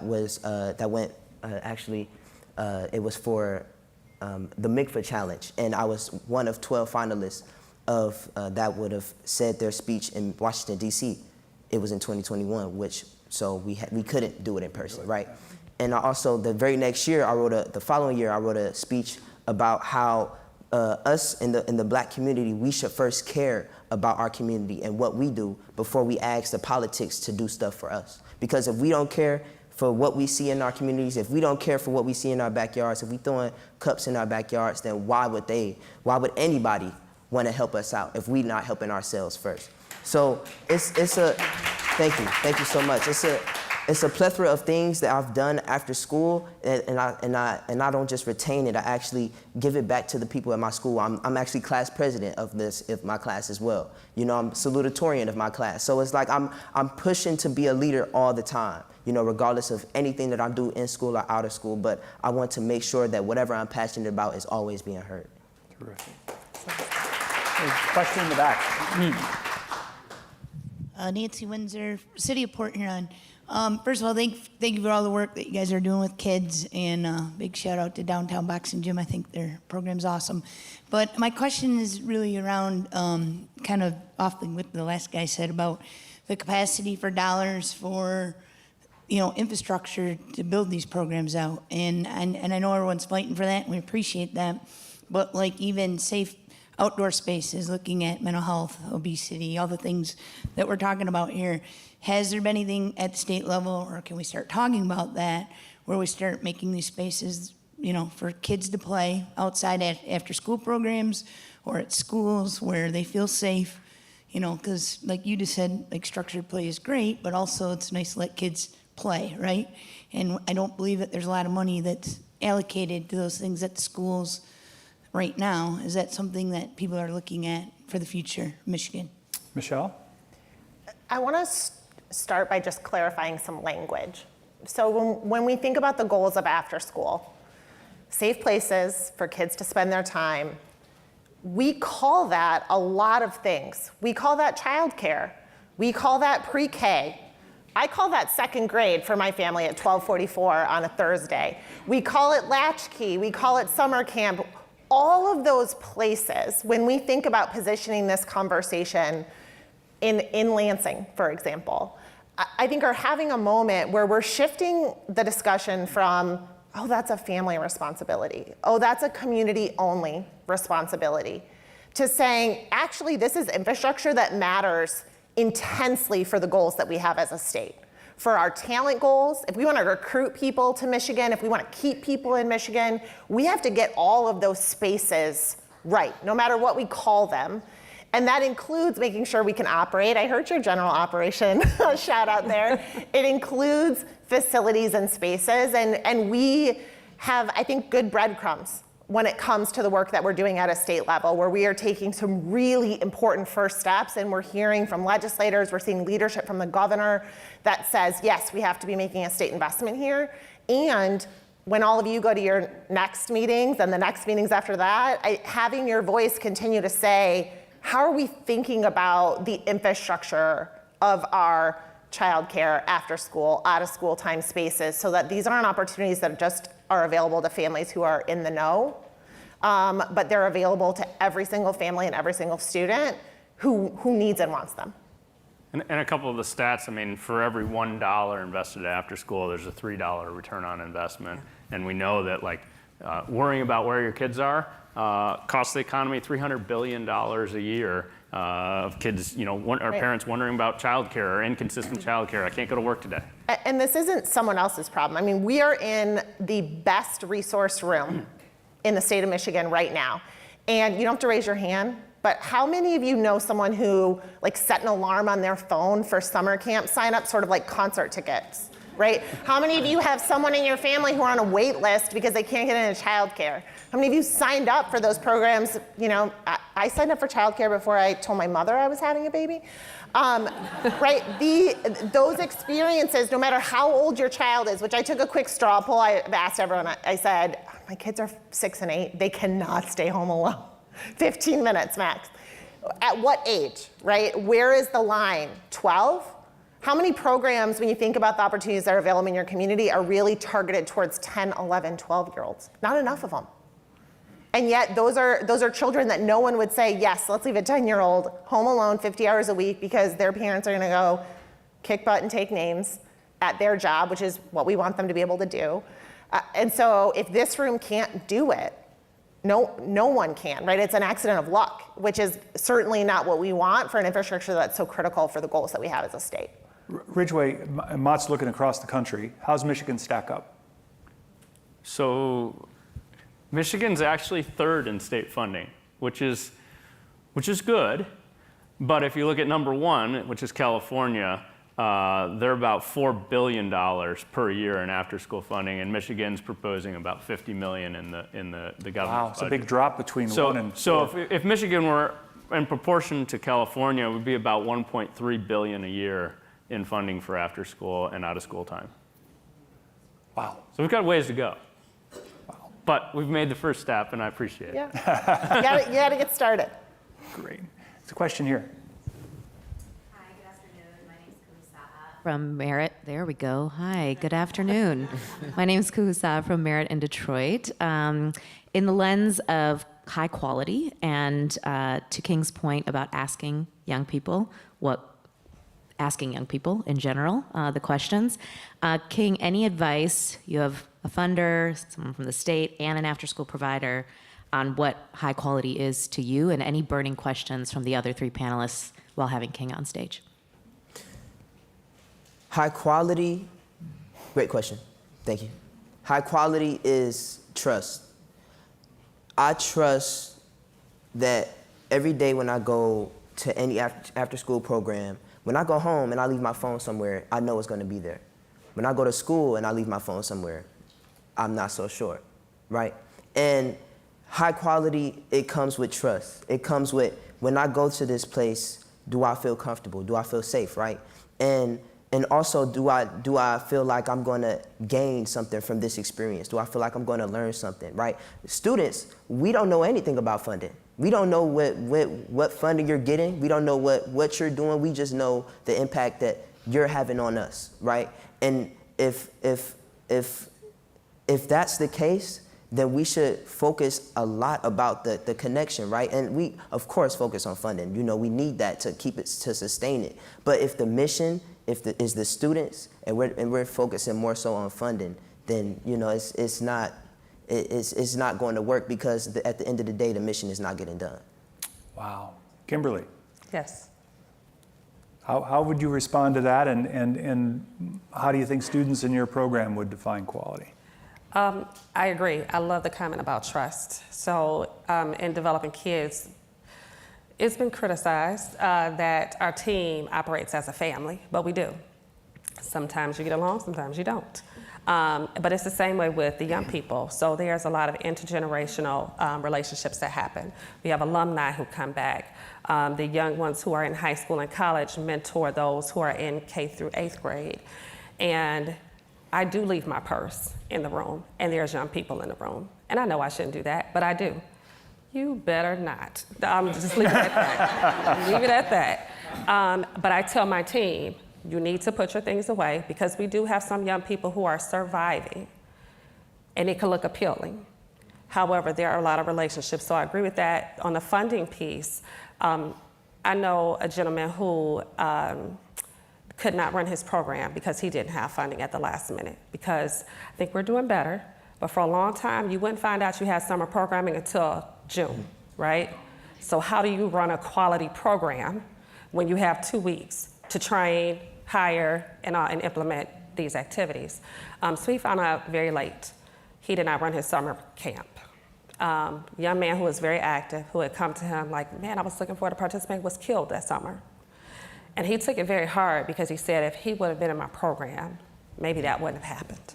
So the funding piece is real. You have to, you can get a couple dollars. I cannot feed 500 on 2 fish and 5 loaves of bread, but I can tell you I fed 50 kids off of $30. I make it work.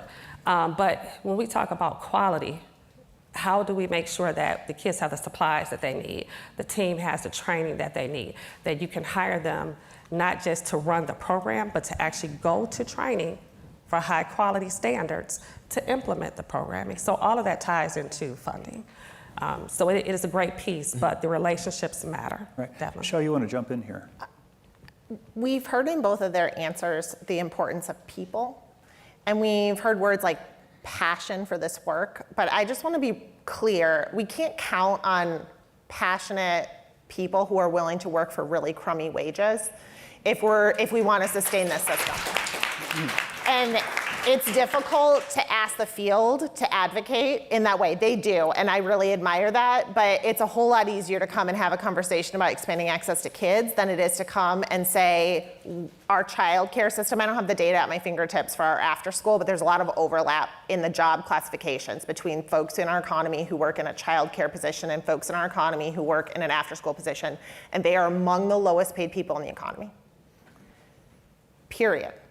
And so how do we make sure that as we're advocating for this work, that we are continuing to center passionate individuals who we view as professionals, who we support, pay, train as professionals? That has to be a part of the conversation that we are willing to have as advocates in this space to continue to make sure that we can scale in a way that is right, like that does right by our kids, but also by the professionals who work in this space, because otherwise the people who are really driving the experiences that Kim and King are talking about, we're not gonna be able to keep them because they have families too.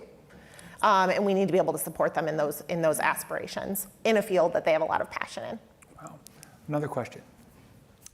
Good afternoon, Jametta Lilly, Detroit Parent Network. And first off, a huge thank you for the dynamics that we see in front of us. This is an exciting time. I have 2 questions. We sometimes talk about children as if they're not connected to parents and to a home.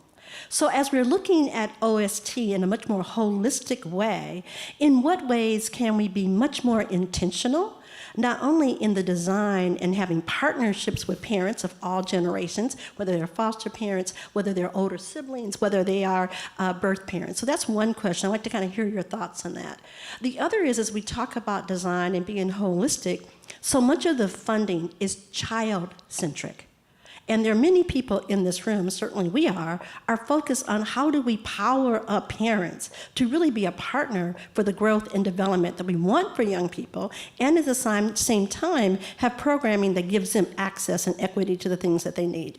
So one of the issues that I heard Kim speak to is that the very funding mechanisms themselves actually do not give the opportunity to organizations that want to have, in fact, a holistic approach to out of school time. I'd just like to hear you think about that, and how might we, this time next year, rethink what those RFPs look like, whether they come from philanthropy or whether they come from the state, and then in what ways are we beginning to ask the question to OST providers, in what ways are you specifically engaging and empowering parents as part of the population for the change that we're all working on? Terrific question. So Michelle, how are you empowering parents? How are you engaging parents in your program? I'm sorry, Kimberly, how are you engaging parents in your program? Yeah, Michelle, how are you engaging parents at the state? I want to know. So I would definitely say, I know Jametta a long time, and they do great work at Detroit Parent Network. So, but for developing kids, we had paint and plant night Tuesday night. And it is, so we have about 8 family engagement activities. There's no cost for our program, so there's no barrier for you to participate. It's free for you to engage with your families, and it's expected that you will engage in a programming when you register your child. I would say I was very pleased that in the MyLeap 32M funding that just came out, there was a line item where you could, it was expected that you would engage young people and their parents and their families, so some family engagement activities. I'm starting to see it a little bit more, but it would be great And if there was unrestricted dollars, then you could spread that around a little bit more to do those, because in my opinion, and for the success that we've had, the greater impact is because you reach and connect with the families. If they desire, don't tell them, you need to go to financial literacy, you need to do this. Ask them. Again, them having their participation in the design of what the programming looks like. We recently had a youth summit, a teen and young adult summit at Chase Branch. We had over 30 parents that came and they wanted to stay. So we created their own workshops with the bankers that were there, and about 6 of them signed up and opened up bank accounts that day on the spot. But it was providing opportunities where they get to learn along with their child. So I would say, again, unrestricted dollars, putting line items for funders where you can do some parent engagement, and then having parents engage so that they can share what they need. Bitcoin was huge.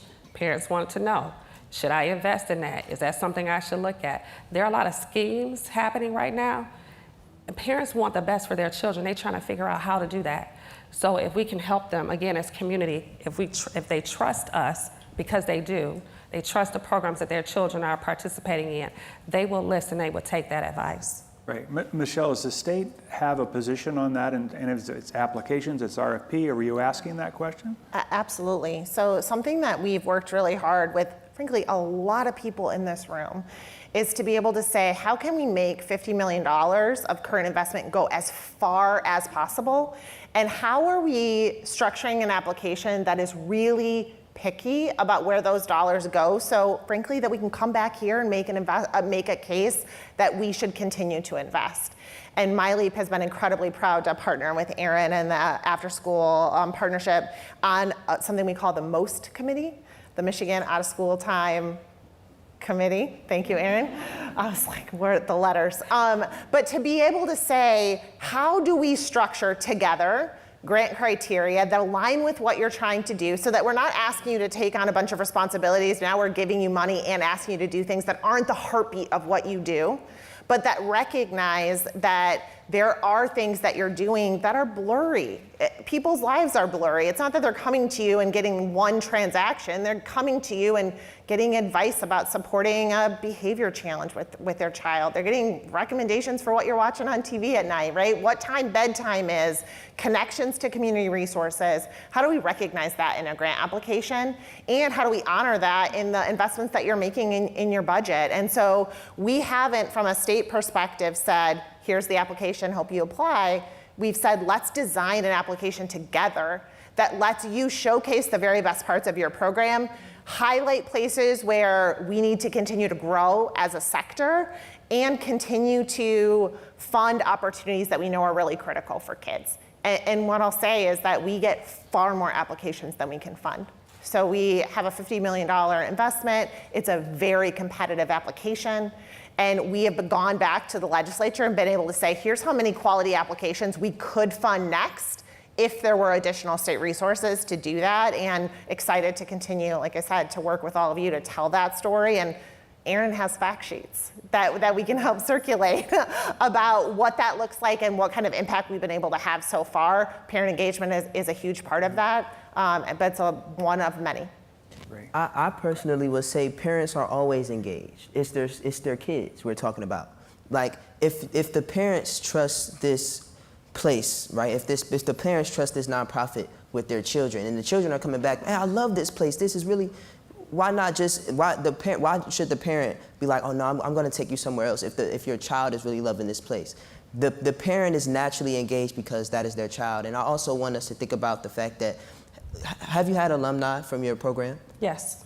And with that being said, with them going on to their future endeavors, I plan if there was truly an impact. Of course, I want to give back to the nonprofits organizations I've been a part of. And that's another way of the nonprofit being able to earn revenue or funding in a way is the people you give to are going to always give back if you made that connection too. So it's like if you have but if the alumni that you have, of course they would they would love to come back and give back because you gave them so much. I think King has just advocated to be the next fundraiser and relations. Hey, man, I got to make it. Somebody got to do it. Jason. Jason Lee, Junior Achievement. So when the statement was made that Michigan is third when it comes to out-of-school time funding, I looked around the room at the nonprofit leaders, and we were all kind of side-eyeing that. So I think a little more information about that would be really great to understand, and particularly when it comes to MyLeap in terms of accessing those funds. Just a little elaboration there. And one of the major Achilles heels for many nonprofits is this conversation around transportation, and transportation, getting access to those programs and facilities. Some discussion around that would be great too. Yeah, I mean, I think one of the things it says is that at 50 million, when I heard that, I said, we're third? Oh my God. We've been supporting 50 statewide network for 20 years. How can that be? A lot of it is that all these programs heavily rely on the 21st century program. But more importantly, they rely on foundations, private philanthropy, and business. And business is recognizing that that out-of-school time support is really important. So I think that's one of the things that we need to figure out, and from a policy standpoint, is how to link business a little bit more together with philanthropy and groups to push for government, because it's really a bipartisan issue. I mean, you look at the numbers, 80% polling in support of out-of-school time support. It does show that it has a positive impact on the economy, and it, most importantly, has a positive impact on kids. Let's stay on this track a minute. We'll come back to the transportation question. But have we done a good enough job explaining to the general public and business specifically the importance of after school and finding talent? Probably not. I mean, how do we do a better job of that? I mean, I know one of the things we've partnered with is STEM Next, and you have the Million Girl Moonshot initiative, which is trying to get 1 million girls involved in STEM and out of school time. But there's so many other programs that are doing that. But it's holistically, we've got to do a better job of communicating it.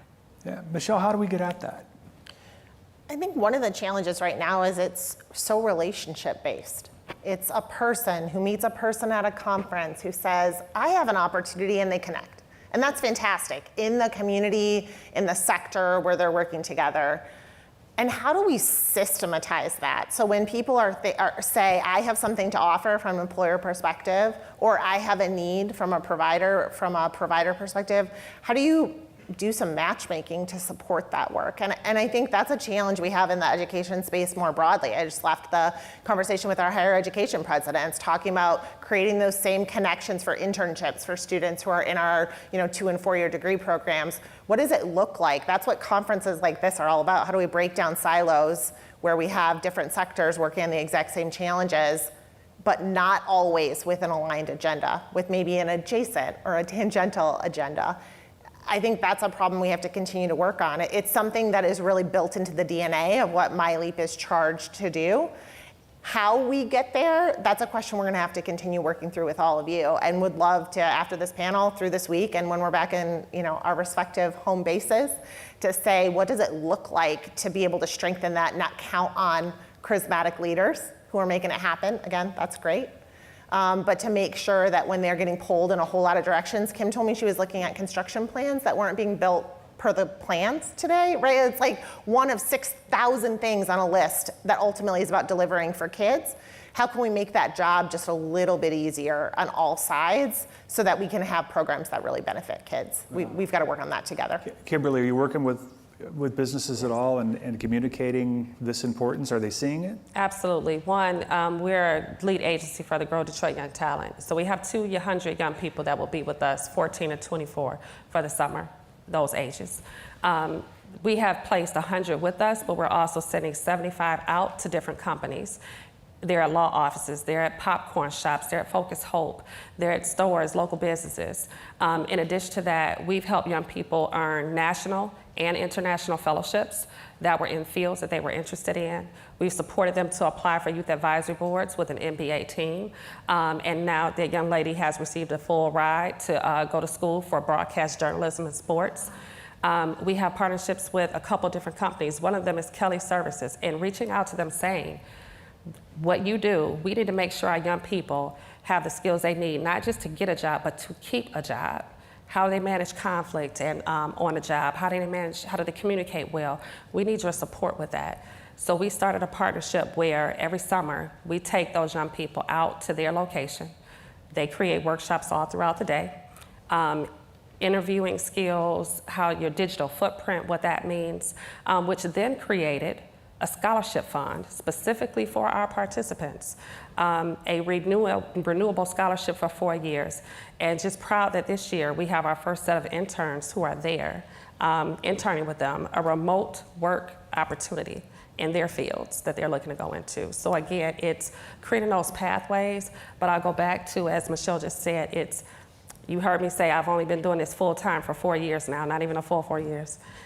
Having the support, the capacity within an organization to be able to create those relationships and make those calls and take those visits. Right. King, coming to you, I want to come back to this transportation question, and it's one, that discussion up here has been happening since I started coming to these things in 1997. We have a transit problem. How do you get to your after-school programs? Well, they provide transportation oftentimes, as well as, my mom would make her way to allow us to attend those after-school programs. Transportation hasn't often been an issue. I feel like nonprofit organizations or leaders in the community have often thought about, how can we get our students here and there? And I would also like to add to the question that was just posed, is to think like a business, right? Think about competitors. What are our global competitors doing? What are they doing to push the needle forward for their people, right? What are things that they're learning in school? And what are things that the after-school programs are teaching them that are allowing them to dominate in certain areas, in certain fields? And I feel like we should look at what we're teaching instead of thinking about what the student has in terms of talent. No one is born with anything, right? What a person does for talent or in terms of passion, they were exposed to at a certain moment in time. If we are only exposed to being truck drivers, then that's what, the economy is going to be. If we are exposed to different opportunities, then those opportunities are what other people are going to strive to be. I've never heard anybody in my classroom say, I want to be a pilot for Delta Airlines. I wish we had more conversations like that. And I actually got this, I heard this at the panel previously, that, it's about the exposure, right. And it's about exposure and what we're teaching the students, and as well as what our global competitors doing. Because you can only go to what you can see. Exactly. We are competing for the same funding dollars, but we aren't necessarily competitors if we're trying to teach the same people. Yeah. On the transportation issue, it's interesting that because of the poor public transit across the state, the responsibility for getting young people into these programs either falls directly on the parents or on the nonprofit that's got to provide the transit. That adds cost that's exorbitant and liability that's exorbitant. So we could talk about this one for about another hour and a half. I think we ought to just acknowledge it's there and we got to work on it and go to the next question. I'm Tiffany Brown, founder and executive director of Developing Despite Distance. I first want to start by saying I think I can speak on behalf of everybody in the room, King. Your family named you right. And it's funny because I passed you in the hallway yesterday, your tag was tucked in, and I saw you and I said, hey, King, and I shook your hand and I said, take your tag out. And you were Yes, like, ma'am. How did you know my name? And I saw you, right? So you absolutely are a king, thank you. We know that inequities exist in the fundraising space for Black-led and Black-founded nonprofits, women-led and women-founded nonprofits. Kim, you represent so much in this space for me. Michelle spoke to the power of relationships. You have been a mentor for me and a partner and such an inspiration in your journey. And King, you also spoke to the power of us helping each other, right? And knowing that, if we want support for Black people and Black young people, then we need to start by supporting ourselves, right? So my question is for Kim, how have you supported other grassroots leaders like myself in Detroit doing this hard work, who are funding, our missions because of our lived experiences? My nonprofit supports young men in Detroit that have incarcerated parents. My mother was incarcerated while I grew up in Detroit. And I've turned this into my career and my passion, and there's nothing else that I'd rather be doing. But I know that my colleagues in this room are doing this work from a real lived experience and a passion, and we'll do it without the money. But how are you creating initiatives and space to open up doors and relationships for people like me? Thank you, Tiffany. It's a great question. What are you doing, Kimberly? I am the co-founder of a group called the Black Executive Director Alliance of Detroit. Short term is BDAD, and we have about 55 members now at this point.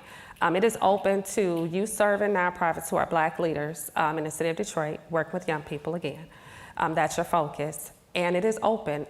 There is a very small nominal fee to pay as membership, but we're trying to create opportunities. Number one, share what Tiffany just mentioned about there is some discrepancies against how Black-led organizations are funded against other nonprofit organizations. Also lift the awareness. I had a cameraman one time for a news story tell me, I want to give to Black nonprofits, but I don't know any. www.wearebdad.org. That's where you can go to find a list. And it's to bring more awareness to those organizations and then provide executive, high quality level training for how do we do better at fundraising? How can we do better at staffing our organizations to make sure we have quality practices in place? Great. So last question, around the horn, fairly quickly, of one wish to make for after school in Michigan that would come true in the next 2 years. Michelle, what is it? I want to clone Kim.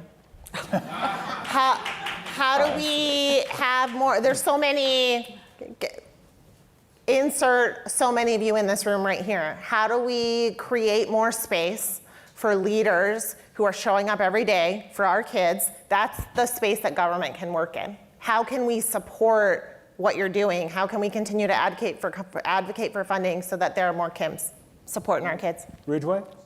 I think in the wake of COVID, kids have become more and more disconnected, and to the extent that we can reach a kid through after school or other means, out of school time, and just engage them in society, spark that curiosity that King mentioned, and kind of find that hero within is just the number one thing I'd love to see. Great. How about you, Kim? I want to see increased funding for out of school time funding. To go to a trusted intermediary, and I mean very much increased, with organizations also, just as the MASP and most advisory committee really working towards what that looks like, looking at the applications and make sure that it's equitable for all organizations to participate in. Great. King, one wish. To have more wishes.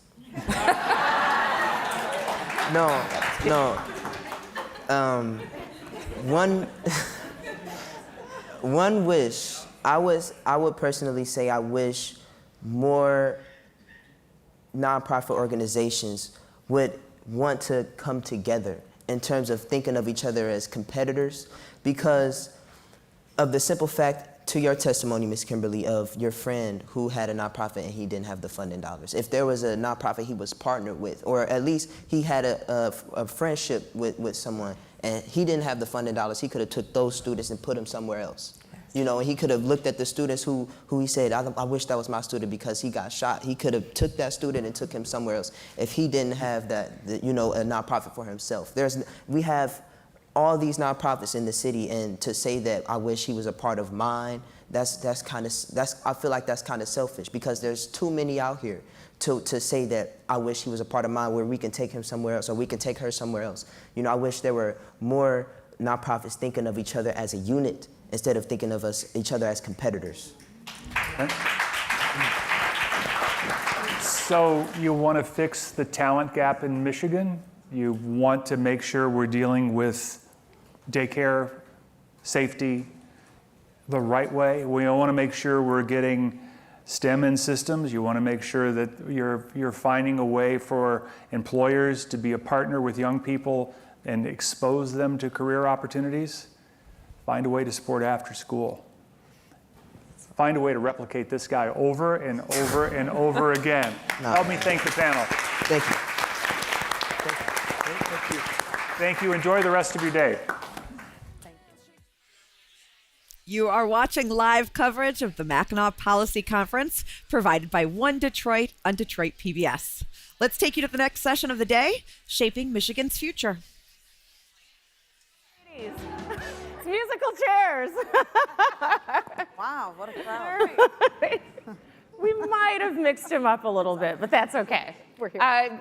Hello, everyone here in the room with us and also virtually, those watching. Thanks so much for joining us with this incredible panel of CEO women. We're talking about Michigan's future, how to make it better, how to make us a top 10 state, what are we good at? And I thought we would kick things off with talking about that. Michigan is a unique state. We have some unique talent here and we have some unique resources. So I know, Rachel, we talked about this along with you, Sandy, backstage, about Michigan as a state and what's unique to us and where those opportunities are. Well, I think, yes, I have the words and Sandy has the actual data, so combined, we're a good team. But no, I think so, for us, economic development is really important to make us a top 10 state, and to me, the most important thing is the fastest growing state. And I think the real thing is a strategy. And you look around the country, and what used to be happening between countries is now happening between states, in so much as everyone's competing.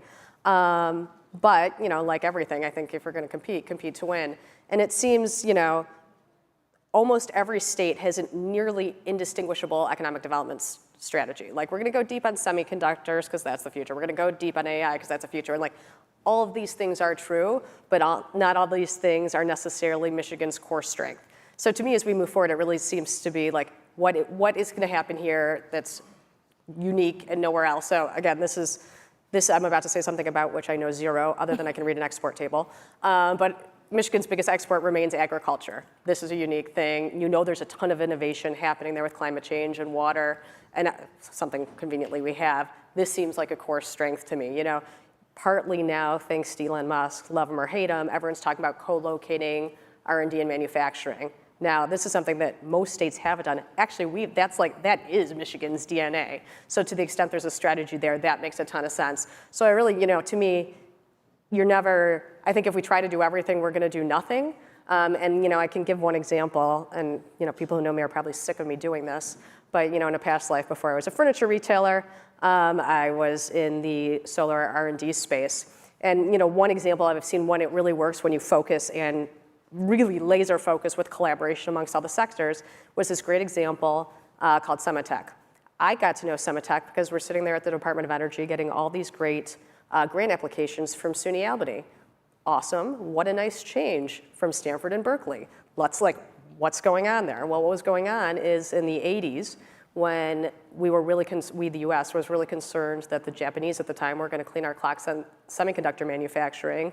There was a great consortium amongst the key manufacturers, Intel being obviously amongst them, the state, the university, and I think the key thing here is sustained. So it was this 10-year long-term investment with huge collaboration amongst all those players, and lo and behold, semiconductor manufacturing flourished in upstate New York. I got to know it because they'd pivoted at the time from semiconductors to solar. So there's examples of this working well, but they're really, really, really focused on your core strength. And that's what I don't see in our strategy.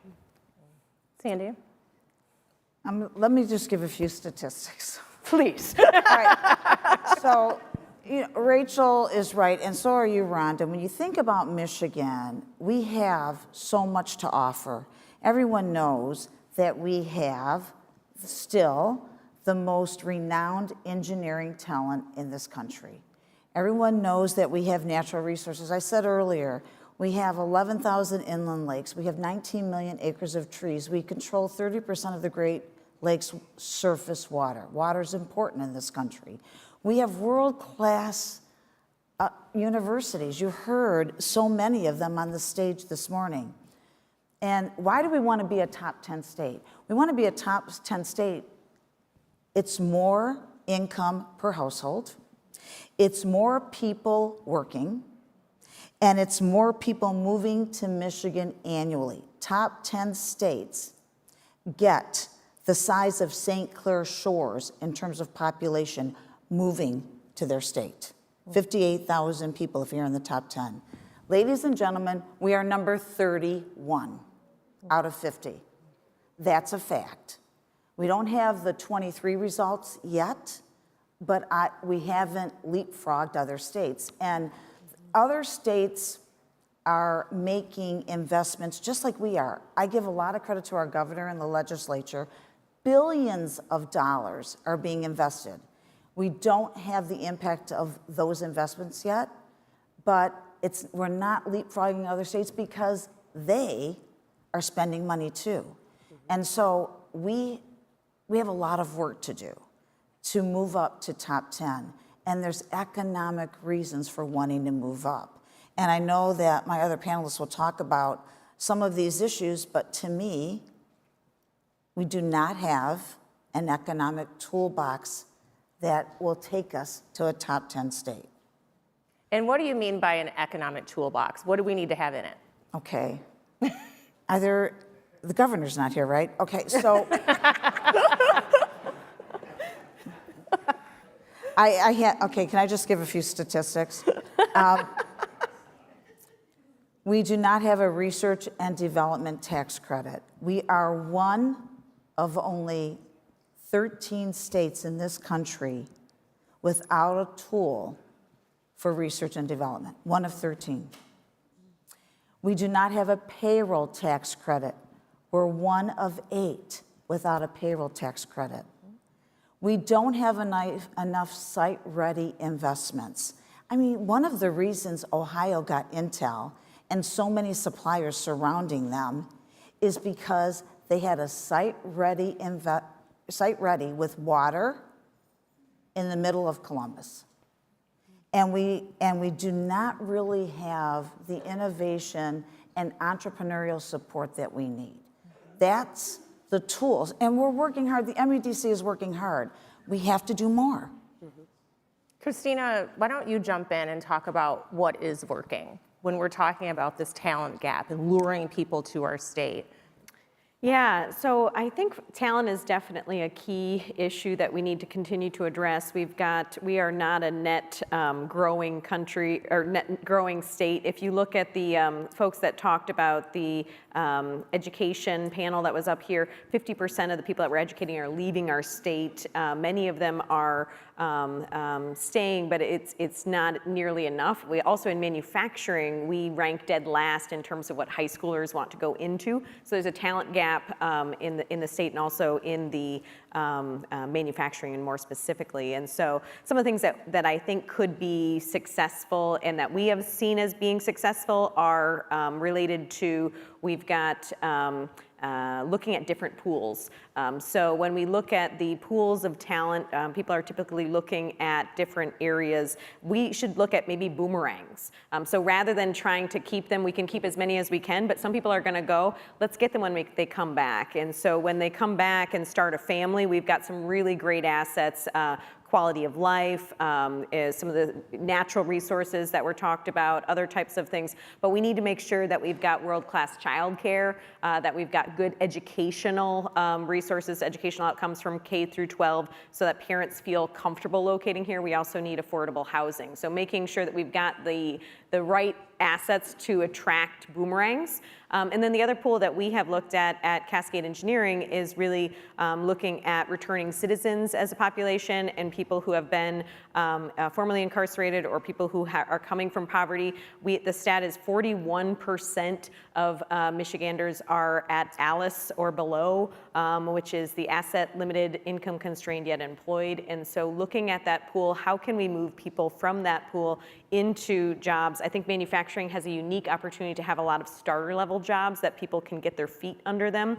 We actually have one of the lower recidivism rates in the nation due to the fact that we've done a lot of returning citizens work as a state. And so I think that's really exciting because the number one indicator of not going back into prison is that you have a job, that you're employed. And so once you have the employment, then you can start putting the other things in place. You can support those growth mechanisms and ultimately grow our own, either from the schools, from other pools, because people aren't net coming to Michigan. And so how can we attract that differently? Well, I think, Natalie, you are luring people to Michigan. You are creating jobs. You are taking advantage of investments that are being made from the federal government into our state as it relates to infrastructure, EVs, battery plants. So let's focus on some good, some positivity. I mean, it most certainly is a balance. And like Sandy said, we do need to concentrate on really undergirding the businesses that are here.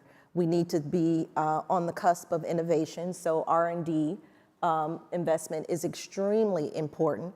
But we are in the state of Michigan, and the state of Michigan makes things. Yes. And it was one of the key motivating factors when I decided to start the EV charger manufacturing. There were a number of states that we were considering, and there were a number of states that were considering us. But I wanted to keep it in Michigan. And more importantly, I wanted to keep it in the city of Detroit because, I mean, where else would you make EV charging manufacturing other than the city of Detroit? We are the automotive capital of the world, and so we do have resources that exist here. We do know how to make things. We know how to build things, and we know how to build things well. And so my thought process was to capitalize on the engineers that are here, the engineering talent, to capitalize on the skilled labor that knows how to build automotive engines and parts and pieces, and to capitalize on the vendors that are here in the state of Michigan that I knew had the ability to migrate or to matriculate into this EV industry very easily. And so I never found that there was difficulty with respect to workforce. I just found that there was difficulty in engagement in education so that we could have our community to understand that, particularly in the industry that we're in the EV sector, that these opportunities are there for them. We just had to have to continue to create bridges with those communities so that they can understand that the skill sets and the talents that they have are transferable to this industry. You're talking about a multi-trillion-dollar industry right now. It is the fourth industrial revolution with respect to electrification and mobility and infrastructure as a whole. We are in an unprecedented time. We are likely not to see this type of investment for some time to come. And so when you're talking about equity and inclusion, when you're talking about giving opportunities for everyone, it does have to be a collaborative effort so that the communities that we are trying to engage, those that are unemployed, underemployed, low income, have the ability to understand that there are opportunities for them, and we need to bridge the gap in that. How are we doing as a state bridging that gap? I think that we're doing well. That education gap, to see that there's opportunity in our state like this that's so unique, and there's so much funding in it for even people to start businesses like you have. It's interesting, representation matters. So I always say this, you can't be what you can't see. So it has to start with each of us individually and collectively as stakeholders in this industry, from the corporate level, from the government level, from the utility level, and from the educational level. We all have to take a part in that. There's not one person or one entity that can own it, and there's not one entity or person that does own it. And so we all have to collaboratively see the value and the worth in that. We created a program called Communities in Charge at Dunamis, and that program is very specific to EV deployment, EV charger deployment, of course, but going in communities where they are. So creating the community engagement and the education about why would I want to drive an EV? How can I drive an EV? I thought that they were too expensive. How do I have the ability to put an EV charger in my house? I thought I was going to run out of a charge if I go 100 miles. That's, I'm just going to stick with my ICE engine. And so we decided to create a program where we would use faith-based organizations and nonprofit organizations, because you have a structure there that's already created. You have an audience that's right there that you can just talk from the pulpit, and you can say, hey, this is why this is for you. This is going to benefit your community in these ways. This can benefit you economically. It can benefit you job-wise or career-wise. It can benefit your communities environmentally. The impact of that. Many communities of color, most communities of color that have environmental issues, also have, economic challenges as well. So these are the communities that need this the most, the environmental justice communities and low-income communities. So it's absolutely imperative that we get that messaging across and engage first, respectfully, in order to tell what the advantages are, meet the communities where they are, and then provide the opportunities from there. I love that you're doing that work, Natalie, and I think it's, as Suzanne Shank said, that's really an example of the radical collaboration. I don't want to be a Debbie Downer, but I do want to give, let's keep it real. I do want to give a statistic and then an idea that emanated from Business Leaders for Michigan. And so our K through 12 education system in the state of Michigan is number 42 in the nation, 42nd in the nation. That should be alarming to all of us. And when I talk to my friends, they say, yeah, but my school district is great. It's just the rest of them.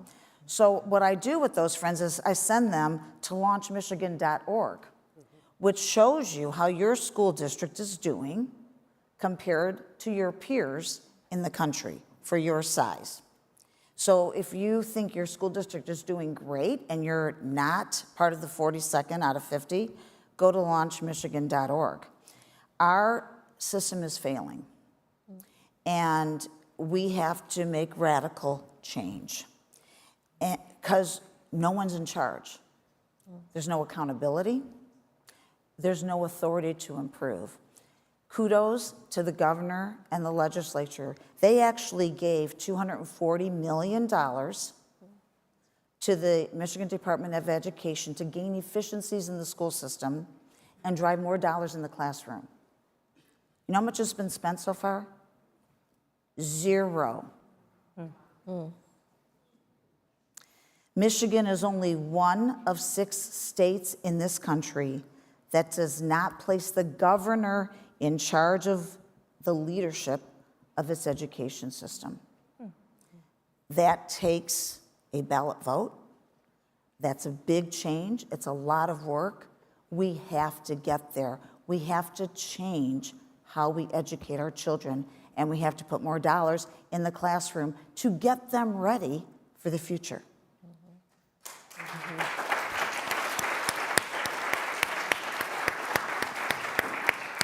So let's look forward.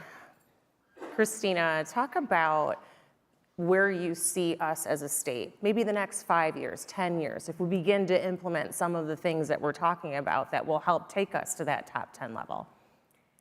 Yeah, I think that the big pieces, I would echo the education piece. We're going to be dealing with the outcomes of the COVID pandemic for the next 15 years of graduates, and so we're already behind on some of those outcomes, and it's going to be a challenge. So I'm not.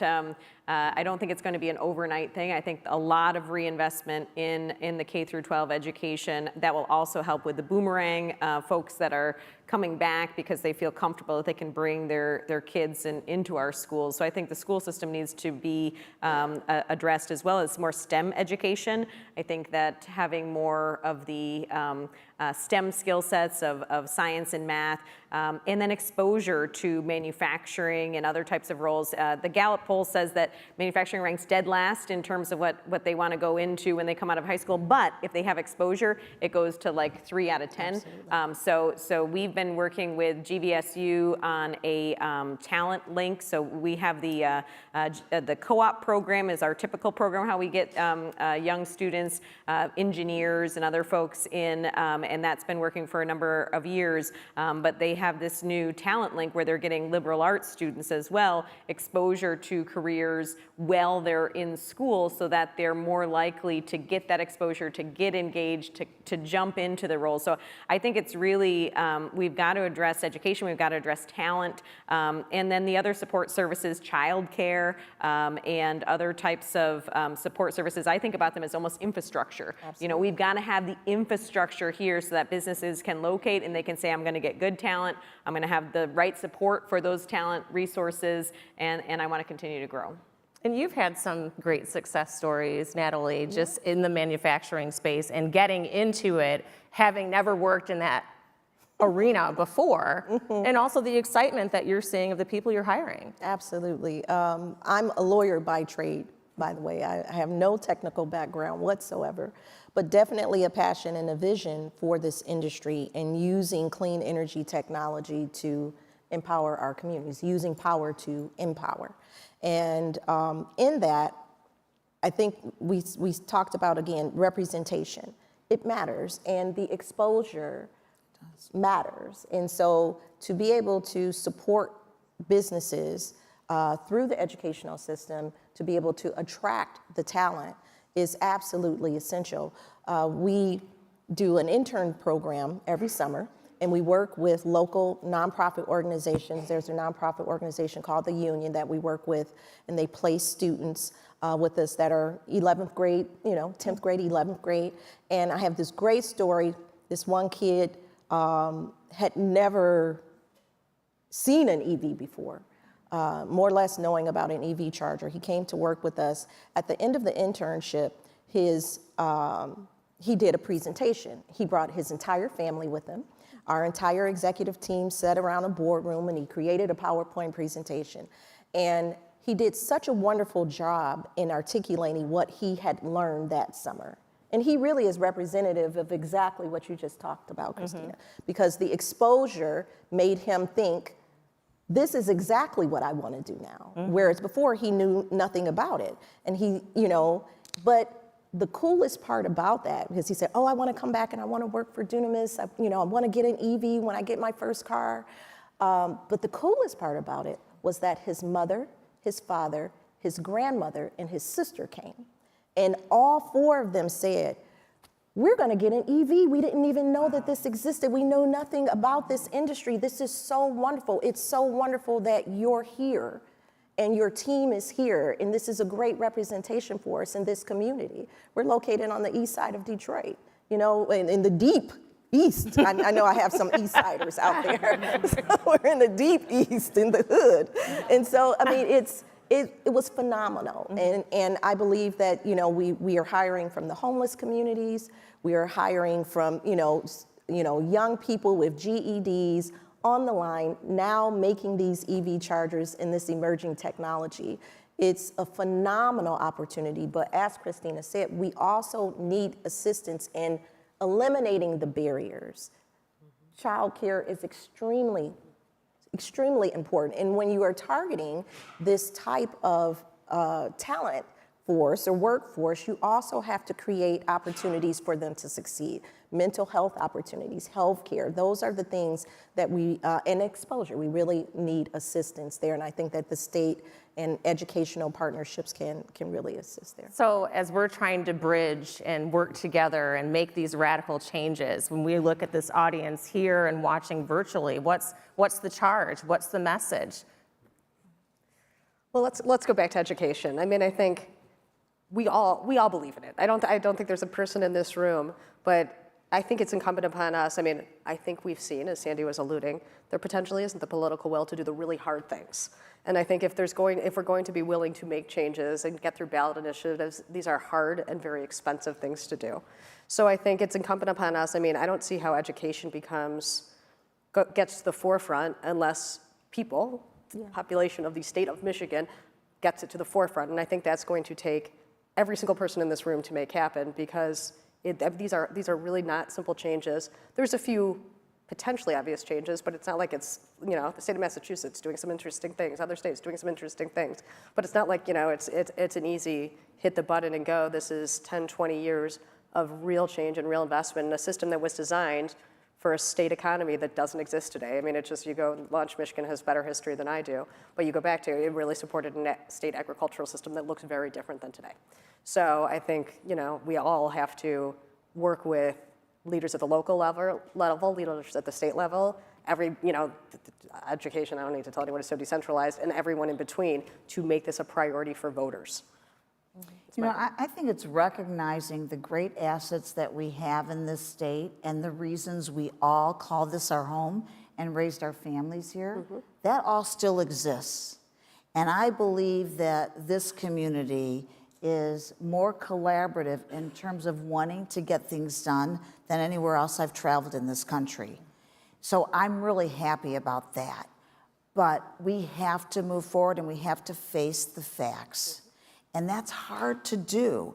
But reality is, we've got more work to do in order for us to not only grow talent, but to retain it and then attract from others.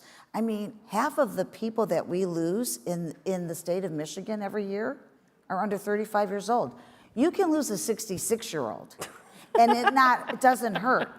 But we can't lose the future of this state and this country.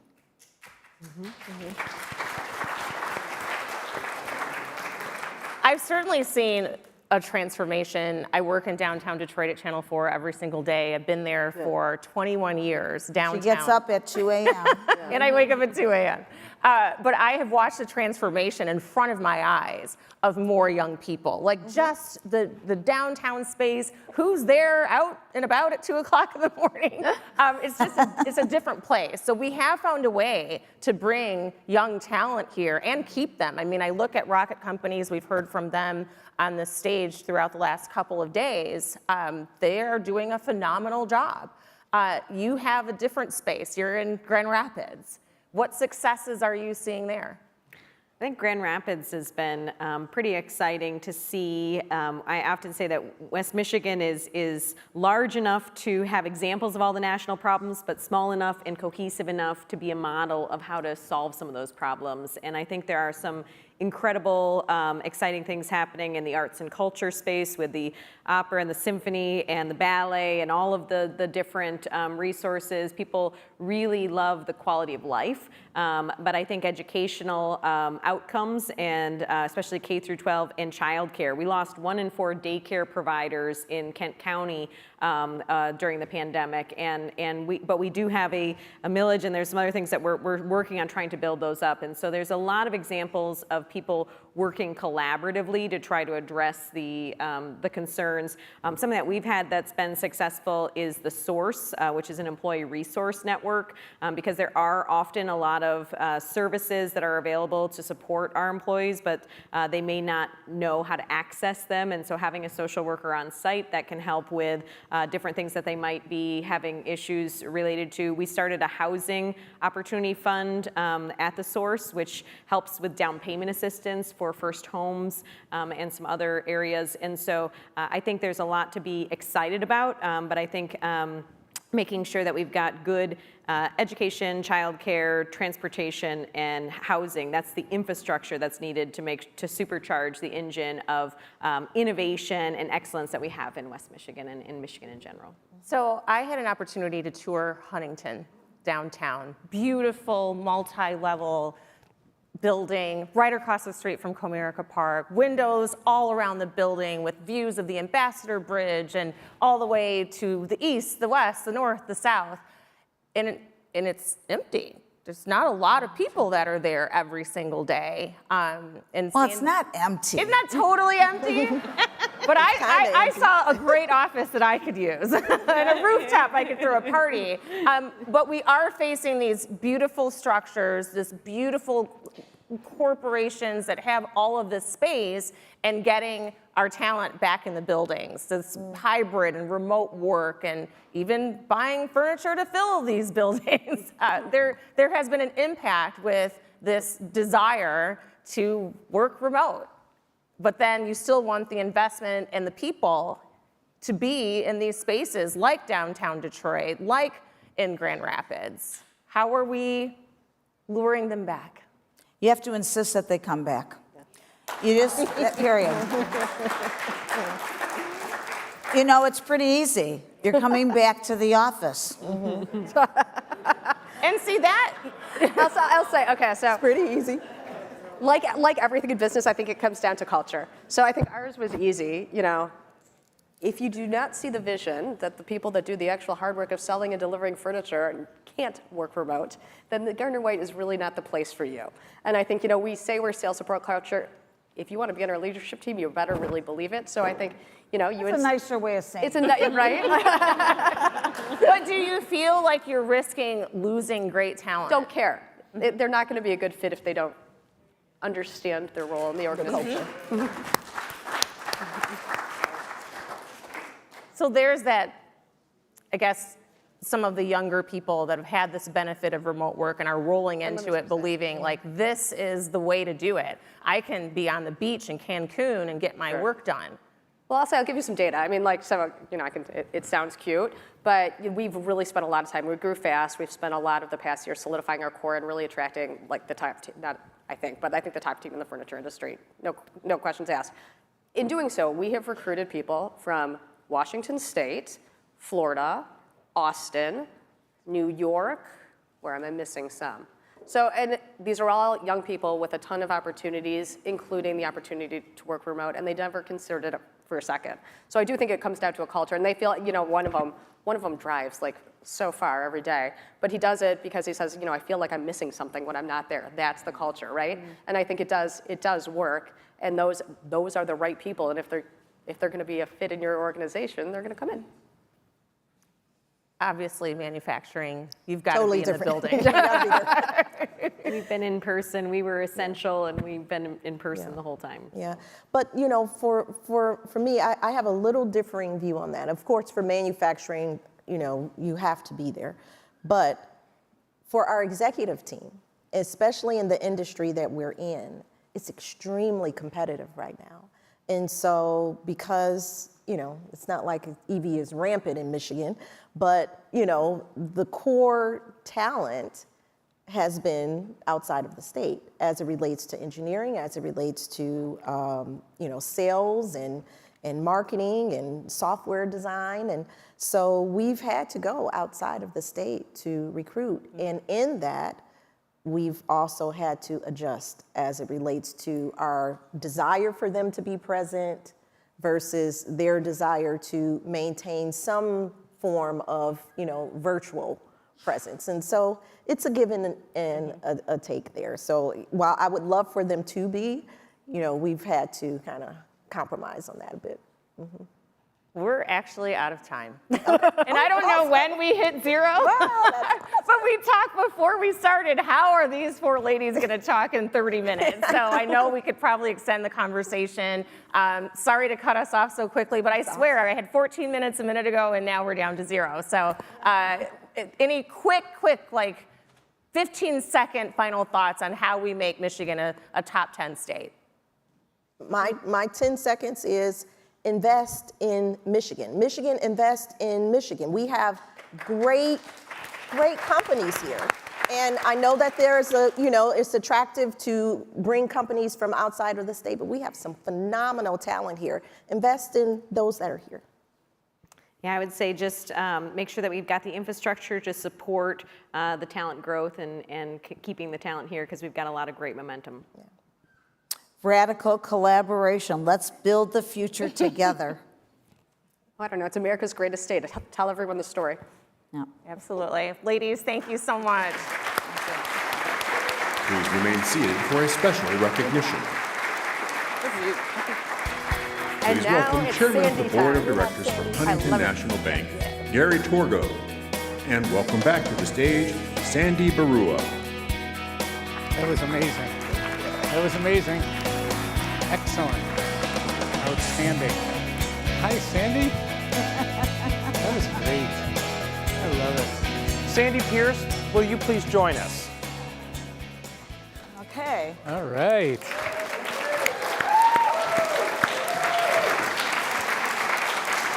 So I'm exceptionally delighted to be joined by our friend Gary Torgo for this, mainly because Sandy Pierce is going to hate every second of this, and I'm going to need Gary's protection coming out. We all know Sandy Pierce as an incredible leader in so many fields: corporate leader, community leader, philanthropic leader, family leader, but we all most know her as our friend. There is an incomparability about Sandy Pierce, and I know that, like many of you, firsthand, because she was the chair of the Detroit Regional Chamber when I was hired. So for those of you who think, why the heck did this guy get the job? Sandy Pierce is the key reason. But I want to thank Sandy for not just what she's done for this conference, for the Detroit Regional Chamber, for our community, for our corporate success in Michigan, but I want to thank Sandy for what she's done for Lisa and me. Sandy, thank you. We appreciate you so much. You're not going anywhere. We know you're not retiring, but we thought this would be a good opportunity just to pause and reflect as you go through this transition from retirement from the banking industry. Thank you.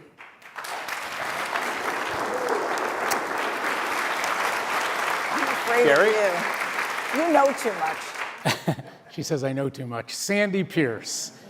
So first, on the day that Sandy announced her retirement from Huntington, I took a media call, and the media person said, is it true Sandy is retiring? And I said, you don't know Sandy. She is not retiring from anything. She is indefatigable. She is a force of nature. She has become a dear friend. We shared our 2 offices next to each other. And she has an amazing story and an amazing history. I was given a short period of time to talk, so I'm going to condense it. Way, way, way back when Sandy was deciding that Michigan was going to be the place she was going to dedicate herself, she got an offer to be a Fulbright scholar at Notre Dame. And she said, no, I'm coming to Wayne State University because I want to be in Detroit. She's one of 10 children. She's the only one that went to college. She's not the oldest, but she held her whole family together and has all the way through those 10 children growing up. So she started out as a teller in the GM headquarters for NBD. How do you know all this? Oh, Sandy, I don't know. So she was a teller at NBD, and she decided the right career path is to be management. So she went to her supervisor and she said, can I get in the management program? And the supervisor said, you know, Sandy, I've watched you for a while. You're way too nice to be in management. You need to be in marketing. Just last year, Sandy was awarded Most Powerful Woman in Banking in the United States of America.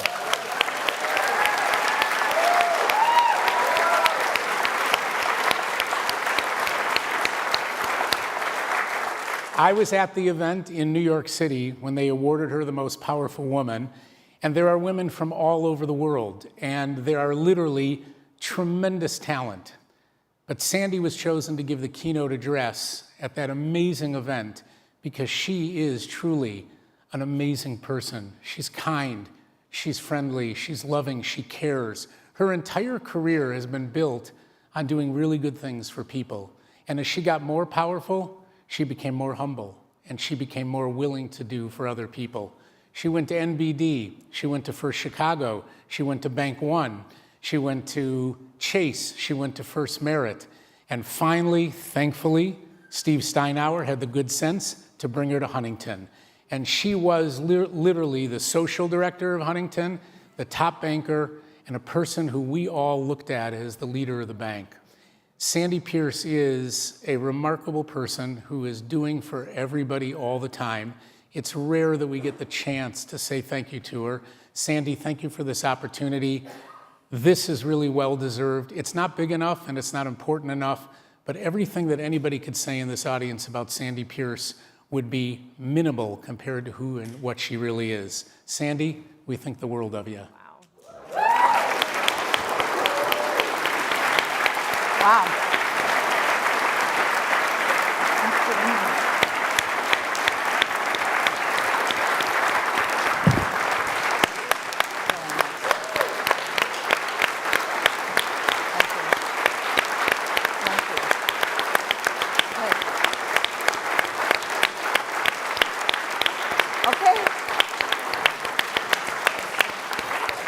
Let me just say that, first of all, that I did not know you knew all that, but thank you.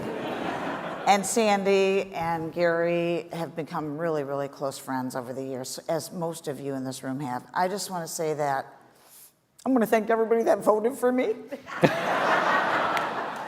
in all seriousness, I'm honored to be honored with Tamlip and with Senator Stabenow. I don't deserve to be on the stage with them, and I am so grateful for what this state and the city of Detroit, where I grew up, and the friends and the mentors that I've had over my career. I'm so grateful and so humbled. And my parents died when I was 37 years old, and I know that they're watching.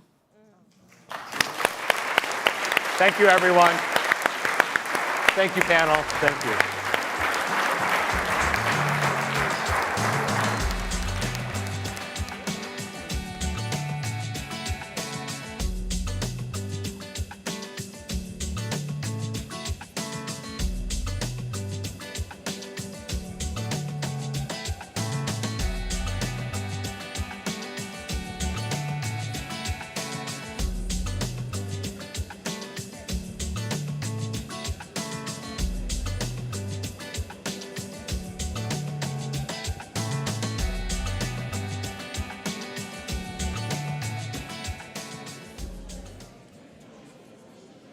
The next session, Navigating Divisive Times, is sponsored by the University of Michigan.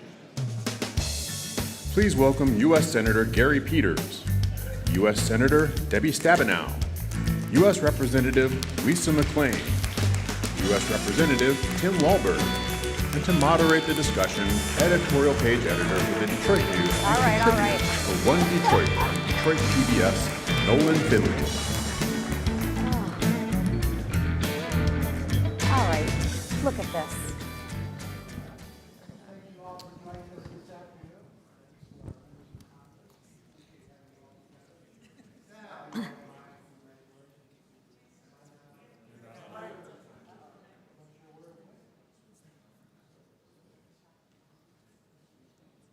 Oh.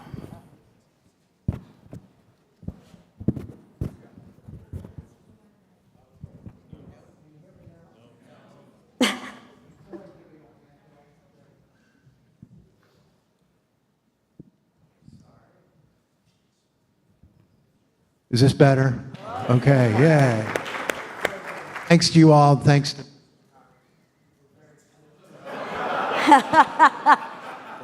Usually, Nolan, they reserve that for us when they cut the mics off. Maybe ours are off.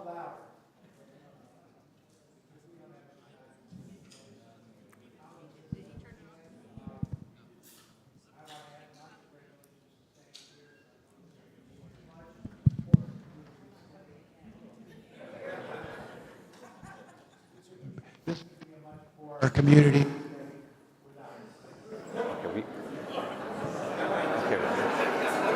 This time, it's not my fault. So, you know, we're talking about today our great strides in civility in our society, and you know the impact on us as a country. And you know, we were recently treated to the spectacle of 3 members of Congress exchanging mean girl taunts and insults during a House Oversight Committee. The whole world saw it. When did Congress become a high school or junior high school?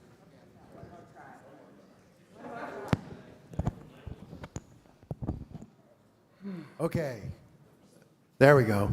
You know, when did Congress become a junior high school cafeteria? And what are the consequences?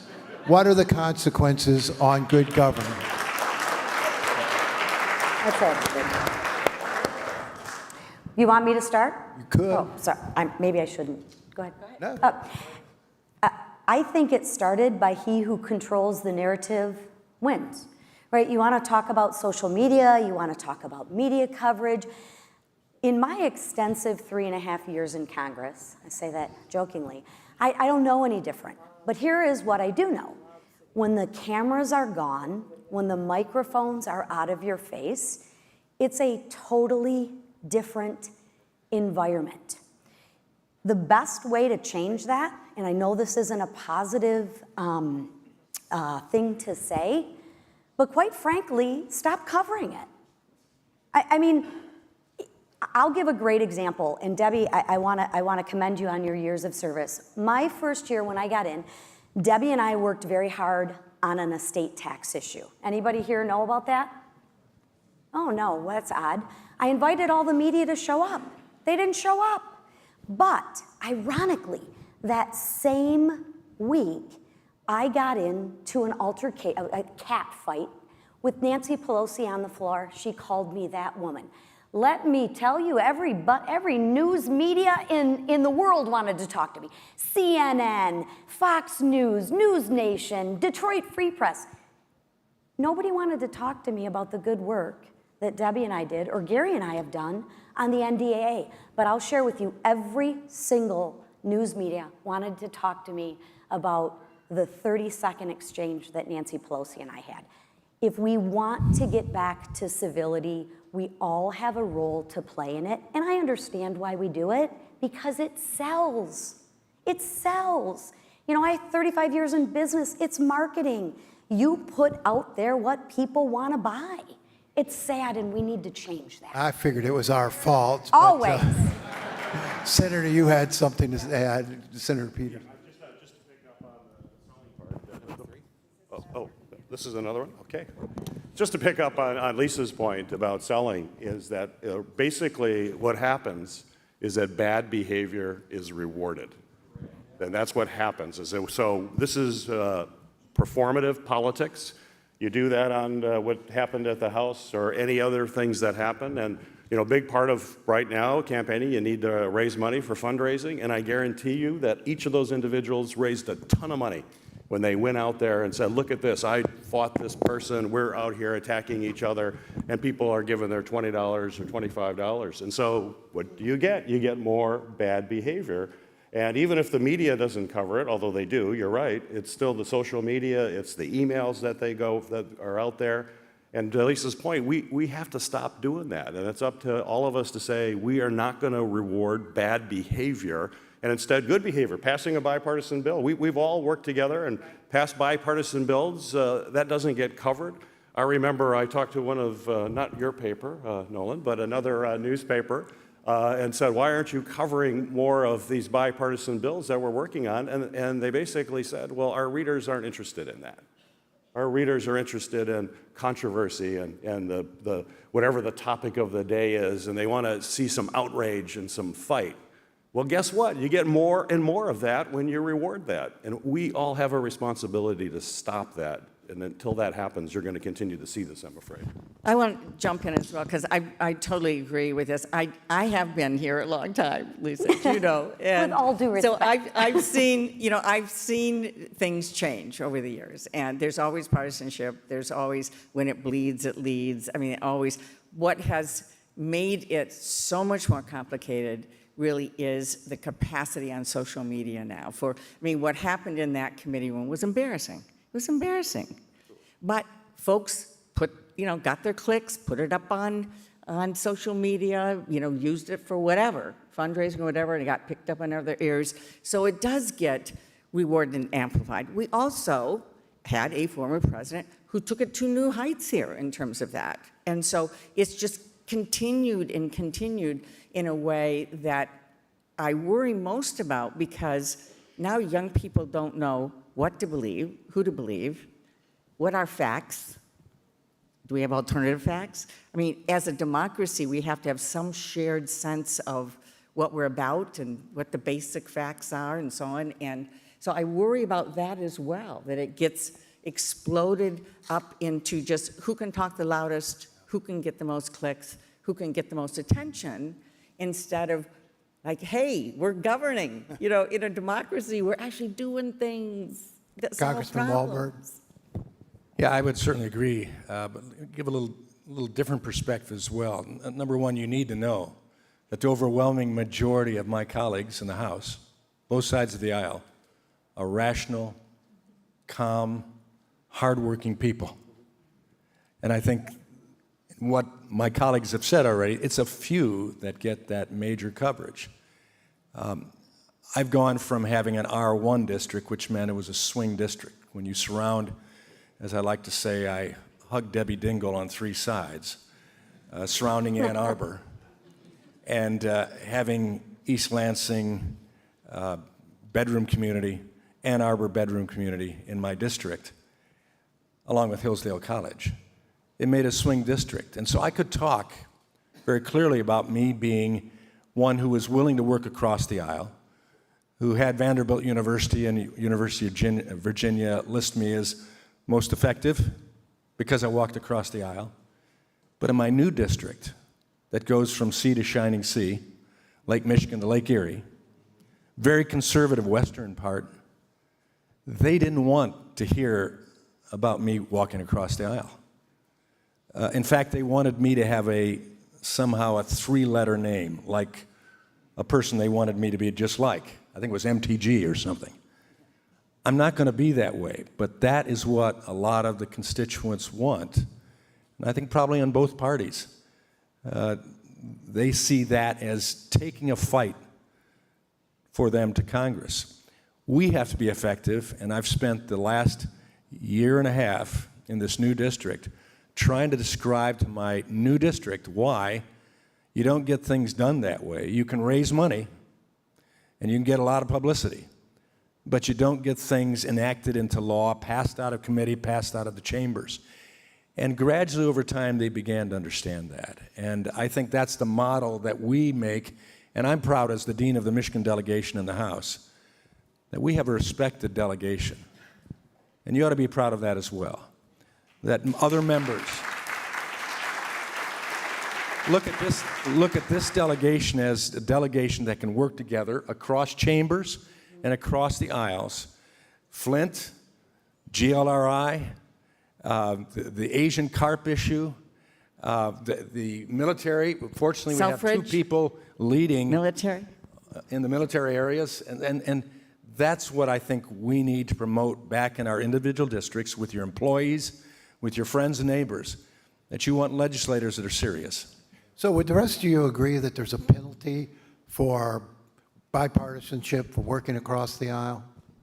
A penalty from your constituents?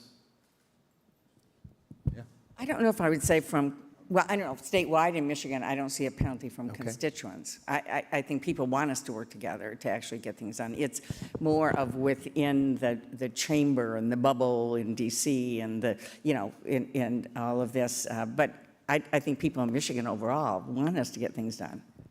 Well, I'll just qualify that. I think the vast majority of people in Michigan believe that. Certainly, I believe folks in this room believe that. But there is a penalty for both of our parties. I'll have my colleagues on the Republican side say. The folks on the far right and the far left don't necessarily like folks that are trying to work with the other side, and you can get critical about that. Why are you working with that party? I mean, without mentioning a name, but you may know a Republican colleague of mine in the Senate who I have tremendous respect for. He's very, very conservative. I have tremendous respect. But he worked with Democrats on a bipartisan border security bill, which would have been the strongest border security bill in decades. And back home in his home state, his state party censured him because he was working on a bipartisan deal to deal with border security. So he definitely felt that penalty. I know when I talked to him, he said, Gary, I thought people wanted a solution here. I guess that wasn't it.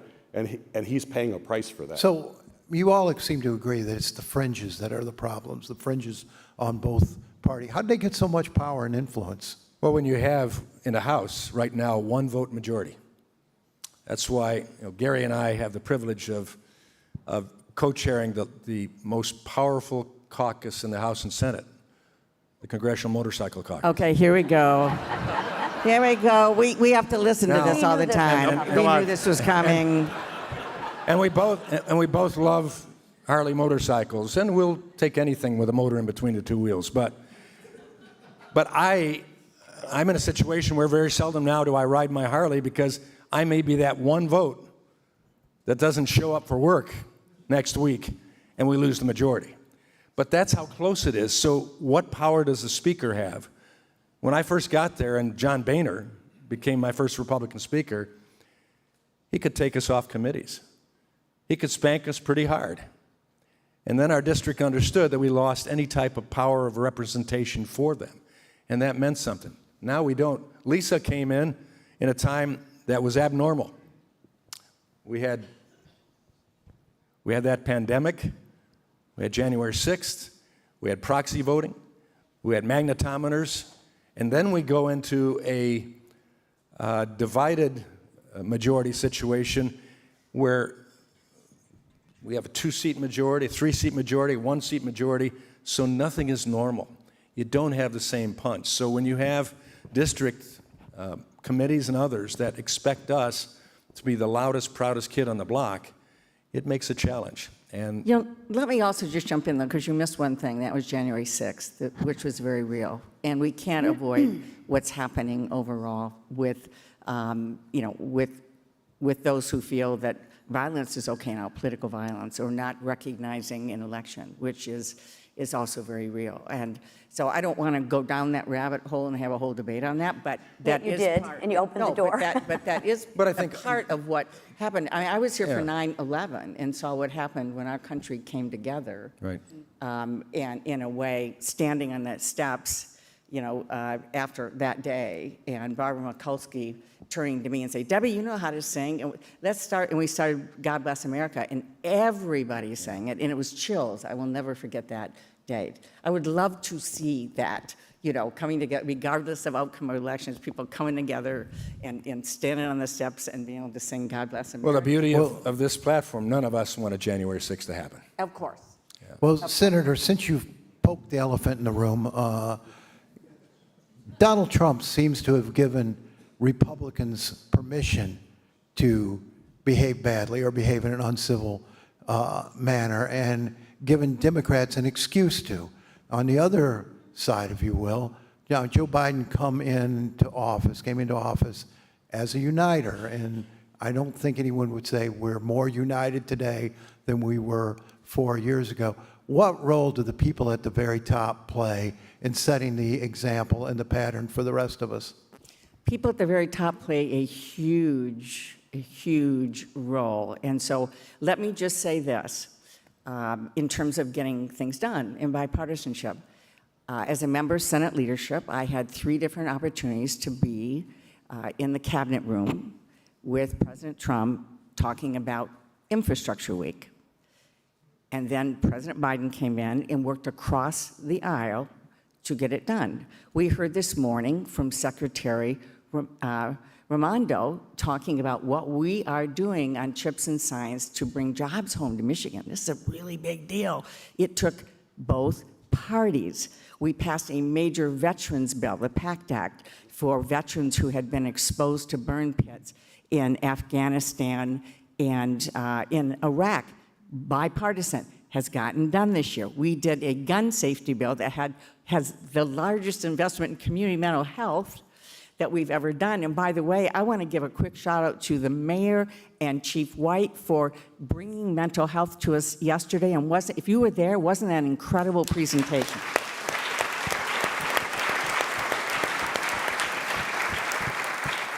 But Lisa and I work on mental health together. You're a bipartisan working group. So Nolan, I dispute your premise that we have got someone in that is not willing to work across the aisle, because I can show you in more time than we have today the number of occasions in which that is happening. So leadership does matter at the top, and I think everybody here wants to make sure it's more than just talk, that we actually get things done. Can we hear from the right? Well, we would probably debate on what we've got done that's been of value, especially when we look at inflation, we look at the personal economies of individuals that happen as in comparison to what was taking place under the last administration. But I also know that I've not been invited to the White House once to meet with this president. I don't know many members of the House Republican Conference who have met. The Speaker of the House took 21 days before he was invited over to meet with the president. Donald Trump, some of us kind of got angry. He was having all sorts of Democrats over to the place. So leadership does make a difference, but I think it still comes down to the two houses, Article I powers, doing what we're supposed to do, and standing together. And I think the main premise of what we're talking about today is what we can control. And as a member of the House, I want to be one that helps control our body so that overwhelmingly we do work together. That we, as our speaker said, disagree without being disagreeable. And I think that's possible. And I'm glad to have senators from Michigan, from the opposite party, that we can sit on the plane together, we can communicate together, and ride motorcycles together. It always comes back to motorcycles. I'm just telling you, when we work with these guys. He's revved up, man. He's revved up. Representative McCain. Representative McCain, you're the newest member. Were you surprised when you got to Congress how divisive things are and how unproductive things are at times? I can share with you I was surprised when I got there. Because when I got there, through my whole campaign, it was a fight, right? But I want to fight, but more importantly, I just want to win. At the end of the day, I just want to win. And I think that comes back from my 35 years of being in business. And in business, to win, you negotiate it, right? Of course, I thought I had the better idea. I thought I had the better product. I had the better deal. The difference between politics and business is we're selling. I'm selling an idea. In business, we're selling a service or a widget or a product. I thought in order to be successful, I just had to fight. But fighting doesn't solve the problem. Winning solves the problem. I want to achieve the goal in which I set out to do, right? And in order to do that, you have to negotiate. I got to get about 90%, 80% of what I want. You get about 80% of what you want, and we're both and all better off. The issue becomes in Congress is when I thought I got there, I thought I was to hate. That's a strong word. Let me take that back. Sorry, Mom. I thought I was not supposed to engage and have conversations with the other side because I was supposed to be pure. In divided government, I'm just going to share with you, it doesn't work. So I think my biggest surprise was how functioning Congress was. Now, I don't have any experience. I've only been here for the abnormal years, so maybe that's me. But and I'll say it again, if you remove the cameras, if you remove the media, we all want what's best for the next generation. We all want us to leave the next generation, our children, in a better spot than they are now. We may have different ideas how to get there. We all can agree that we want to put Michigan at the top of the list. We want to fight for suffrage. We want to fight for mental health. We may disagree on how we get there. So to me, the biggest difference was I thought it was going to be this ugly, vile hatred, when I really felt there is that there. There is absolutely extremes on both sides. On both sides we can point to it. Both presidents we can point to it.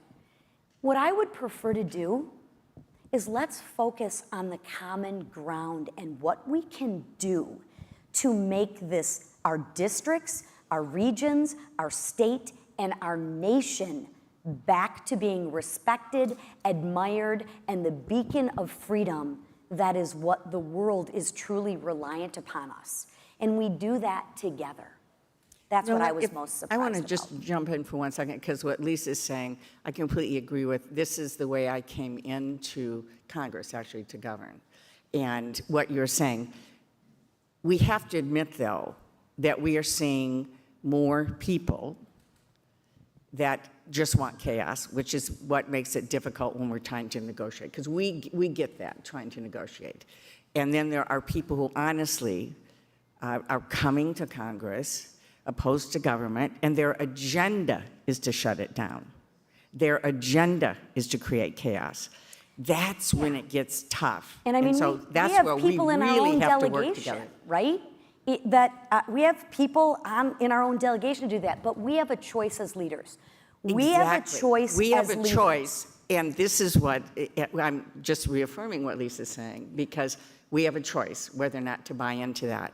But I can tell you, after years of participating and working to get things done, what worries me a lot, not us, but what worries me a lot is the increased number of people coming in who actually come in because their goal when the country was about to default was to shut it down. And you can't negotiate with somebody who actually wants to shut it down. So luckily, everybody came together. I mean, we got it done, but it creates a more complicated situation today. And I just concur there, because I've been in the Senate 10 years, not as long as my senior senator has been there, who's served with brilliance. I started when I was 5. I just want to say that, But I've noticed it just in the 10 years there that the Senate has changed. And folks who had been there before all told me this is not the Senate the way it used to be, where people would come together. I mean, you think about the votes that take, like for Supreme Court, they become hyper-partisan. Supreme Court votes are now completely partisan. And not too many years ago, a Supreme Court justice would get 70, 80 votes out of 100. That doesn't happen anymore. And what I've seen is that the new people that tend to get elected, and the folks who are retiring tend to be more institutionalists. They believe in the Senate. They want to do the kinds of things that Lisa mentioned, to come together. But then they're replaced from folks that are coming off the campaign trail, as you describe it, but they don't get off that campaign trail. And often that campaign trail for them is about being divisive. It's about, to Debbie's point, sometimes not functioning. They don't believe that government really plays a role, so they don't want to be part of the solution. So it has been changing.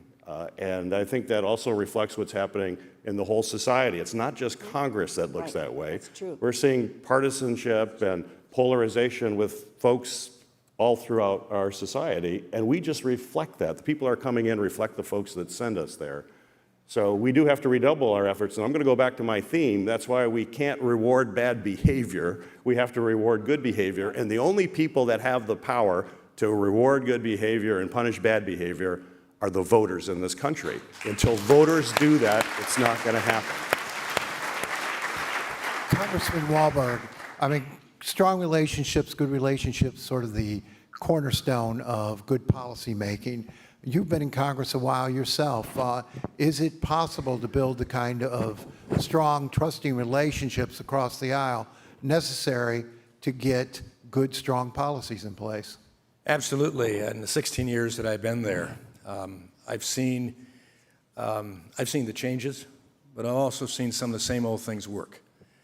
To be in the gym every morning, I know it doesn't look that way, but to stand next to some of my Democrat colleagues and kibitz, as we call it, there, in a collegial fashion, to go to the Thursday bipartisan prayer breakfast and have Democrats and Republicans there sharing their faith walk and praying together, to spend time with your colleagues on your committees, having dinner or a lunch or a breakfast with them on occasion. All of that works. To sit on planes, sometimes being forced to sit next to my Democrat colleagues because that's how Delta did it. But that gives the opportunity. And I think also to have a good sense of humor. This too shall pass. What we're doing now is ugly. What you're seeing is ugly. You're not seeing the greatness. As you talked about, the constituents have the decision. That's why all of us should be reelected, because we're doing what you want us to do and working together, right? So let's talk about that. It is there. Let's talk about the working together part. Yes. I mean, this delegation, fairly evenly divided. Other states, they're either all one way, most of them are all the other way. You've got a divided delegation here. What have you managed to work together on for the good of Michigan? I think we've got a lot of things. I remember 2015 coming in, being the senior senator. Right after this conference, we organized a delegation to go up to the Sulaks. It was Governor Snyder at the time, so it was his administration, Army Corps, Coast Guard, our delegation at the time, going to look at this. I was so concerned that we get a second lock. We have one lock. If it goes down, we not only destroy our economy, we destroy eventually the global economy. And we're moving now. We're on stage 3, getting the SULOCs. But everybody came together. It was a really great meeting. And out of that, the whole delegation said, we're leaning in on the SULOCs. And the same thing on the Great Lakes Restoration Initiative, where we've come together, and Tim mentioned that, and Lisa, to make sure we're protecting our water, and so many other things. I'll let others talk about that. But we have very specific things. If it's Michigan, we are leaning in on behalf of Michigan. And if I could give another recent example that we've worked on, and Lisa and I have worked on, and all of us have done, which is Selfridge Air National Guard Base, a place that we want to make sure continues to be strong and vibrant for many years. But we know there are 2 old platforms there. The aircraft that fly there, the KC-135s, are very old tanker aircraft. In fact, when I was there, one was made in 1958. That was the year I was born, and one of the service members was describing it as old. I said, "Are you describing me as old? I was born in 1958." He said, "No, sir, you're vintage." So I appreciated that. But these are very old aircraft, and the 810s are going away as well. But there's a lot of competition for the missions out there. All the states, all the delegations. And I'm just so proud of the Michigan delegation. Everybody just really rolled up our sleeves. We went in, worked with Secretary Kendall, with all of the Air Force folks. And there was a new aircraft, which is the KC-45, which is the new state-of-the-art tanker. There are only 2 squadrons that were left to go somewhere. And now I understand there were 15 states. 15 states were competing for the KC-45. This is a plane that's going to be around for another 50 years. And not only did the Air Force give that to replace the 8, they increased it to 12. We've got 50% more. We now have an aircraft there that means Selfridge. We still got to work to get other missions together. We're going to do it as a delegation, but really anchors that aircraft or that base to be there for a long time. And that was a delegation that came together. And I think to piggyback on that is we have a really interesting opportunity. We're in the majority, and I sit on the Armed Services Committee in the House. You're in the majority in the Senate, and you sit on the Armed Services. That's pretty good if we can figure out how to, we kind of get what we want. I like winning, right? It's good. Let's use those relationships, right? 3 really things that I think we work well together on. Great Lakes, Selfridge, defense. I'll say defense because we do have that defense corridor. And then veterans issues. I mean, those are 3 things that I believe, 3 big things, yes, mental health, whatnot, but 3 really big things that we work together on. Because as a business owner, and I know I keep going back to this, but this is the thing that I know that the similarities are. The administrations and the governments will change, right? I came in the minority, I'm in the majority. You know, we have a Democratic president now. My hope is we have a Republican president now. I mean, but my point is the administration and the parties are going to change. But as business owners, I believe what the most important thing you need is consistency. What you can't continue to do, whether it's militarily, whether it's educationally, you have to be able to plan. You can't start and stop and, it's this for 4 years and then that for 4 years and then this for, you can't plan. You can't, how long does it take to build a new model of a new car? 6 years, right? How about our defense strategies, right? We have to begin to find the common issues that we need to work on for the safety, security of our nation and progress of our nation to move us forward. And those cannot continue to flip-flop depending with what administration or who is in charge. Do you all...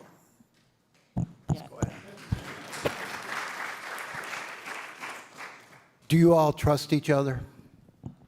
Yes. Yes. Heck no. No, I'm kidding. I think we're all very predictable, right? I think we're all very predictable. I think trust is earned through time and through relationships, right? I can share with you that the relationships that I've had with Debbie and the stuff that we've worked on, I go back to that estate tax issue. I I mean, you were in charge. The ag bill, right? We need your help passing that ag bill in the Senate. I mean, we need your help on that. I have to trust, and I do trust that she has what's in the farmer's best interest. We're not gonna agree on 100% everything, but I trust that you care about the farmers. I have to trust that Gary, as my colleague, and in the Senate, cares about suffrage. But I think they've put their money where their prospective mouth is as it pertains to that, if that makes sense. Congressman Wahlberg, last word. Well, I would say yes, trust but verify. As long as it has a Harley nameplate on it, we're okay, right? No, I learned something from John Dingell. I learned a number of things from John Dingell very early on. But he pointed out the fact that he had a policy to never campaign against a colleague in Michigan. And I asked him why. He said, because we have to work together. And what he was saying is we have to trust each other. We don't have to agree with each other. But we got to trust that we're going to deal openly and fairly, and we're not going to intentionally hurt, even in a campaign process. That didn't mean that he didn't endorse my opponent, for instance. But he wasn't in there with his sleeves rolled up like a John Dingell could do. That taught me a lot. And I think our conference, to the greatest extent, is still that way, our delegation. And that promotes trust. Well, I want to thank all of you. Thanks for your civility during this session. And thank you for joining us.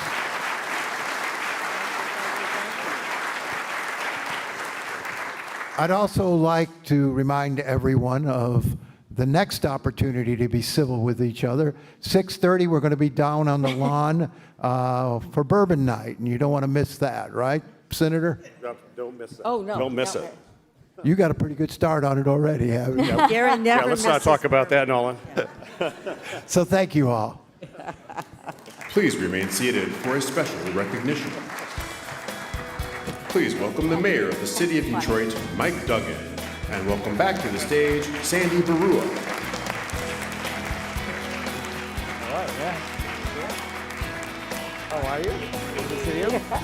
Yeah. I heard. All right. Good to see you. All right, we're going to fix our microphone issue. So much better than a wardrobe issue. I am pleased to be joined by Gary, the great mayor of the city of Detroit, our other U.S. Senator, Gary Peters, to honor the lifetime of work of our friend, Debbie Stabenow, in public service. Thank you.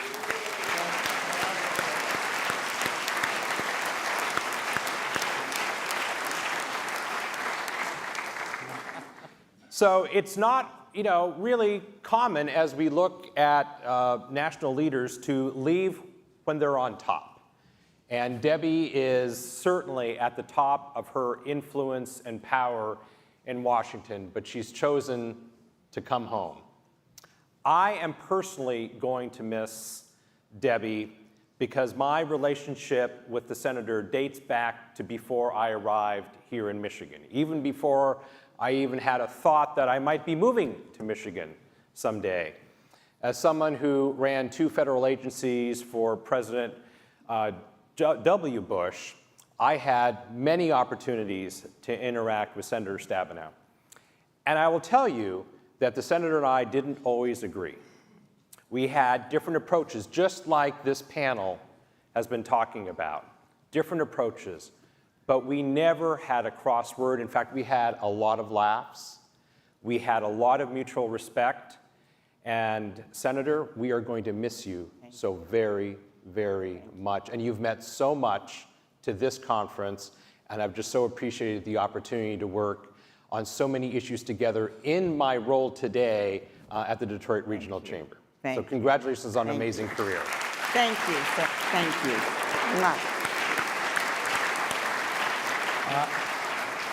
So, yeah, we know way too much about each other.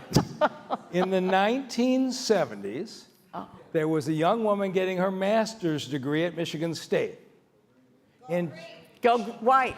Oh, right. Oh, sorry. And that got me off my and subject. this is like University of Michigan guy right here. But there was a nursing home, the only Medicaid nursing home in Lansing, was about to be closed down by the Ingham County Commissioners. Debbie Stabenow, like me, is the daughter of a nurse. And I think there is something, when you see the world through your mom's eyes, you have to do something. Debbie thought it was her job to preserve this, so she ran for county commissioner to help these seniors. And the county commissioner running against, they asked me, says, I'm not worried about that young broad, which is what he called her. That's what he said. She knocks off the commissioner. 3 years later, becomes the youngest chair in history and the first female chair of the Ingham County Board of Commissioners, goes to the legislature, takes on the horrible property tax system that created terrible inequities in school financing with Proposal A that's benefiting this state 30 years later, goes to Washington, and in the midst of Republican and Democratic conflict, every year gets the agriculture bill through. And by the way, when you read the details, SNAP benefits, food benefits for the hungry are increased on a bipartisan basis. But I'm going to tell you Debbie Stabenow's story I've never told. I'm going to tell you what it really is. So 2014, Detroit comes out of bankruptcy. It's 2015, and while bankruptcy is gone, none of the problems have gone away. I got 45,000 abandoned houses in the city. No money from the city, no money from the state, no money from the county. I said, only one place to get it from, the federal government. I need $250 million. There was only one person I know tenacious enough. So I called my friend. I said, Debbie, I feel really bad. I've been mayor for a year. I haven't had you to dinner at the Manugian. Why don't you come on over? It was a very nice dinner. And I said, why don't you come a couple hours early? We'll drive around. And drove around. He drove, made me nervous, but he, For 2 hours, we drove the neighborhoods. And she saw the little children playing in front of the burned out houses. She saw people planting flowers in a desolated block. And she says, I didn't understand the scope of this. And I said, Debbie, I need $250 million. And she says, Mike, Mitch McConnell and the Republicans are about to shut down the federal government because we're spending too much. I can't just get you to it. I need billions of dollars for a new national program. I said, Debbie, that's why I called you. So we're having dinner, and she said, I can't do it. About halfway through dinner, she says, well, now tell me how this might work. I said, there's 6 states that are actually doing this now. I just need you to fund the 6. And Ohio, oh, good, Rob Portman's there. Kentucky, oh, good, McConnell's from there.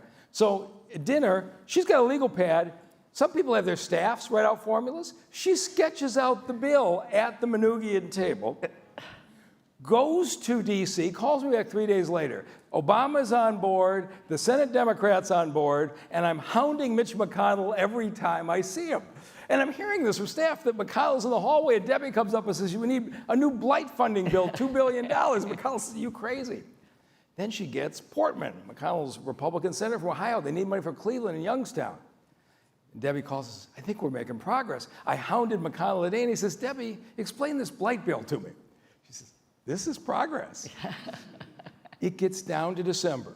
Headlines, shutdown, 2015, right? The financial markets are going to collapse. The U.S. credit rating is going to be ruined. We're about 3 days from shutdown. She says, I have an idea. Mitch McConnell listens to Dan Gilbert and Jamie Dimon. You think you could get him to call? I don't know, I'll call him. So I call Jamie, I call Dan, said, would you call Mitch McConnell about this $2 billion thing? So they both put in a call. Now, as the financial market's about to melt down, and McConnell gets phone calls from Jamie Dimon and Dan Gilbert, he's assuming they're talking about America's financial markets, gets on the phone and they say, Mitch, we really need this $2 billion blight program. Mitch McConnell says to Debbie, I'll put the money in, have them stop calling me. And as the shutdown was averted at midnight that night before Christmas, the program got in. We had 45,000 abandoned houses in that city that day. Today we have 4,000 houses.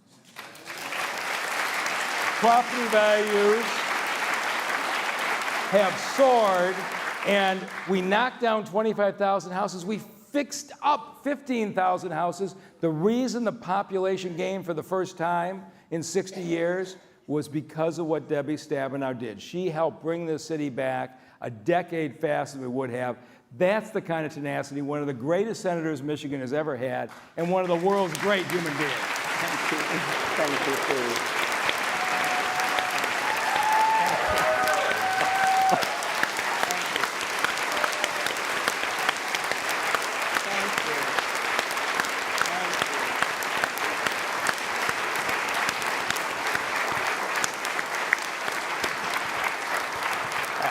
As the Ed says, we're not done yet. Senator. Well, I'll be brief after that amazing story.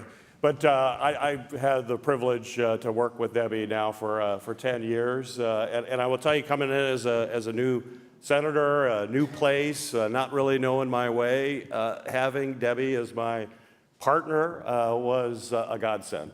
She literally took me under her wing. I consider her not just a friend, but a mentor. And as the mayor said, there is nobody who knows how to get things out of other members in the Senate like Debbie Stabenow. She is the most tenacious person that I know when she is on a cause. I will tell you, I know what it's like getting those calls from her because I get them on a lot of bills. And when Mike was talking about her hounding everybody, I don't call it hounding. I say encouraging. She's encouraging people to help a good cause. And her legislative accomplishments, in addition to the amazing things that she's done, I know one of your things that you're very proud of is protecting the Great Lakes, something that's in your DNA. The Great Lakes Restoration Fund, which is probably one of the most successful programs ever to help clean up sites all through the Great Lakes. Who was the principal author who pushed that in the United States Senate and made it a reality? Debbie Stabenow did that, as you're looking at these beautiful lakes out here. But in addition to being a great legislator, I'll just close with this. She's got a really great fun side, too. And maybe later we can get a piano somewhere here in the Grand. She is wonderful on the piano. She's got a great voice.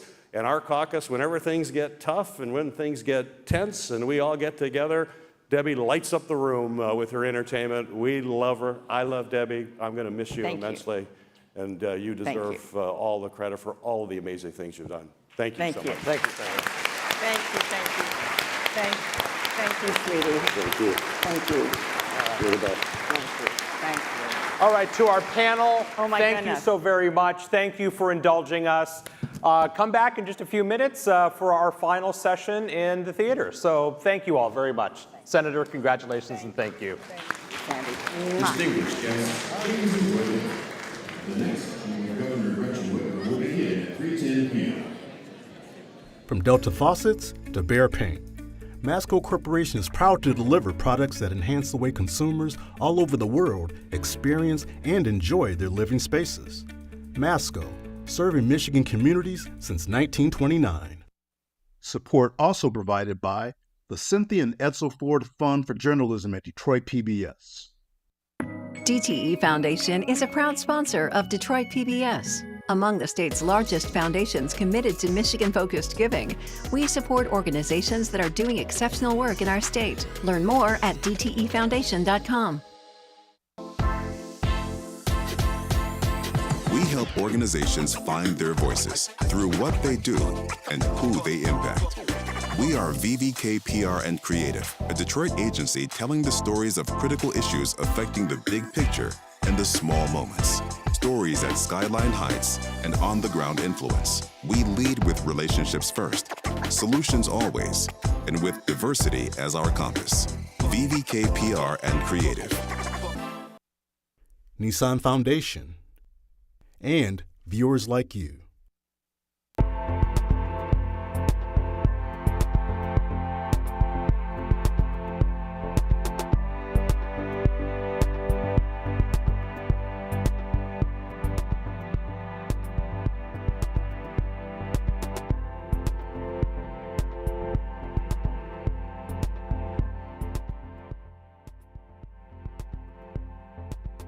And welcome back to the desk here at the 2024 Mackinac Policy Conference. I am joined now by Dan Lepp, President and CEO of Blue Cross Blue Shield. Great to have you back here. Zoe, it's always a pleasure.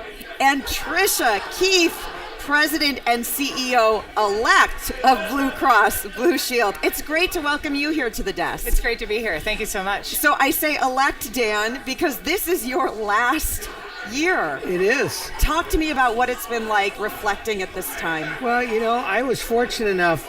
I became CEO of the Blues in 2006, and Dick Blouse sort of took me, who was the previous head of the chamber before Sandy, took me under his wing. I chaired this conference in 2007. You did. And was the chair of the board in 2008. And early on, it gave me a chance to really meet a lot of people because of that position that you would not have met. Now, we do a lot of business with everybody, too, including the chamber. But Dick was good to me, and it's been a great experience. We've had a long-time relationship with the chamber, and this event's getting better and better. And you can tell this year. So it's sort of, it's bittersweet, but it's mostly sweet. You got to know when it's time to go. And I had a great run. We did a lot of great things, and Trish is going to do a great job as my successor. So Trish, you've been at Blue Cross since 2006. I have. And so you have seen just monumental and huge changes. What is your focus now in 2024? Well, I think, first of all, I'm honored to be here, and thank you. And it's been such a privilege to work for Dan over these years, and have learned so much. But the legacy that he's built around the mutualization, around the diversification that we have, that's created the strong enterprise that we have, I'm really looking forward to what's to come in this transition as we move forward. We are relentless in our focus to service our members. We have a strong enterprise on which to build and continue the diversification. But honestly, a lot of it, I'm working with our employees right now on a listening tour to really listen and understand and hear from them too about their ideas about how to move the company forward. I'm curious about what you see as your role, and by your, really, I mean Blue Cross Blue Shield's role in the state of Michigan. Well, we think we're at the center of what happens in Michigan and taking care of our members, and we want to be integral in their lives around security, around affordability, around their experience, around their whole health, and the economic impact that we have as a company to drive that. Dan's leadership that we had around the core cities, where we invested and centered our employees in the core cities of Michigan, has really made such an amazing impact. And as the Michigan's economy goes, we're so vested in that. As Michigan's economy goes, so go we, because of our critical role there. And so we're integral in what happens in Michigan. Dan, what are the biggest challenges facing your colleague, your president-elect here? What I've seen over the years is the speed of everything. When you start in 2006, and then you go in 3 to 5 year increments, it was fast. It is so fastly changing. When you look at the biggest payout now for us is in pharmacy.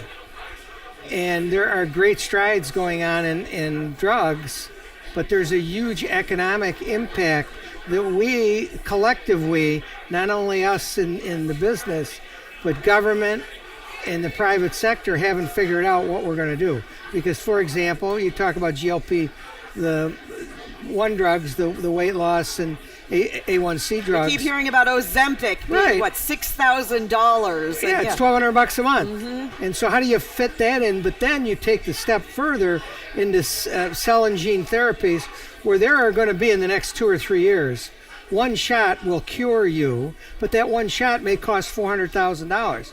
Well, how does that fit in the whole ecosystem of healthcare for everybody, for the payers, for the buyers, and from a society standpoint? What are we going to do? You see this opportunity, can you afford to pay for it? And if you can't afford to pay for it and you don't do it, there's a whole discussion about that. So I think pharma is a huge issue, but the one thing we've done well in the whole 85 years the Blues have been around, and I just talked to Mark Hacklin. He said I worked for the county for 44 years. I got a Blue Cross card. They tried to change. They didn't. We got it. I never want to give it up. And that really, through the auto industry a lot, where people are very secure with what we do. And that's our job, is to is to keep doing the right thing so people are secure. Well, to add in on that, though, Tricia, you recently said, quote, there are powerful forces of change impacting healthcare at this moment. I'm hearing what Dan is saying. Right. Is that sort of how you're feeling about it? Absolutely, and I think what's happening here at the conference, our theme is building bridges. Actually, I think it's a great title and metaphor for what we need to do with our upcoming health challenges as well, and how we can work together with public policy makers to tackle a lot of the challenges that Dan just referenced. Yeah, and as you say, Dan, bringing equity and equality into all of that. Yes, and that's absolutely that everybody has the same opportunities. And nobody's going to fix this. Not one sector is going to fix this. This has to be a team effort, because the end game, if we do it right, will benefit everyone. Yeah. So, Dan, as I mentioned, this is your last conference as president and CEO.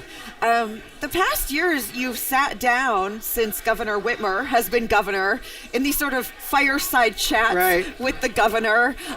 You, as you said, have chaired the conference. I'm curious about what you see as this conference's role in the future of Michigan going forward. It is, it's multifaceted.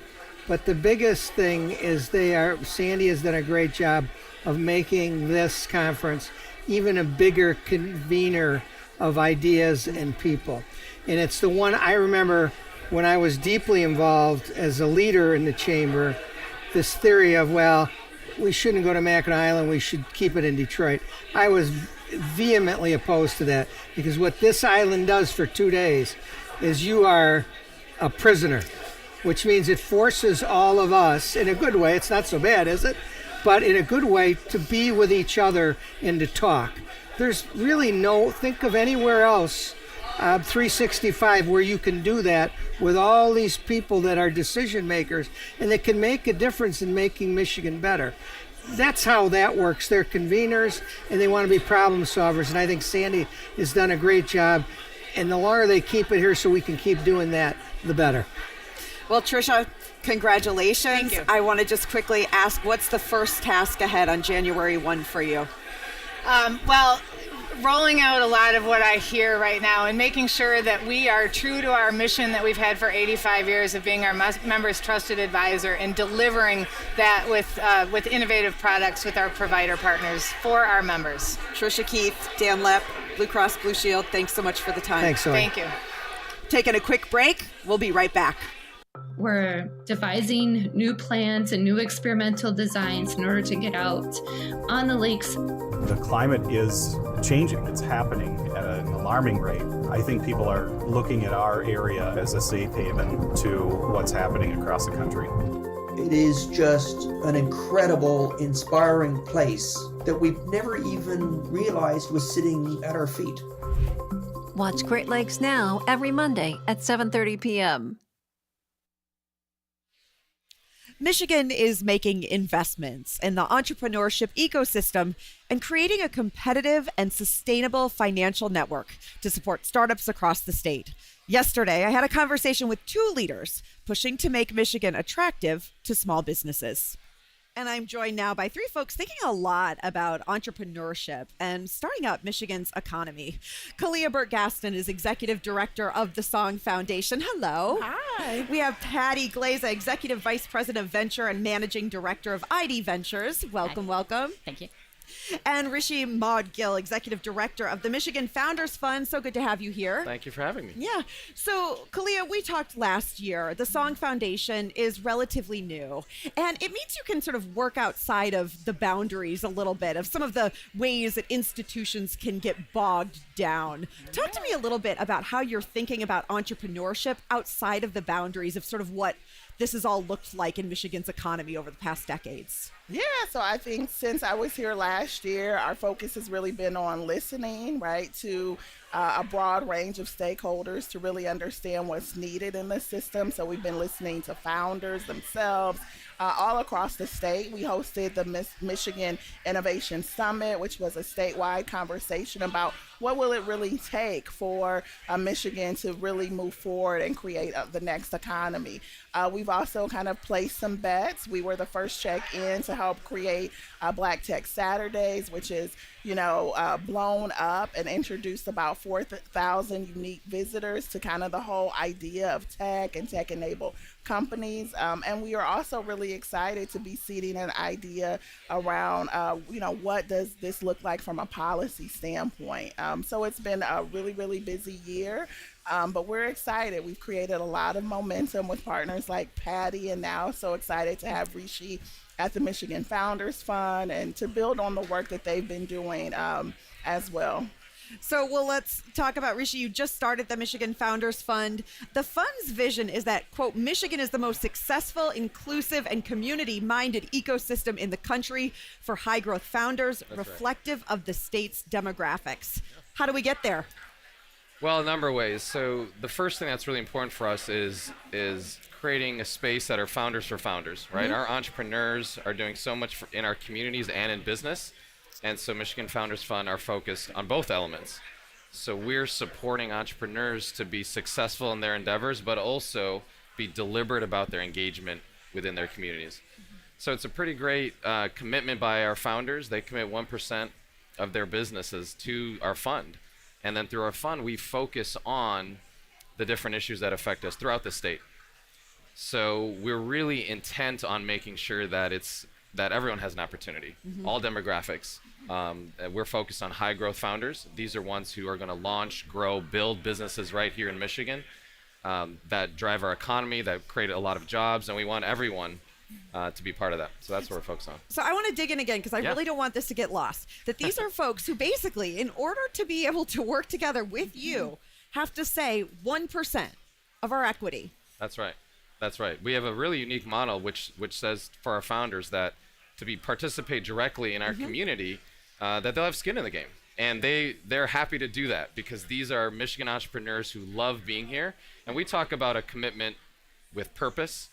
And that means they love contributing to the places that they're in, to the people that they work with, or to the planet and the environment around them. And so all of our founders have those types of charges with them. And so we work together with them to ensure, there's a connective tissue, that there's support around founders, supporting founders in the various paths that, they have to go through to try to be a success. Patty, Invest Detroit is pushing now for the Michigan Innovation Fund in Lansing. First, just describe what it is, how it would work. Sure, absolutely. So we've talked about, the coming together of the ecosystem and the collaboration that's really been happening a lot with the Song Foundation support. One of the clear needs, and this has been for the past decades, right, is really making sure founders have the capital they need at the very earliest stages in order to execute on their businesses. And so while there's a wide range of things that need to happen, this is one program that we think will have a big impact. So what we're recommending is that $105 million get allocated part to the ecosystem and part to nonprofit funds that have been working and operating in the state for the last 10, 15 years, and really try to get more capital to the entrepreneurs when they need it. So being able to write the first $250,000 to $500,000 check, that makes all the difference. So again, capital is not the only factor that affects founders, but it is a big one that if we can really become competitive with the other region states around us, we can really propel the economic diversification of the state. We're talking a lot about imagining possibilities here at Detroit PBS in the future. I mean, I'm sort of curious if each of you just sort of had a blank check, like Magic World, again, thinking, what would this state, do you think, look like if access to capital wasn't an issue? And I'm not talking about just endless dollars to do whatever, but I keep hearing that it's a barrier. What are we as Michiganders or a nation or even the world missing out on from some of these creators and founders? Kalia, I'm going to start with you. Yeah, it's not just about investment in their companies. It's also about investment in the communities, right? So you think about things like regional transit or public transportation, affordable housing, green space. Those are things that founders care about, and that's why certain cities, even like Columbus, Ohio, right, is the fastest growing city in America, and that's to me just crazy, right? Ohio, but they made some critical investments in infrastructure that help to attract the entrepreneurs and the startups that we need here in Michigan. I think we also need to kind of reimagine traditional economic development. It isn't always now about the tax break that you're giving to the company. You know, we lost the Amazon HQ bid, but put together a $4 billion package. And the package that they got in Virginia was less than that, but they also promised critical infrastructure investments to make communities attractive. And that's what we need to do. It's not just capital to the entrepreneur, it's reinvesting in our cities and our communities here in Michigan. Rishi, I'm curious because, and Patty, we're going to get to you to talk about some of this estate dollars. Yeah. You don't have to be so beholden to getting lawmakers on board or getting budgets signed like that. So maybe the magic wand is a little easier for you. What do you think the possibilities would look like? Well, I think there's a few things. The first is that we have the talent in the state. We have incredible businesses. We have incredible ideas that are being pursued right now. And we don't do as good a job telling our stories and our stories of our entrepreneurs and the communities and the ways they're giving back. So I think that's part of it. We have to talk more about the incredible success stories that we do have in the state. And then also, again, creating that bridge to underserved entrepreneurs. A lot of the capital challenges that we have are because whether it's women, people of color who don't have traditional access to some of these dollars, those are markets untapped. That doesn't mean we don't have the businesses, the opportunities. We just need to get them capital, a few other things for their businesses to take off. And so, we're fully focused on what our founders are telling us, and certainly early stage capital is a key thing that will help unlock a lot of this.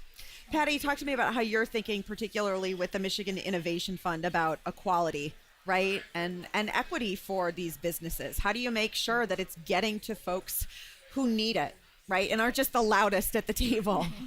Yeah, no, you have to have a belief that all entrepreneurs, no matter where they come from, have the capacity to create great companies, high quality jobs, and they are. The talent, as Richie mentioned, is incredible here in the state. And so the funds that are part of the Michigan Innovation Fund have a really strong track record of building teams that are out in the communities. So you have to be participating in these different sectors to say, hey, where are there entrepreneurs that haven't had the same access to the venture capital network or to that early stage funding? So I think all of the funds involved have invested. I think we're all at about over 50% of our investments have been in women, people of color, under served areas. So really, but you have to be intentional. And if you're not thinking about where are these founders originally at and go find them and help them get trust and build those relationships, because taking capital can be scary for some folks. So it's really getting in early, building relationships, building trust, and really hopefully being mindful of making sure you're thinking about all entrepreneurs in the state, not just a select few. Well, you three, thank you so much for the time and talking with us today. Thank you so much. Bye-bye. Since 1968, American Black Journal has been a vital platform for African American voices. We have the important conversations that amplify Black perspectives and experiences. Join us every week as we examine issues that matter to the African American community right here in Detroit and all across the country. Watch American Black Journal on Tuesdays at 7:30 p.m. on Detroit PBS and streaming on the PBS app.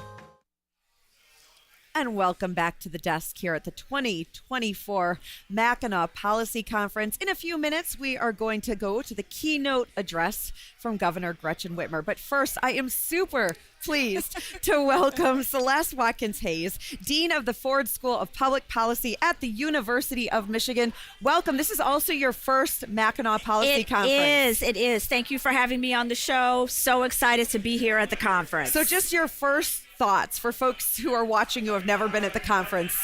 How's it going? Like, give us the vibe. It's amazing. Yeah. There are a ton of people here, all here for the state of Michigan, and thinking collectively about how do we improve, develop, grow the state, whether we're talking about economic development, whether we're talking about education, whether we're talking about healthcare, the tech sector, the idea that in these very divisive and complicated times, you have all of these people from all walks of life here to talk about the future of our state and to cheerlead for our state and to have great conversations across about our state is really inspiring. Well, so let's dig in a little bit about those divisive times. Yeah. Right, you just finished your first year as permanent dean. We Yes. should know. And it has been a year. It has. And it's going to continue to be a year because, of course, we've got a huge election coming up for president and, of course, down ballot. I'm curious where you sit at the Ford School, where you're trying to dig in to policy, just how you're thinking about the year that's been and the year that's to come. Right. So we really think about policy conversations as a three-legged stool. It's about policy analysis, policy communication, and policy leadership. So policy analysis is how do we use evidence and data? We all have stories. Stories are important, but when you aggregate that and try to figure out what are the trends, what works, what doesn't, what's a good use of financial resource, what's not, what's a great use of people and human capital, what's not, we really think about, let's use the evidence to make our decisions. So policy analysis, we teach our students how to do that, how to call balls and strikes in terms of looking at the numbers, looking at the stories, and being able to come to some conclusions about what our next steps should be. The second piece of it is about policy communication. How do we, through our written and oral communication, tell each other stories, communicate our values, share our priorities in ways that are constructive? And we at the Ford School are spending a lot of time thinking about that second piece because of the divisiveness that we see in our politics. We're seeing policy communication devolve into a contest of who can scream the loudest, who can dunk on somebody on social media, who can be the loudest and the meanest. And we really are trying to encourage our students to think of a better way to connect and to have conversations across policy differences, across ideological differences. So it's a big topic that we're thinking about at the Ford School. And then the third piece of what we do, policy leadership. Once you know what the evidence is telling you, once you know how to communicate what you want to do, how do you lead? And how do you lead across difference? How do you bring people along? How do you find commonality with someone that you might not agree with? And how do you think about a shared set of goals to advance in a whole host of areas, whether we're talking about health, education, workforce, etc.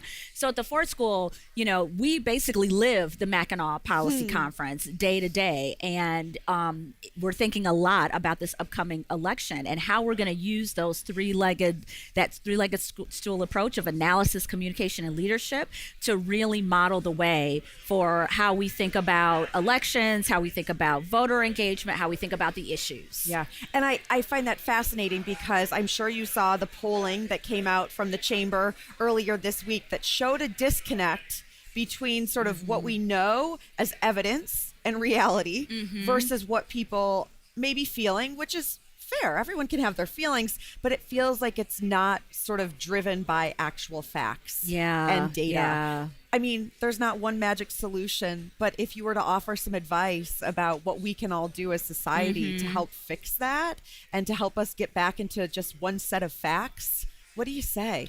Well, I think it's people are driven by different things, and we've got to have a multi-pronged approach. For some people, they want to see the numbers, point me to the numbers. For others, they want to hear the stories. And some people really resonate with the stories because it reminds them of their own experience. So we might be able to lean into someone's experience and honor that, but then have a conversation of, well, let me tell you, though, how your experience really does or does not align with the majority of people in the state, the majority of Americans. Why do you think your experience is different? What's distinct? What can we learn from it? How can we learn from each other so that people don't feel chastised about their experiences, their points of view, their ideas? They don't feel yelled at. They don't feel talked down to, but they feel brought into a conversation where first they are heard, and secondly, what their experiences are put into a larger context that help all of us understand the path forward a little bit better. So 2024, yes. It is an election year. Yeah. 50 years ago, a president was sworn in. Yeah. Your school bears Gerald Ford's name. Sure does, yes. talked about you're wearing the pin. Yes. So first, tell me a little bit about sort of what this means for the next year for the Ford School celebrating the 50 years. But then I'm also curious about sort of some of the takeaways. Right. So we're acknowledging and commemorating the 50th anniversary of the presidency of Gerald R. Ford. Yeah. And the first thing that we want to do is just to highlight his story. Yeah. It's so interesting how many people don't necessarily know that Gerald Ford, although he was born out of state, grew up in Grand Rapids. Yeah. The fact that he went to the University of Michigan. A lot of people know that he did play football for the University of Michigan, but they don't necessarily connect as he was a student, and he was a struggling student financially. Yes. He really had to work hard and piece things together to be able to pay for his education. Yeah. And then we're talking about the way in which he then went on to be this leader who was invested in bipartisanship, was very driven by values of fairness, fiscal responsibility, bringing people along, decency. Yeah. And those were such hallmarks of his leadership that we really want to call those forth and really inspire our students and the rest of the Ford School community to think about how do we think about those values today. So many lessons to take away, and such an intriguing time, 50 years in this 50 election years. So check us out at the Ford School. We're going to be doing events starting in the fall that will commemorate, and continue to check out all the great things happening at the Ford School of Public Policy. Appreciate your time. Thank you so much. Thank you. And we are headed now to the main stage for Governor Gretchen Whitmer's keynote address. Both of them, so thank you.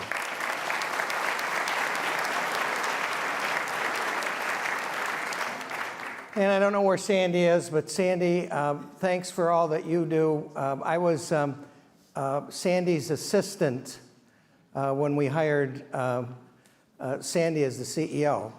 It was Sandy and I and who was the third from Jeff?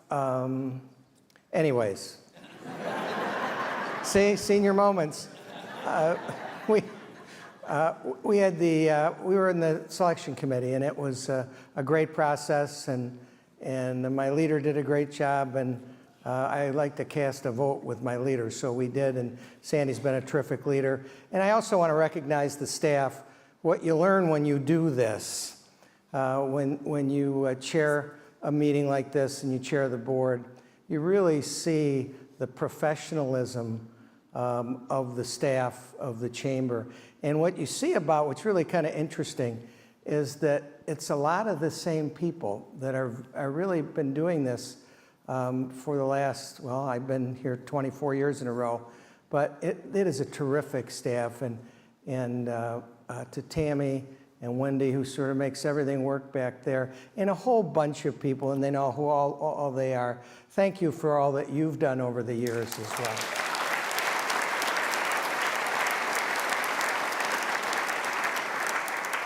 I've had the fortune, and today's a little bittersweet, but it's time, to introduce the governors the last 16 years, except last year when I had back surgery, and when you get back surgery, you don't come to Mackinac Island. It's been a pleasure. Governor Granholm, Governor Snyder, and now Governor Whitmer. And this is especially poignant for me personally. The governor and I have known each other since we worked together in the State House when she was in law school back a little bit more than 30 years ago. And since then, we've been friends and cohorts and done a lot of really great things. And it has been such a pleasure for me personally to watch her growth as a leader. We all knew 6 years ago when they were on the stage for the debate for governor, 6 years ago, almost tonight, I think. And it all sort of went from there. And she's developed into such a leader in very trying times. I mean, we've all go through it. I don't need to repeat it, but man, you think about it, it's like mind-boggling. And then also been able to manage through in a bipartisan way with both House and Senate leadership, a ton of things for the state of Michigan.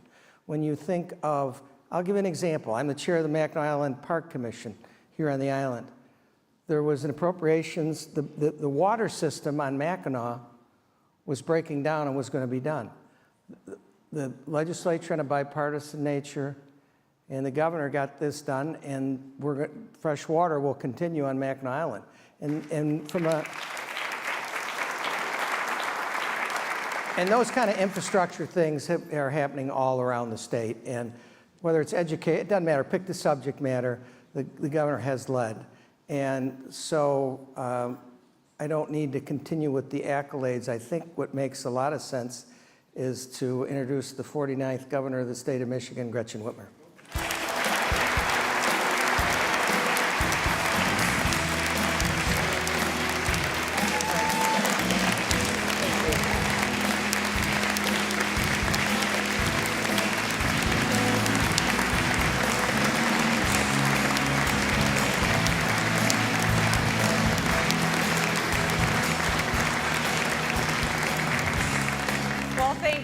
I appreciate that so much. It's so good to be here with all of you, and I want to thank Conference Chair Suzanne Shank, who's hosted another fantastic CEO Sandy Barua. I was standing back there with him, and Dan was talking about Sandy and Sandy. I think one of them was Pierce, but lots of Sandys up in here. And of course, all the staff who put this important event together every year. This has been an incredible conference, and once again, we've had spectacular weather. No one should take credit for it, because when it turns, you'll get blamed, but we should clap for the weather, right?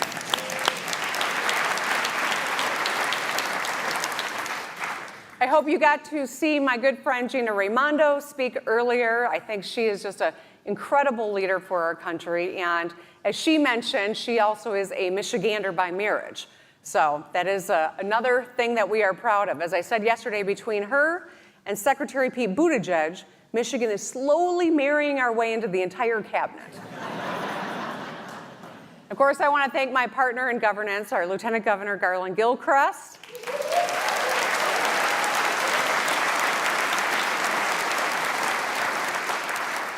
And before I jump into the speech, I want to make sure that we take a moment to give all the people who work behind the scenes a big thank you. We know that the Grand Hotel staff, that the chamber staff, that the folks on the island work so hard to make sure they're ready for this first big event of the season. So let's give them our round of applause too.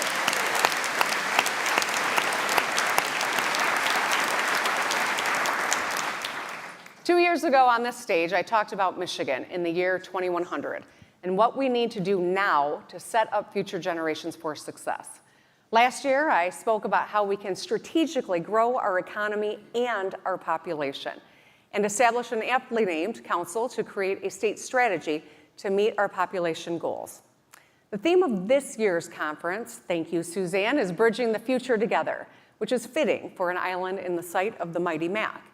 The bridge is a living symbol of the promise of our state. It is a 1 million-ton monument to what Michiganders can do when we put our minds together to solve a difficult problem. And that's what I want to talk about today. We will focus on economic development and one aspect in particular, innovation. Michigan has a rich history of innovation. We all know that.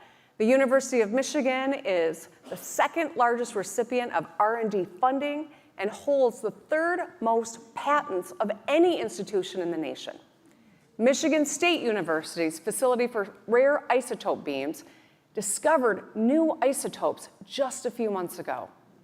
Wayne State University's Techtown Detroit has supported more than 6,000 businesses and raised more than $400 million in capital.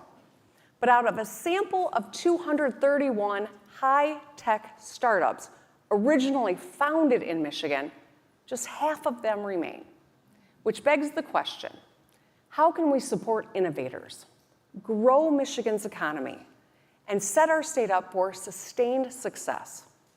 I'm going to talk about the 3 C's of innovation: culture, capital, and creativity, and unveil new tools to build on our economic development record and unleash Michigan innovation.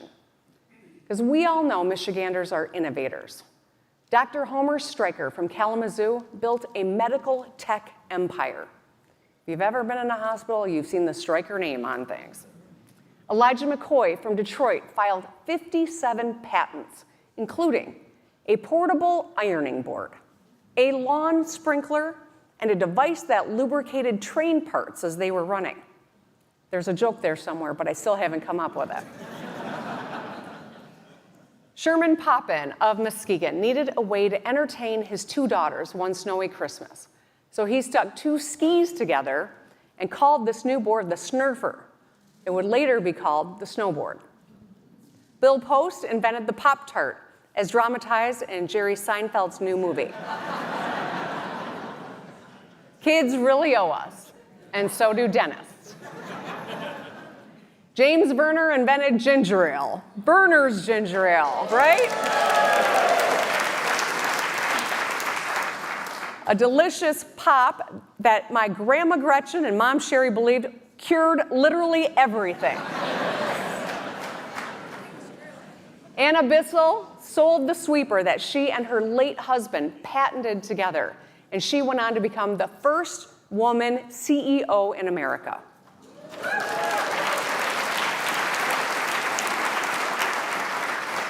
And of course, there's so many others. Pfizer in Portage, Parago and Steelcase in Grand Rapids, Whirlpool in St. Joe, Faygo in Detroit, Chelsea Milling Company, also known as Jiffy Cornbread in Chelsea, Carhartt in Dearborn, Stormy Cromer in Ironwood, and I could go on and on and on.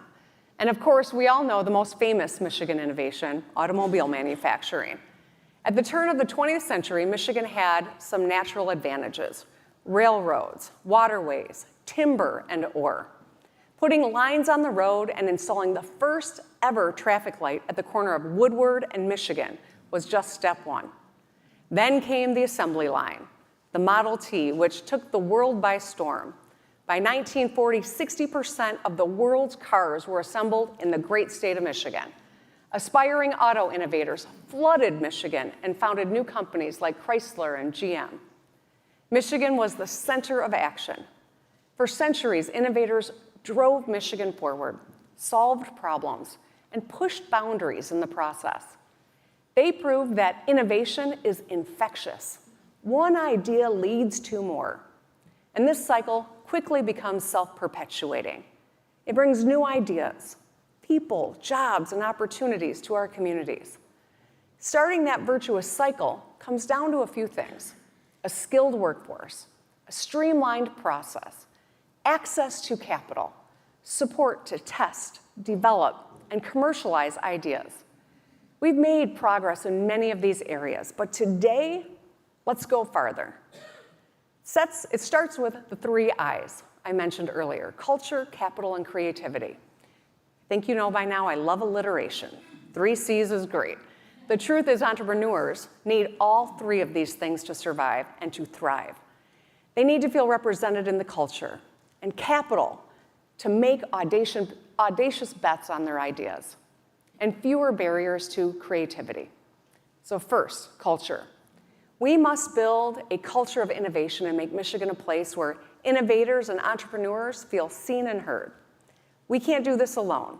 It takes pioneers, and thankfully, we have some doing work every day in places like Corktown, supported by organizations like Black Tech Saturdays and Michigan Founders Fund. Next week, many will be moving into a revitalized Michigan Central Station. I want to thank Bill Ford for his leadership to get this done.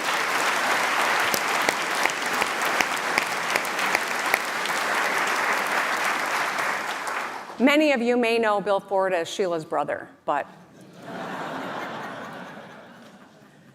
they're on the ground making a concerted effort to build a sense of community and accelerate the innovations that is going to drive our state forward. Our job is to have their backs by making sure they feel seen and represented. Today, I'm pleased that we are going to announce a new team member at the MEDC who will be serving as Michigan's chief advocate and first point of contact for entrepreneurs. Ben Marchiona will be Michigan's first ever Chief Innovation Ecosystem Officer.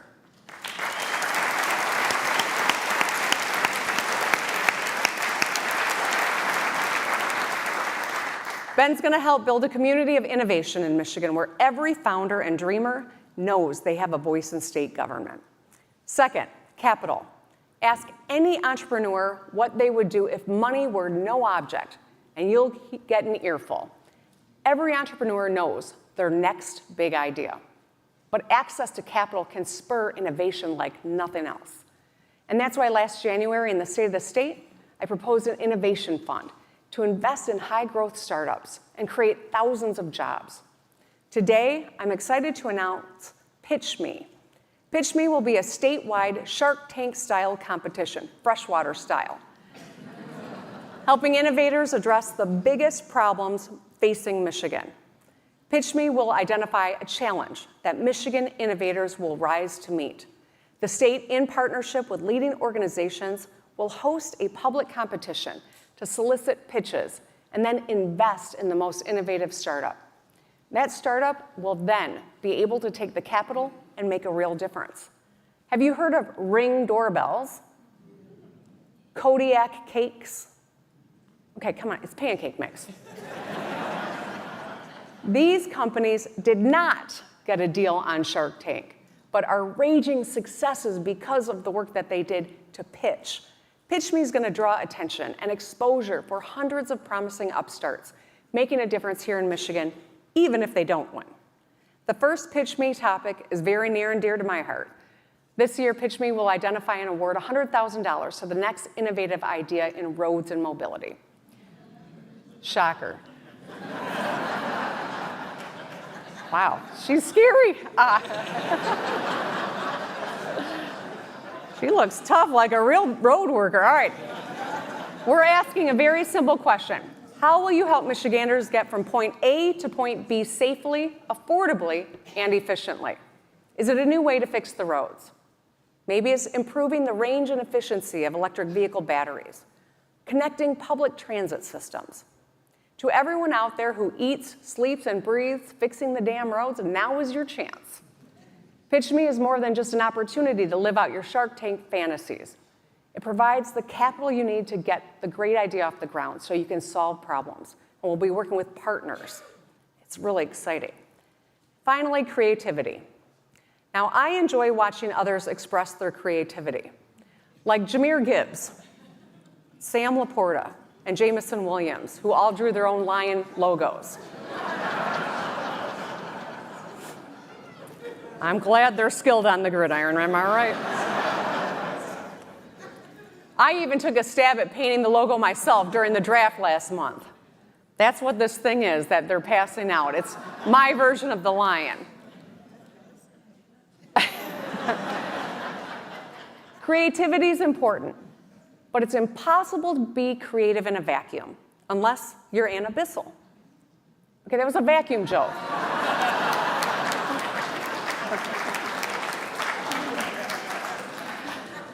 Even drawing that simple and very accurate Lions logo required paint, canvas, inspiration, practice, and patience.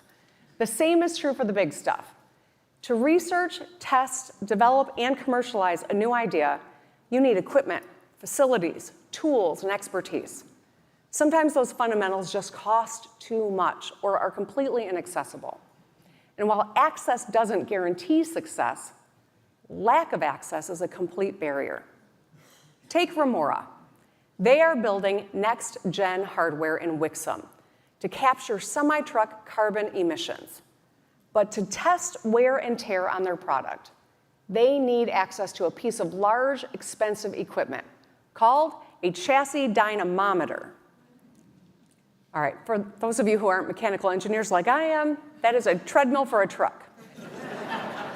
And I'm joking, I am no engineer. It took me a while to practice saying that. I know it's hard to believe people just don't have chassis dynamometers in their garage, but they don't. With access to this device, Remora can subject their prototype to the harshest conditions imaginable, make changes, build a better product. In a word, innovate. But when Remora was an early stage startup and needed a chassis dynamometer, the most affordable one was $188,000 and in Indiana. Not helpful. No one should have to go to Indiana.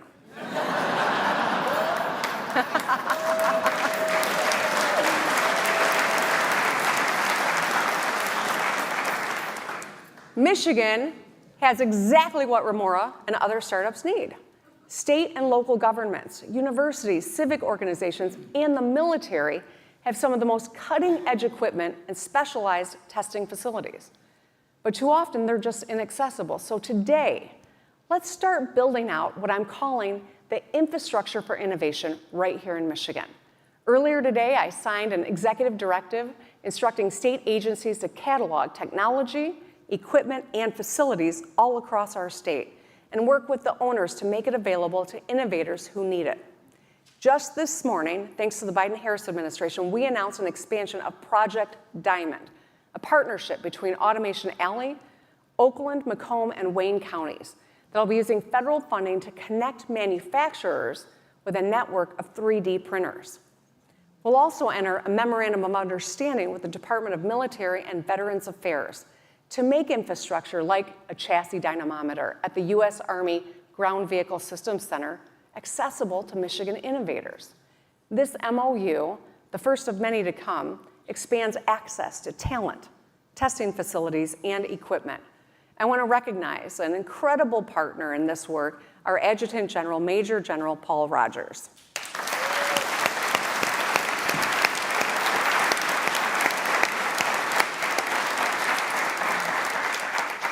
Michigan is going to be the first state in the nation to get this done, and the only one to take such a strategic, proactive approach to open the infrastructure for innovation. Together, these three actions will strengthen our comprehensive economic development strategy. So here's a quote. Many of the factories have left Michigan. One of our greatest corporations is building 14 new plants, 7 of them in Ohio and none in Michigan. Western and southern states particularly are doing their utmost to lure industry from Michigan. You know who said that? Republican Governor Kim Sigler in 1947. I think Kim's supposed to pop up now. Oh, we didn't have our picture of Kim pop up. Well, Kim was a pretty good-looking guy, and there he is. There's Kim Sigler. Thank you. Pretty good-looking guy. I want you to see most of the pictures in my office of other former governors.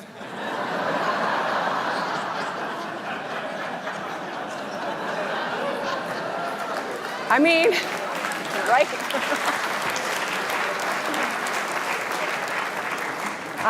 I'm glad it'll be 100 years before someone puts my picture up there and makes some fun of it. We think kids these days like, facial hair. We know our former governors love mutton chops, apparently. They inspire me every day. Anyway. Governor Sigler's solution, a working committee of research talent in agencies, colleges, and institutions to coordinate the state's economic fields and utilize all of our research facilities in economic development. Sound familiar?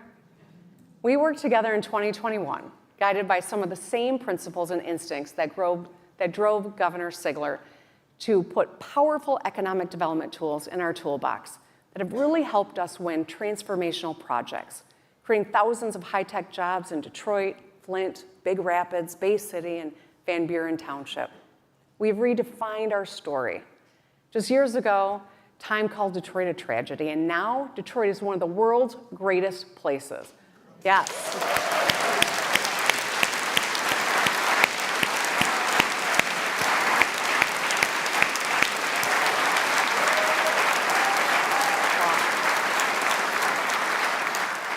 Since taking office, we've secured more than 38,000 good-paying auto jobs, home to the #1 emerging startup ecosystem and the next Silicon Valley for mobility innovation. And just a couple miles away from where the first concrete road in Michigan was paved, Electrion is building the first under-the-road electric vehicle charging station. Detroit's population is growing for the first time in nearly 70 years. Since last year's conference, yeah, all right, that is good. Thank you.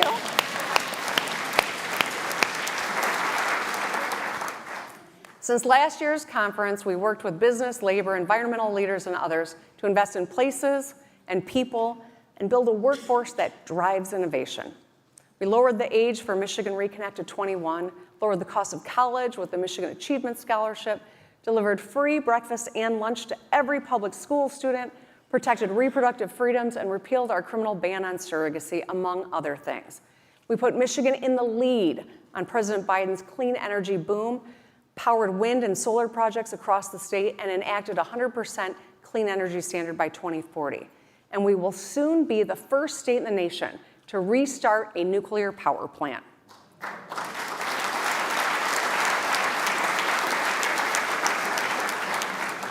The eyes of the world are on us as we do this.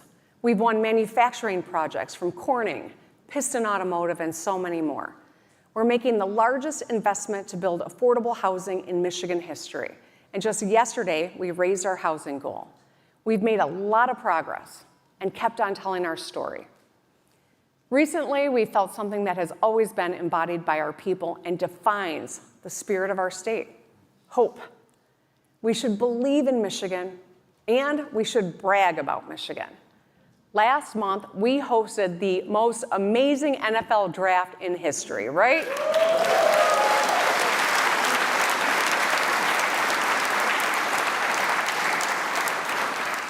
We brought our trademark Michigan swagger and pride to the occasion and showed a record-breaking crowd of more than 750,000 fans a great time.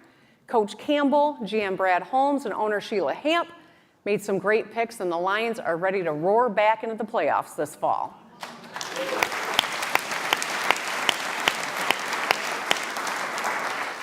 And not just the playoffs, we're winning the big game this year.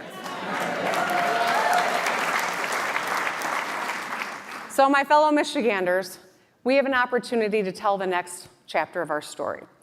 Let's get to work building an innovation ecosystem that is the envy of other states. Let's keep growing Michigan's economy and our population. Let's build a bridge to the future and create a more innovative, prosperous, and strong Michigan. I know together there's nothing we can't do. Thank you.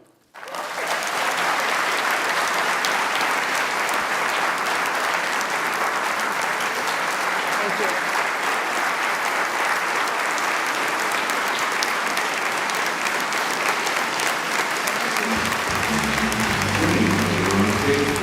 Back and your left.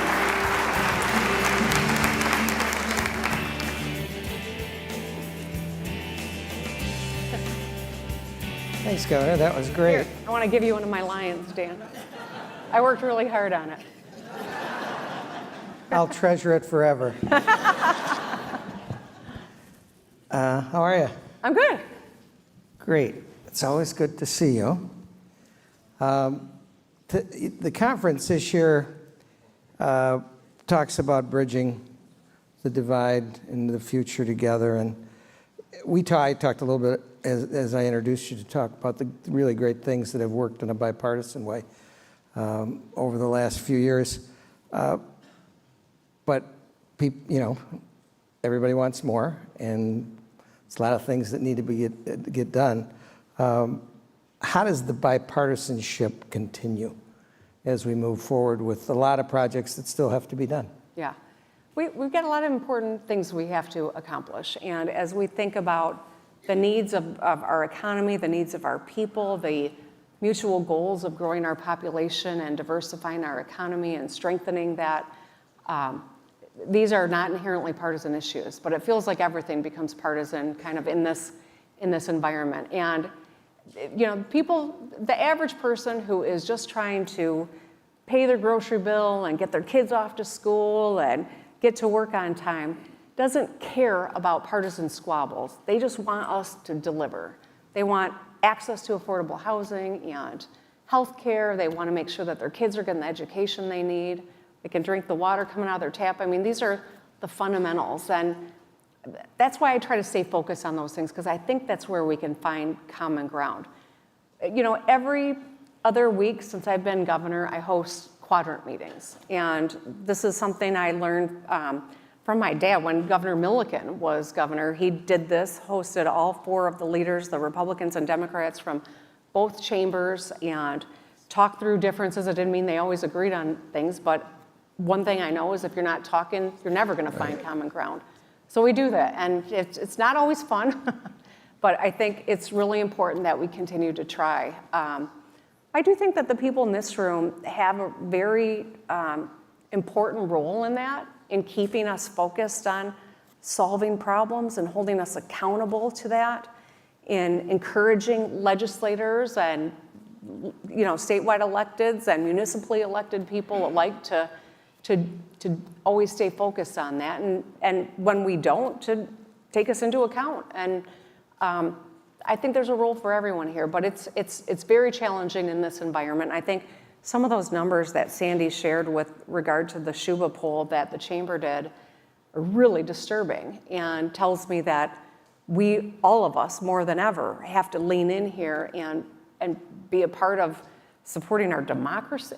Can you imagine that we have to say we've got to convince almost 30% of our population that democracy is the best form of government? But it's kind of where we are right now, and it's a very concerning trend, and I think we all can play a role. And I guess that raises the question. Can you hear me? Well, we're consistent. I think that leads us to the question. There's. Oh, here they come. There is a 3-year period of time that you have in your job as governor. It's hard to believe we talked about it off stage. You're 6 years, almost 6 years into your governorship, but there's a lot of work to be done. And on that point, what are the half a dozen or so, or 2 or 3 things that you think about that it would be great to get done over the next couple of years?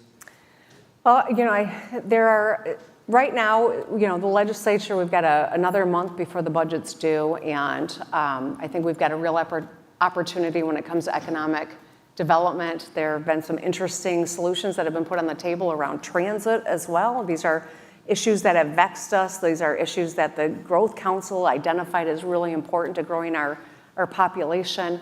I would love to see us be successful on that. I'm not endorsing a particular plan at this juncture, but I think I'm very encouraged by what I've seen come out of the legislature or be introduced into the legislature recently.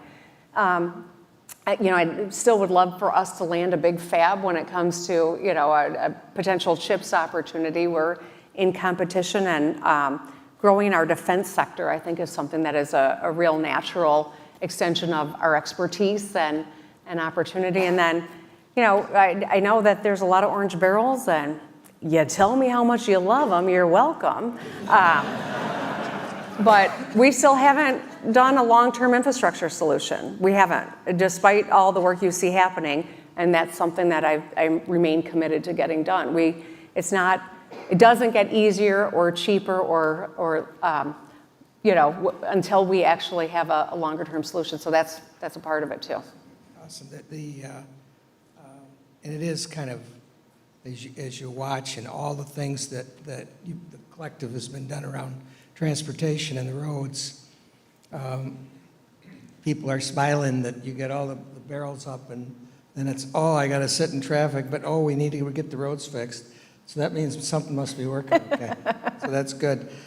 You've made a real focus in your administration around clean energy, which is a long-term, very important issue for America and the world, for that matter. And do you want to talk a little bit about that moving forward, on what your thoughts are over the next 2 or 3 years?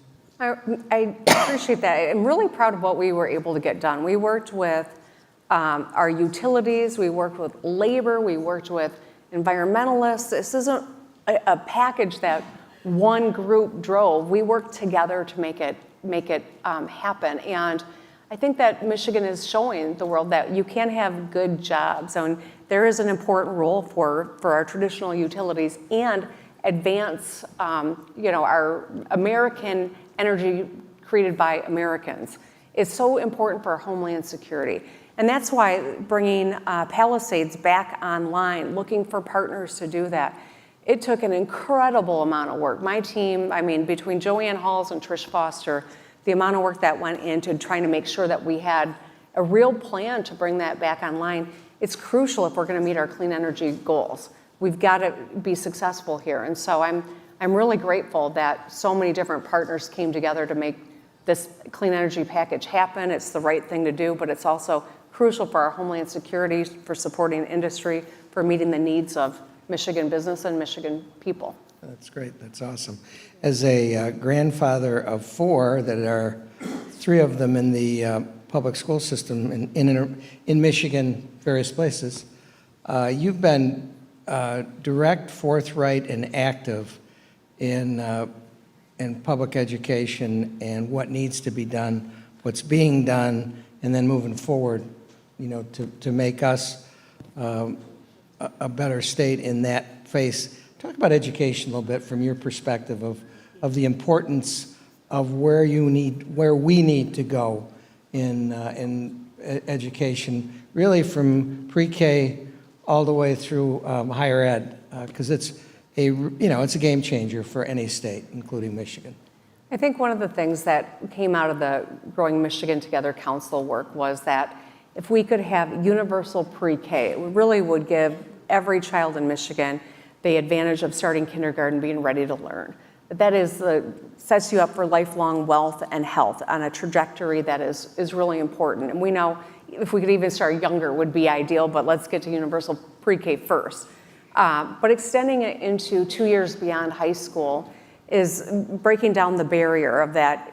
For many people in our state, $8,000 to go to community college, we've got the greatest system around, is a complete barrier. Right. If we could make that a foregone conclusion, we would have more X-ray techs, the people that do the hard work where we're looking to find employees. I'm looking at Bob Ryan, he's going, give me X-ray techs, right? Yeah. But I think that that if we could do this, we'd be the first state in the nation to have pre-K through 14 available to every Michigander. It really is a potential game changer for us. Now, we have a lot of work to do to ensure that we're improving outcomes for kids. And that's why that pre-K is so important, to improve our literacy rates. And there's a lot of work to do there, but we're making strides. Recovering from a pandemic, I think, is an enormous hurdle. But I think that these investments, the making it easier for people to go into teaching, alleviate the financial barrier and the debt that so many carry, all of these are working toward that same goal. Yeah, absolutely, and it is a game changer. And you think about community college, for example, of kids that aren't ready. If you can relieve that barrier financially, but also it's amazing how many people grow up in that 2 or 3 year period from 18 to 21 and through that system. And it is a game changer. So we're looking forward to that. Now, I have to do this because if I didn't, you would all look at me like, yeah, he needs to retire. But everybody, you've written a book that's out shortly, True Gretsch. And so, which is kind of, I think kind of cool. So tell us about it. Well, it's not as heady as the book that you wrote about sharing the balance of power, but it is one of the questions I get the most, traveling our own state or elsewhere for that matter, is how do you stay positive when so much heavy stuff has come your way? How do you stay optimistic when you're dealing with threats and pandemics and floods and all the other things? 28 recall attempts. You weren't counting, but I did. When you have to deal with all of that, how do you stay positive and optimistic? And, this is a heavy time. And I think the next 5 months is going to be heavy. I mean, we heard Paul Ryan and we heard Chuck Todd, and, it's a heavy time. And so I thought, this is maybe an opportunity to put a little light out in the world. So it's 10 chapters. It's not a self-aggrandizing memoir to get ready to run for president, no matter what anyone says.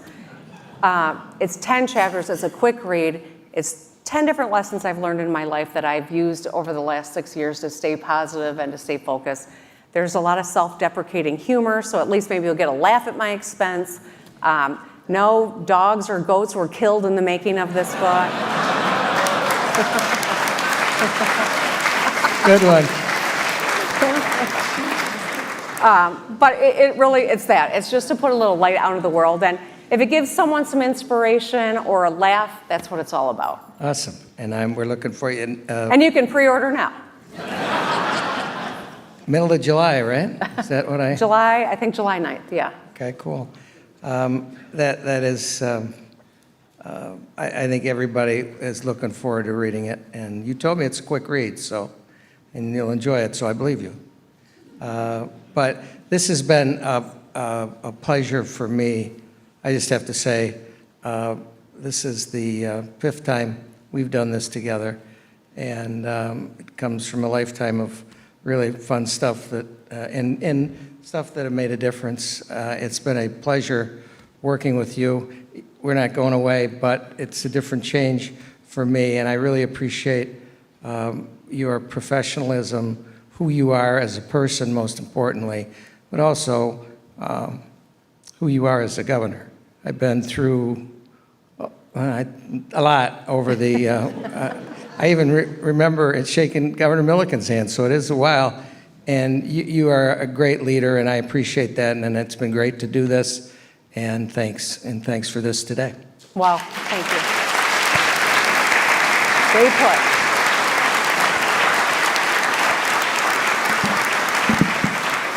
Well, thank you. And before you and I exit the stage, I want to invite Sandy Barua to come back out and join us back on stage.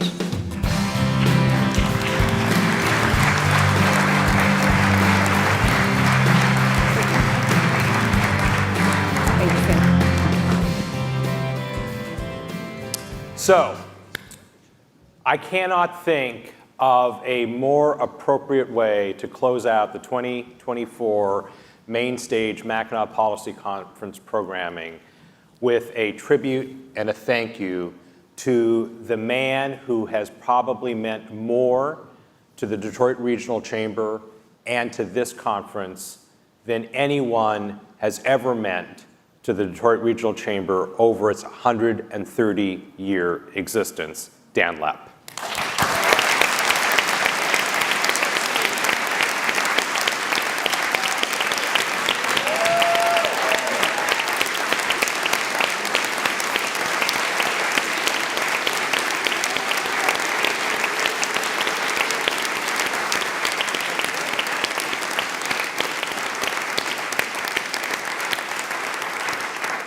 Now, the governor and I both went all out and framed things for Dan, and we're both going to say just a handful of words. But as Dan mentioned just a few minutes ago, Dan was on the search committee that brought me from Washington to Detroit, and obviously Sandy Pierce was, and several others.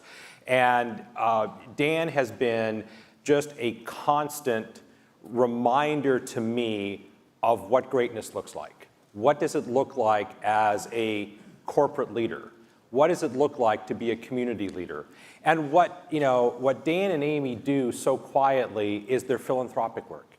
And so many people, in fact, most people don't know all that they do. They see Dan as the CEO, they see Dan engaged in big things, but it's the quiet philanthropy, the quiet community leadership that he provides that has been so critical.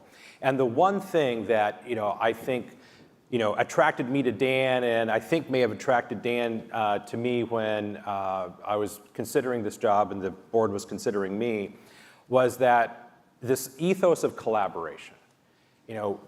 We have in Michigan so many assets that the governor so eloquently talked about, but we still don't have enough assets to waste them. And Dan has been a champion of doing things better, doing things together, doing things collaboratively, and not duplicating. So Dan, thank you for everything that you've done for us at the Chamber, for our state, our community, our business community, and for me. Thank you, Dan.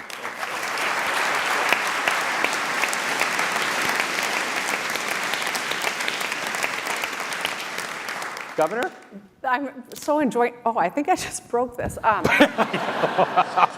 it looks okay. I didn't. It just made it. Expensive frame there, huh? Hey, state government, we're using your tax dollars wisely. Yeah. Yes, I can. I just want to add a couple of thoughts. When I was at Michigan State University, my dad, in his wisdom, said, go down and do an internship at the Capitol. Learn a little bit about state government, because so few people understand state government. And I had the opportunity to do that. And when I graduated from state, I just kind of fell in love with public policy, in large part because I got to know people like Dan Lepp. Dan was chief of staff for Curtis Hertel, co-speaker of the House. It was during that shared power time an incredible opportunity to learn about state government with 55 Democrats, 55 Republicans, cobbling out an agreement of how they were going to work together. And when Dan hired me on staff, I was just so grateful to have an opportunity to see it up close and personal, and I was scared to death of him because he was the chief of staff and I was just a lowly new hire. But I've learned so much from how he treats people, to how he works across the aisle, to the putting together a vision and a team. And I think these are lessons that I deploy every single day as governor of this state. And I think about my first office was in a tiny little safe in the Capitol, which I shared with a refrigerator. But I left and went to law school, and Dan was the one who called me up when my state representative was term limited out, and he said, I think you should think about running. And I had never thought about running for office. So many women, this is a similar story. It was someone else who encouraged them, and it was you who did that for me, Dan. And so every step of the way throughout my career, I've been able to get sage advice from my friend Dan Lepp. He, I think, has been a tremendous leader in every iteration of the many chapters he's had in his career of public service. And I'm just so grateful for your mentorship and for your friendship. And I'm happy for you and Amy and the family and what the next chapter looks like. And I'm grateful for everything that you've done for me and my family and for the state of Michigan. Thanks, Governor. Thank you very much.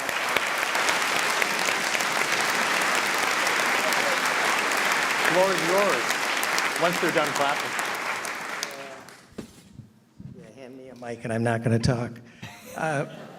Thank you, Sandy and Governor. It's, what do you say? It's been a great ride, but you only get great rides because you're amongst great people. You don't do any of this alone. You can't. And the people that I've met through the chamber, I grew up quick in the chamber because I came out of politics, and my first year as CEO, Dick Plaus put me on the executive committee of the chamber, and then the next year I was the conference chair, and I learned so much and met so many people and learned so much about business and how business works that it was really helpful. And then my time in government, and Tim Walberg was here earlier. Congressman Walberg was part of the 55-55. He was a member of the House from Tipton, where he's from. And so he was part of that too. And that was a phenomenal experience for everybody that was in it. And it's just been a great run. And to be able to go out on your own terms I'm very fortunate to do that. We're not going anywhere. Our roots are in Michigan. Amy and I will be here, except when we go to Florida. But don't tell anybody. But we're Michiganders. We're going to be here and be part of it. It'll be a different role, but I really appreciate it. And the chamber's been like home to me. This is 20, almost 25 years, and it's been a home to me. The people have been great, the staff, everybody.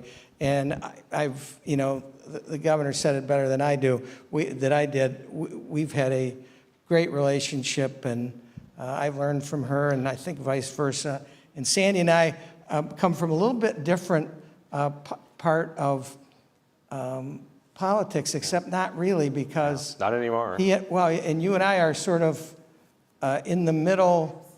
A little bit on both sides, and we have tremendous conversations. It's been a ball to be around Sandy. We don't always agree, but we have fun talking, so it's going. And you've done such a job as a leader here at the chamber. And so to everybody here, thanks for being here. I'm fortunate, and it's been a blast, and more to come. So thank you very much. Ladies and gentlemen, the governor of the great state of Michigan, and Dan Lepp.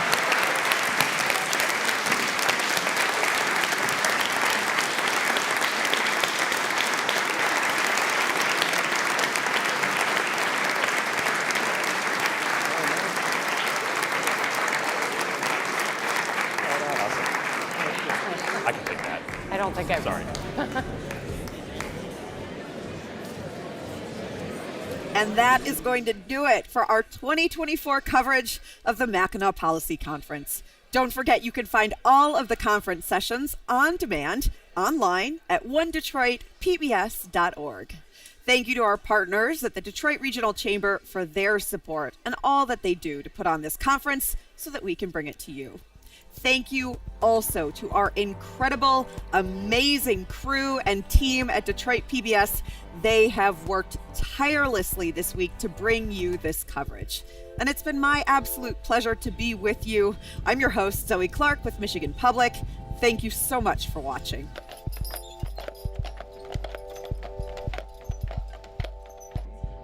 From Delta faucets to Behr paint, Masco Corporation is proud to deliver products that enhance the way consumers all over the world experience and enjoy their living spaces. Masco, serving Michigan communities since 1929. DTE Foundation is a proud sponsor of Detroit PBS. Among the state's largest foundations committed to Michigan-focused giving, we support organizations that are doing exceptional work in our state. Learn more at dtefoundation.com. We help organizations find their voices through what they do and who they impact. We are VVK PR and Creative, a Detroit agency telling the stories of critical issues affecting the big picture and the small moments. Stories at Skyline Heights and on-the-ground influence. We lead with relationships first, solutions always, and with diversity as our compass. VVK PR and Creative.